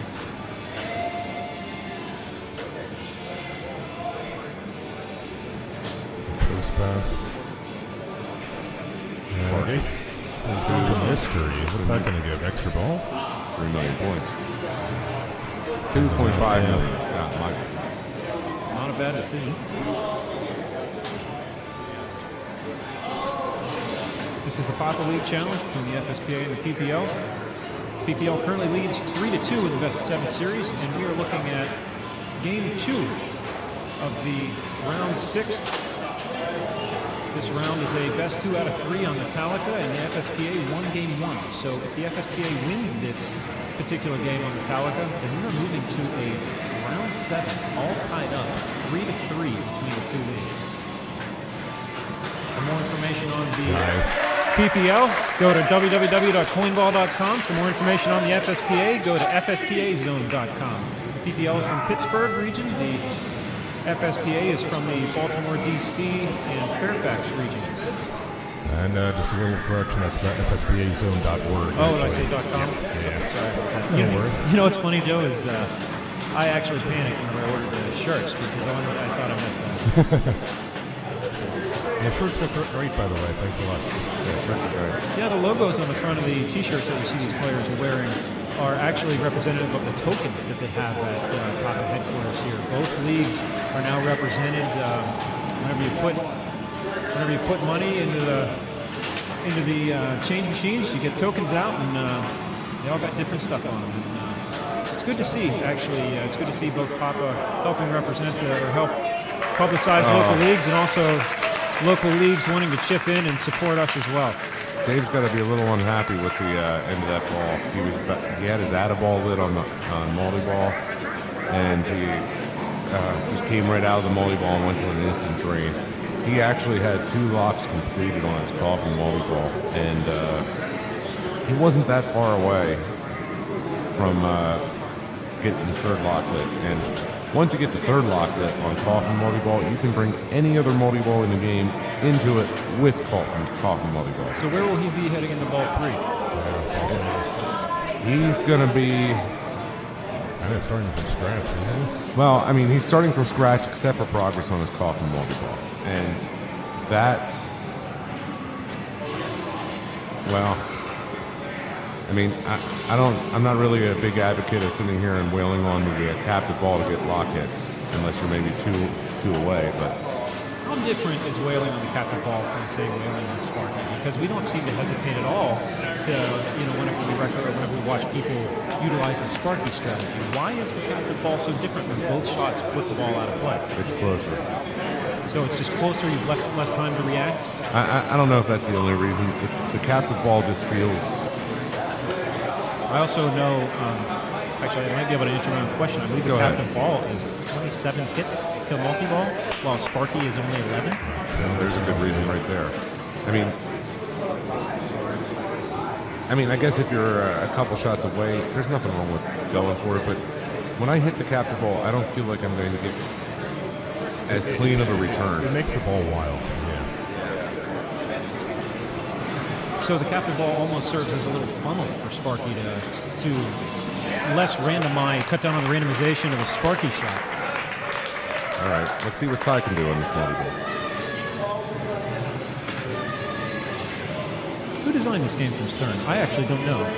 John Borg, I think.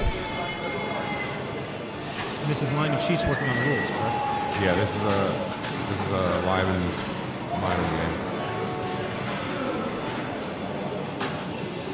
Pinball fans around the world are always happy to hear Lyman's working on the game. Oh, Lyman designs great rule sets. The 2.5, I think, was actually from the extra ball on the right scoop. Taking a second to figure out why he was getting 2.5 million there, but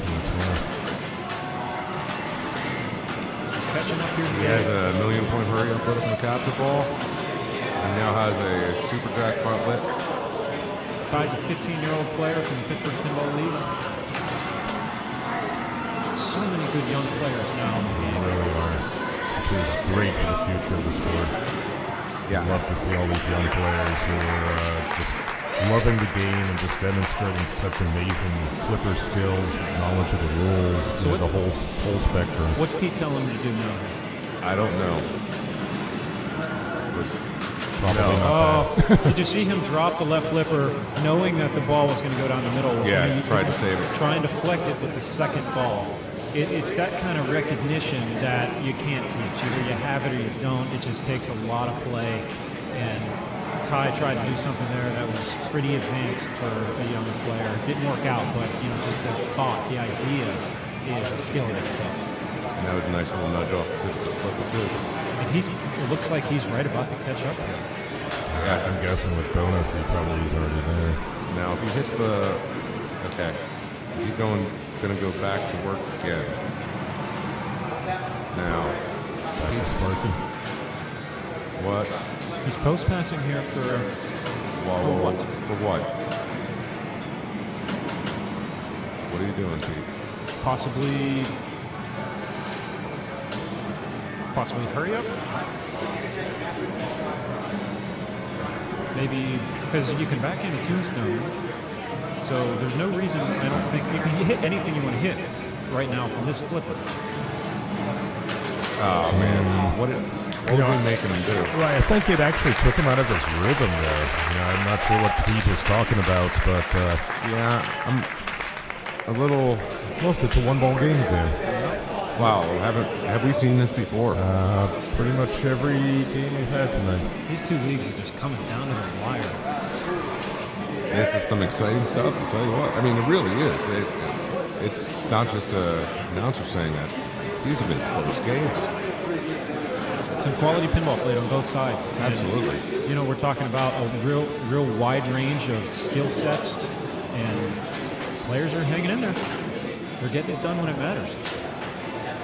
We've seen Joe Kosak step in for a walk-off jackpot on Taxi after pinch hitting for a player. We've seen countless games come down to the wire, and I think the only game that really didn't add up to the billing is the one game of Scorpion, and that was over so fast that no one really has to worry about it. I think that's exactly what Scorpion's built as, though, sometimes. It's going to just take it from you. So he has multi-ball lit on the snake, and there it is. You got it. Very nice. So what do you do during snake multi-ball, John? Hit the snake. No, really what you do is you want to hit the guitar picks, add your ball, and also you can build up a snake combo bonus so that your snake jackpot is worth more points when you hit the snake. Of course, that might all be wrong, but that's what I'm pretty sure of. Talking about theme integration of pinball machines and Snake is from Metallica's Black album. In my opinion, it was. Well, I didn't really like that album, so I can't say it was their last good one. But then they have the Sparky from Ride the Lightning. Oh, what was that? Do you see that? That hopped right over now. Oh, he's lucky that. Oh, there it is. He just got to coffee. Wow. Now, will they step? No, Snake ended. Yeah, it's Snake giving him the Snake total. So so it's no longer in play. It's actually an advantage for Dave at this point. Yeah, because now he can make progress towards every other multi-ball in the game, including Snake again. So he could bring another multi-ball in, or even if he doesn't, he can actually get every other multi-ball ready. So at this point, I'm thinking, hope some of these random shots. Oh wow, that ended fast. He's close to Tombstone. He still has 2 balls in play. So, and he has his add-a-ball lit at the snake. But he's trying to bring in his grave marker. I would have tried. One more shot, huh? Yes. Grave marker is lit for multi-ball now. Nice shot, nice separation. And another hurry up Take the snake add-a-ball. 1.2 on the hurry up. Yeah. This is a very big play. Dave's in his element here, and this is where he excels. This, you were saying, he's your modern game specialist. Absolutely. He's fitting the bill. Double scoring in the play. Yeah, and interesting. I'd say there's a lot of good coaching done by Joe here, because Joe actually managed to keep Dave low enough plays he was allowed to play in this game. That's really good. Yeah, as I said, I was enjoying at least the other day watching the strategizing of the entire team, but Joe was clearly leading that. You know, he took his coaching role seriously and was bringing the team together. I'm very impressed. Not that I'm saying that Pete's done a bad job. I think that's exactly what you're saying, John. Just spit it out. Gosh, thanks. I got Pete's your back. Pete's gonna have my back too. No, Pete did an excellent job. I think Pete definitely has a lot of faith in his players, and he stood behind them.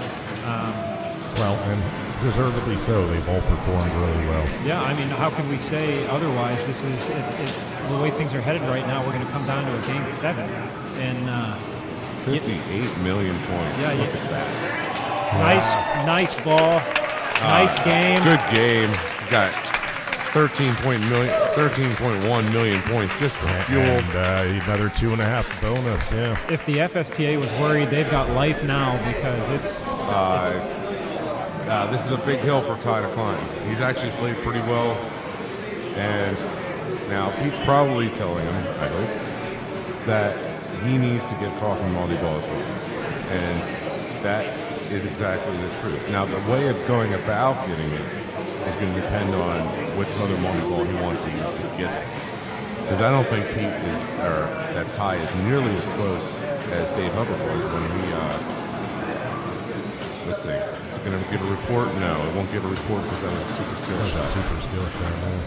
But he actually did hit the captive ball with that super skill, so it'll be interesting to see if he. Honestly, Ty was shooting. Okay. Oh. 2 more hits to light lock. He's actually almost there. I was incorrect. So that is possibly why on the last ball Pete was telling him to aim at that. Remember the discussion? Yeah. Okay. Yeah, and I believe that Ty's shot immediately following that was a shot at the captive ball. Oh no! That was a tough break. Gentlemen, we have a new ball game. Yeah, here we go. The best of 7 is now down to a best of 1. Wow. Every team member going head-to-head, and we'll see how it plays Dave out. Hubbard Oh, my takes gosh. that matchup. And it should be noted that that is the first round that has not gone the distance tonight. They settled it in 2 straight matches.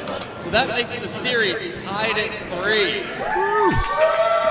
So who's going to win tonight? Is it going to be the FSPA? FSPA! Or is it going to be the PPL? So the next round is a 5-ball game on Creature from the Black Lagoon.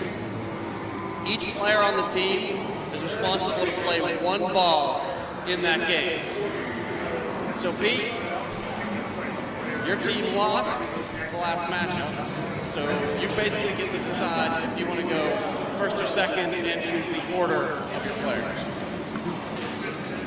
Of course they're going second. Going second, what's the order of your play?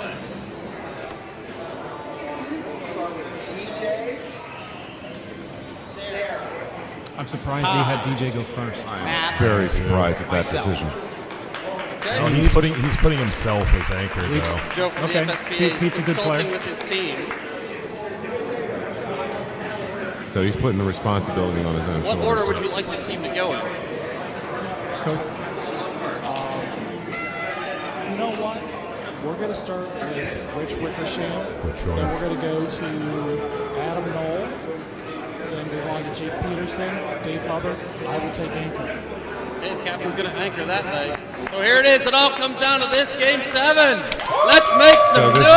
this is it. One more game to decide the entire league matchup. I mean, how many games of pinball have we actually watched at this point? We've probably watched 25 games of pinball, maybe. And this is it. This is the final matchup. And this feels right. I mean, how close all the rounds have been, all the games have been. I mean, we had, what was it, a 300,000-point game on Metallica earlier. We had some of the silly Scorpion games, And- big comebacks, taxi, everything that happened on both teams. I mean, PPL threw up some huge games, huge rounds. Champion FSPA Pub. came Yeah. back and did it. This feels right.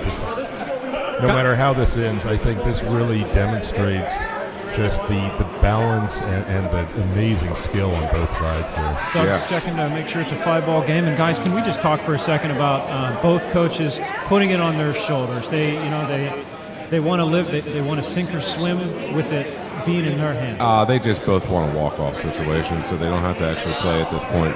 No, I think I think both coaches want to say, hey, look, we made these decisions all day for our team, and maybe we've done it right, maybe we've done it wrong, but at the end of this thing, we're going to take responsibility for our actions, and we're going to try to do the best for our team. Absolutely. And now on with the show. Creature from the Black Lagoon.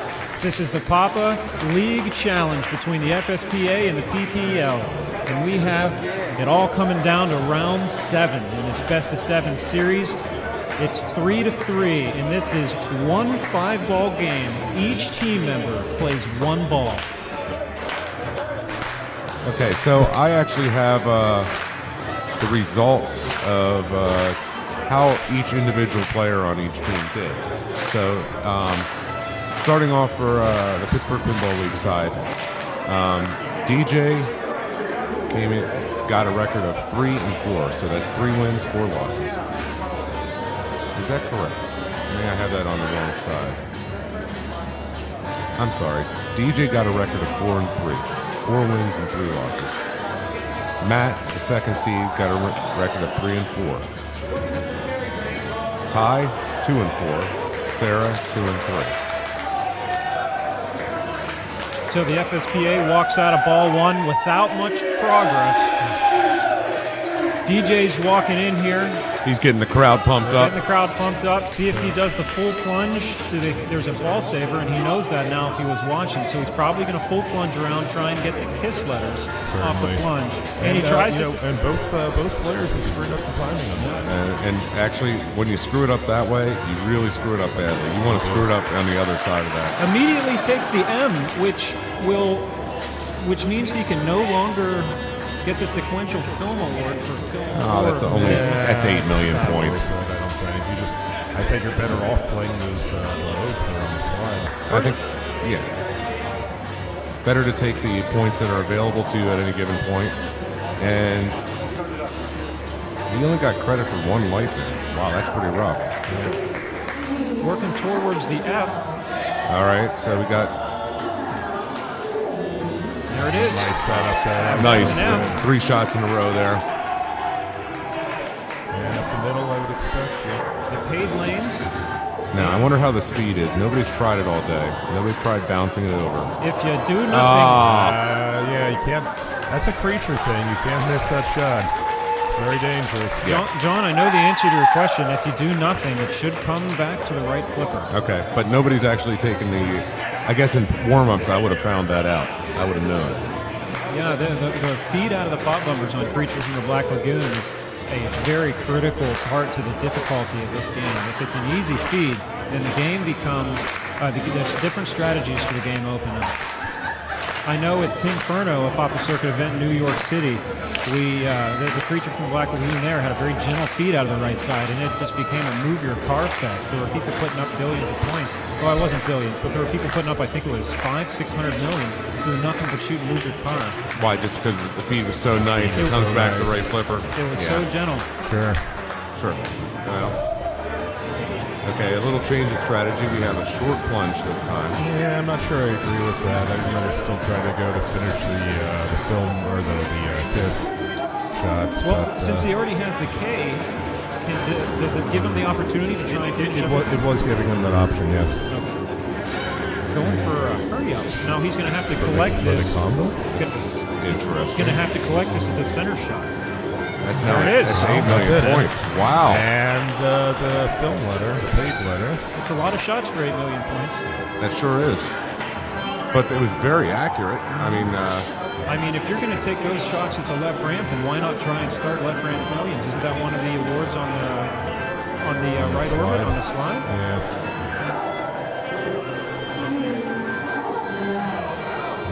Joe's coaching him. Another nice shot. I have to say I'm impressed with Adam's control. Like I said, he's a 9-week same thing that happened to DJ the ball before. A 9-week league player. Well. Those are pretty good flippers. He played well. Just before we start with our next player for the PPL, for the FSPA, Rich went 2 and 3, Dave went 3 and 4, Jake 4 and 3, Adam went 5 and 2.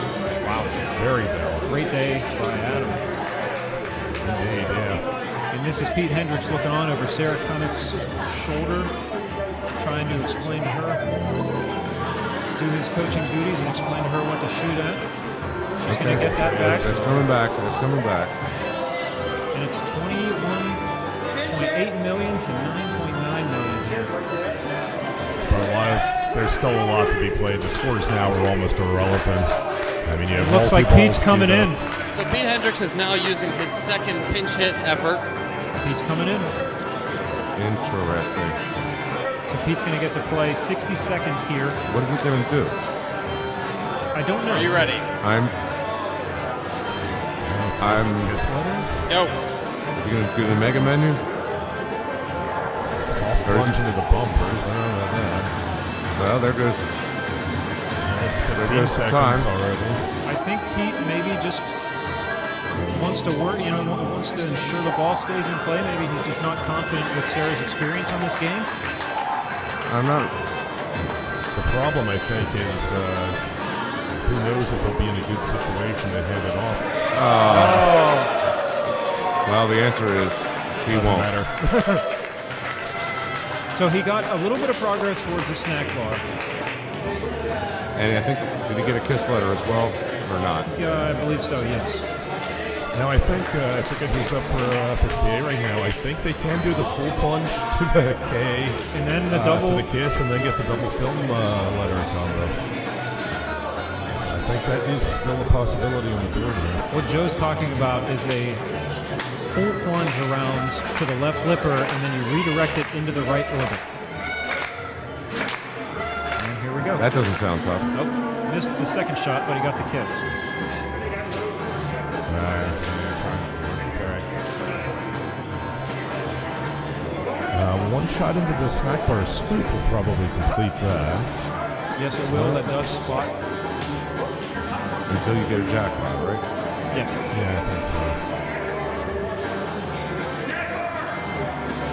At this point, is anyone going to shift? Wow, that was a nice shot. But it didn't Very work, low did it? angle.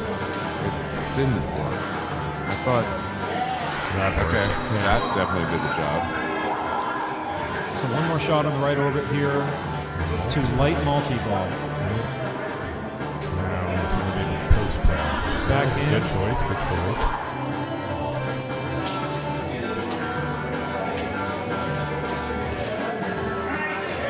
Nice control. And we apologize, but we seem to have just lost the camera for Creature from the Black Lagoon. Coming and going. Of all times. Oh, go figure, right?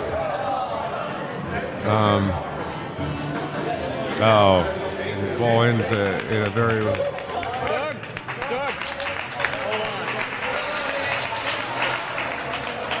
We're going to take a minute and try and get this back. Right. But what we do know is when FSPA comes back up to take their next turn, multi-ball will be lit. So that could certainly be a changing point in the game. Oh yeah, that's a really big situation.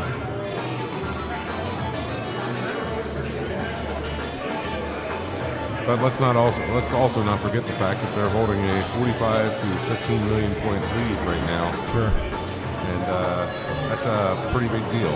It is a big deal. On the other hand, PPL has the advantage here going second. So depending on what FSPA throws down on the next two balls, they can adjust. You know, do you have to push multi-ball with multipliers? Do you do move your car? What do you do? Wow, that's a real tough answer. Well, I don't think we know yet because we don't know what balls 4 and 5 yet hold for FSPA. Or Right, for but PPL for that matter. yeah, I mean, I guess you don't play that ball until it comes, but.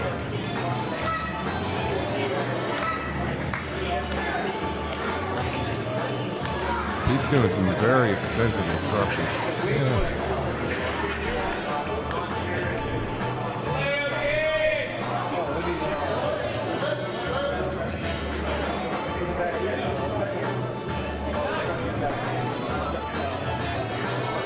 It seems like you got the feedback from Creatures. No, we haven't yet. Still missing that feed. But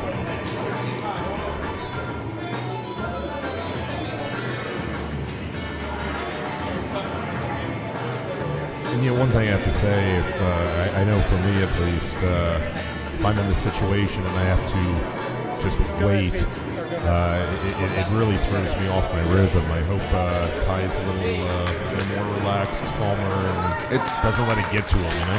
interestingly enough, when they were doing hockey, hockey broadcasting, they were saying you can never have a break for television, and then they started getting television breaks, and they were talking about how that threw hockey players out of their rhythms. Now we're entering the televised age of pinball playing, and is there going to be situations where we have timeouts for network timeouts? Oh, okay. Yeah, certainly that would be pretty wonderful if that ever happened. Oh, yeah. Both teams are basically in the same situation. There's a 12 million point difference, and they're both multi-ball. They're both multi-ball. Very interesting.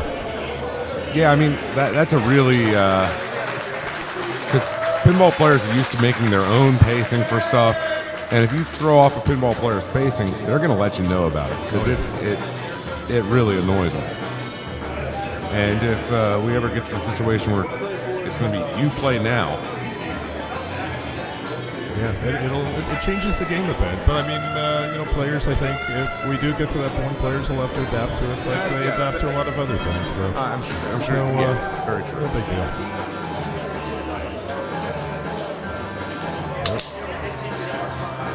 And what the heck just happened there? What are they doing? Well, I swear you made the.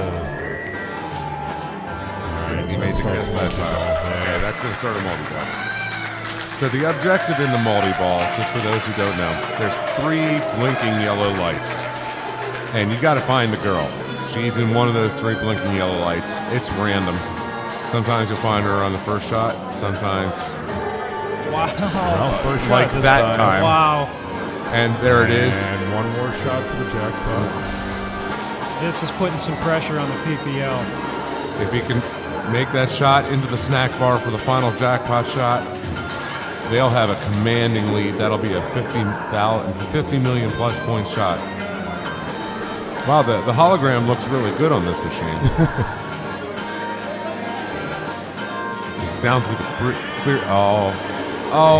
Last second he doesn't get it. Now he still gets to restart. Right, he still gets to restart in the same place. I think he would almost be better off just gaining control and waiting to restart and then have a shot at both the jackpot and the super.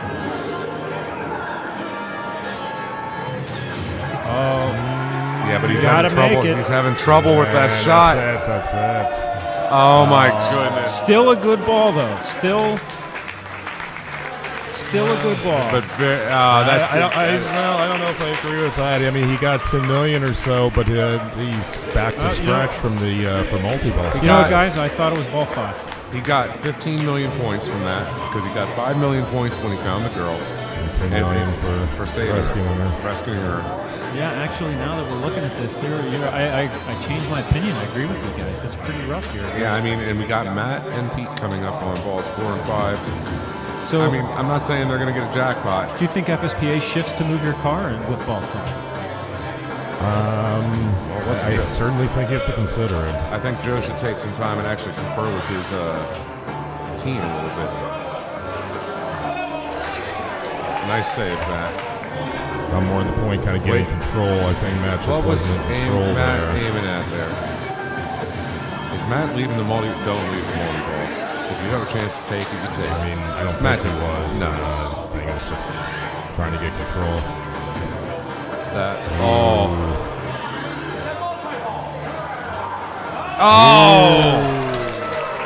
Flips late, and he ends up hitting it off the bottom of the sling and down the drain. And here we are on exactly what you were talking about. We're down to the final ball of the final match in the final game. Anyone's game here. And I mean, this could go either ways. Absolutely. And here it is. It's time for the team captains to show us what they got. We haven't seen them that much today, so only seen literally about 2 minutes from each of them. So now I think Joe should just go for the slide.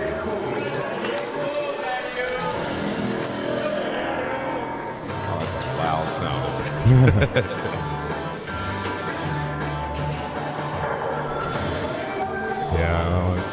You say you think you should go for the slide?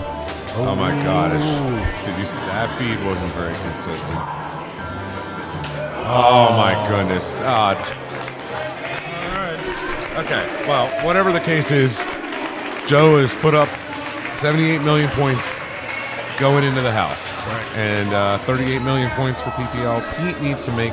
He basically needs a multi-ball jackpot or to do a whole bunch of others. He needs to double his score at this point. So in order to do that, yeah, you're exactly right. A multi-ball jackpot would put him well over. And we were just talking about walk-off jackpots. He is set up for that exact situation. Yep. I mean, in theory, it could be 3 shots away, 4 shots away. Something like that. 4 shots away, right. However, but I know also Pete's saw how luck. the FSPA multi-ball win. It could go like that too. I mean, it really. Pete would never find the girl in the first one. Never. Okay, he's early. He's late. Oh! No. That's it. It's over. It's over, and the Free State Pinball Association has won the very first league challenge, beating the Pittsburgh Pinball League 4-3. I will say honestly. Oh, what a match! Congratulations! I was glad to see the that, FSPA but it was for their great. victory. It was a good match. I'm sad to see it, but do the honors and accept look at the that awesome trophy. And once again, that championship trophy. Congratulations on a hard-fought win. Congratulations to the FSPA. Joe hoists the trophy for his team. FSPA. So I'd like to give good congratulations to all the people who made the trip up, and they did a great job today. Pittsburgh Pinball League, you guys did wonderful today, but it just wasn't meant to be, I guess. It came down to the last ball out of who knows how many like hundreds of balls were played today. Right, just like we were talking about earlier. For Joe, Mark, and myself, I'd like to thank you guys for tuning in. And I'd like to get Joe's going to sit in here. Let's pick his brain about some of these decisions. Actually, yeah, that sounds good.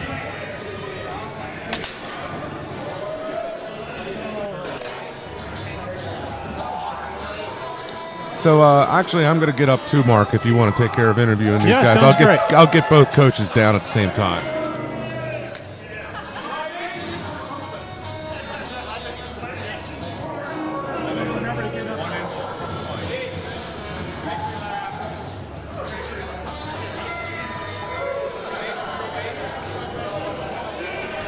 Wow. Well, guys, it was a hard-fought battle. How do you feel? Pete, you first. It was a very enjoyable experience. I'm really disappointed in myself. I think I let my team down. It was one easy shot and just couldn't bring it home. My team forgot to tell me to remind me that I was doing it for the kids. But this was a great experience. I'm very proud of my teammates. Ty and Sarah did great underneath the pressure of all this. Matt played superb. DJ played good. The FSPA is very strong. Great competitors. Took it to 7. It was a lot of fun. Pete, I want to talk to you about your as Joe takes the trophy. Pete, I want to talk to you about your strategy for inserting yourself into the matches. Did you have one going in, or was it moment by moment? What were you thinking at that point? Well, my hope initially was to save myself for Metallica and play 3 minutes. I was going to do it on Ty, and he played very well. I maybe shouldn't have jumped in there. I should have let him go since he had momentum. And then after they blew up the last ball with the coffin and put the expo on the game on, it's like, well, I'll just save myself for Creature. And it was just, you want to have your best players at the final moments, and today I may have taken the best players out. Well, Joe, first ever league challenge, and you come away with a win. How does that feel? It is absolutely amazing. And, it was amazing even when we were down 3-1. This has just been a phenomenal event. And I've been telling everyone before we started that I haven't been this excited about a pinball tournament since Pinburg relaunched as the World Match Play Championships in 2011. It's just a great format.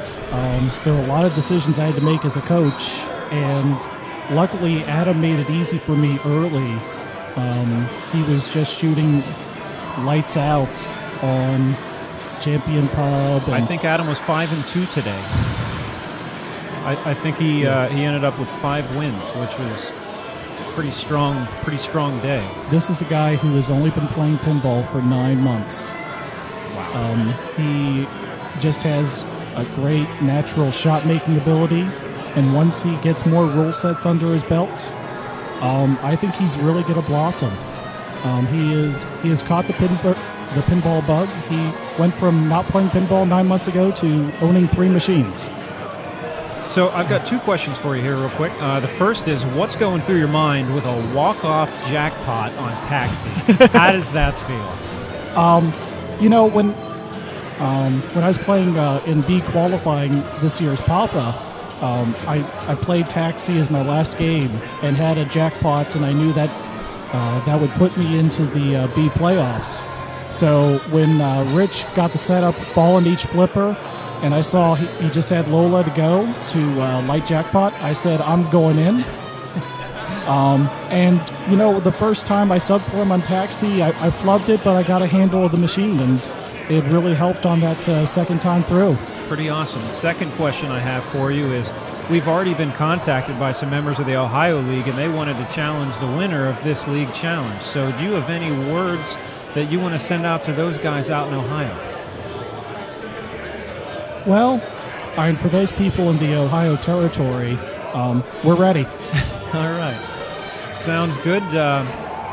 Guys, I want to thank you both for putting all the time and effort that you had into this here. And for all the viewers watching at home, we want you to stay tuned. We've got a whole lot more pinball coverage coming. We've got a pretty new broadcasting system here. We're working through things, and we're always trying to add new elements. So stay tuned. It's going to get better and better. Joe, Pete, anything you'd like to say, to one another or to the viewers at home before we sign off? Well, Mark, first we want to thank you for all the work that you put into this too. Absolutely.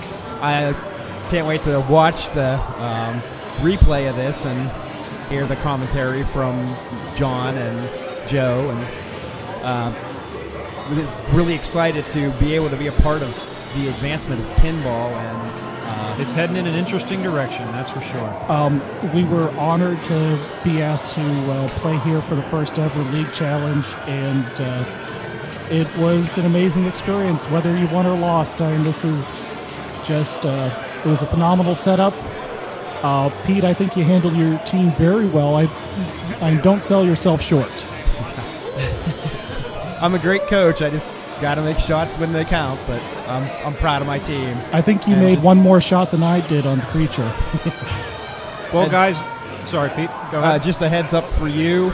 The Ohio team they had a viewing party, so they have scouted you out. So be prepared. Well, guys, the honor was ours. Thank you so much for taking part, and I want to give a special thanks to all the members of the FSPA. If you want more information on that league, if you're in the Baltimore, D.C., or Fairfax area, visit them on fspazone.org. If you're in Pittsburgh or the Western Pennsylvania area, join the Pittsburgh Pinball League at www.coinball.com. And if you're interested in any pinball coverage, always be sure to check us out here at papa.tv or papa.org. And I want to send a special thanks to John Replogle, the guest announcer, and also Joe Schober and Doug Polkel, the man standing behind me in the official's uniform. It takes a small army to make these things run well. And thank you all so much for tuning in. We'll see you next time.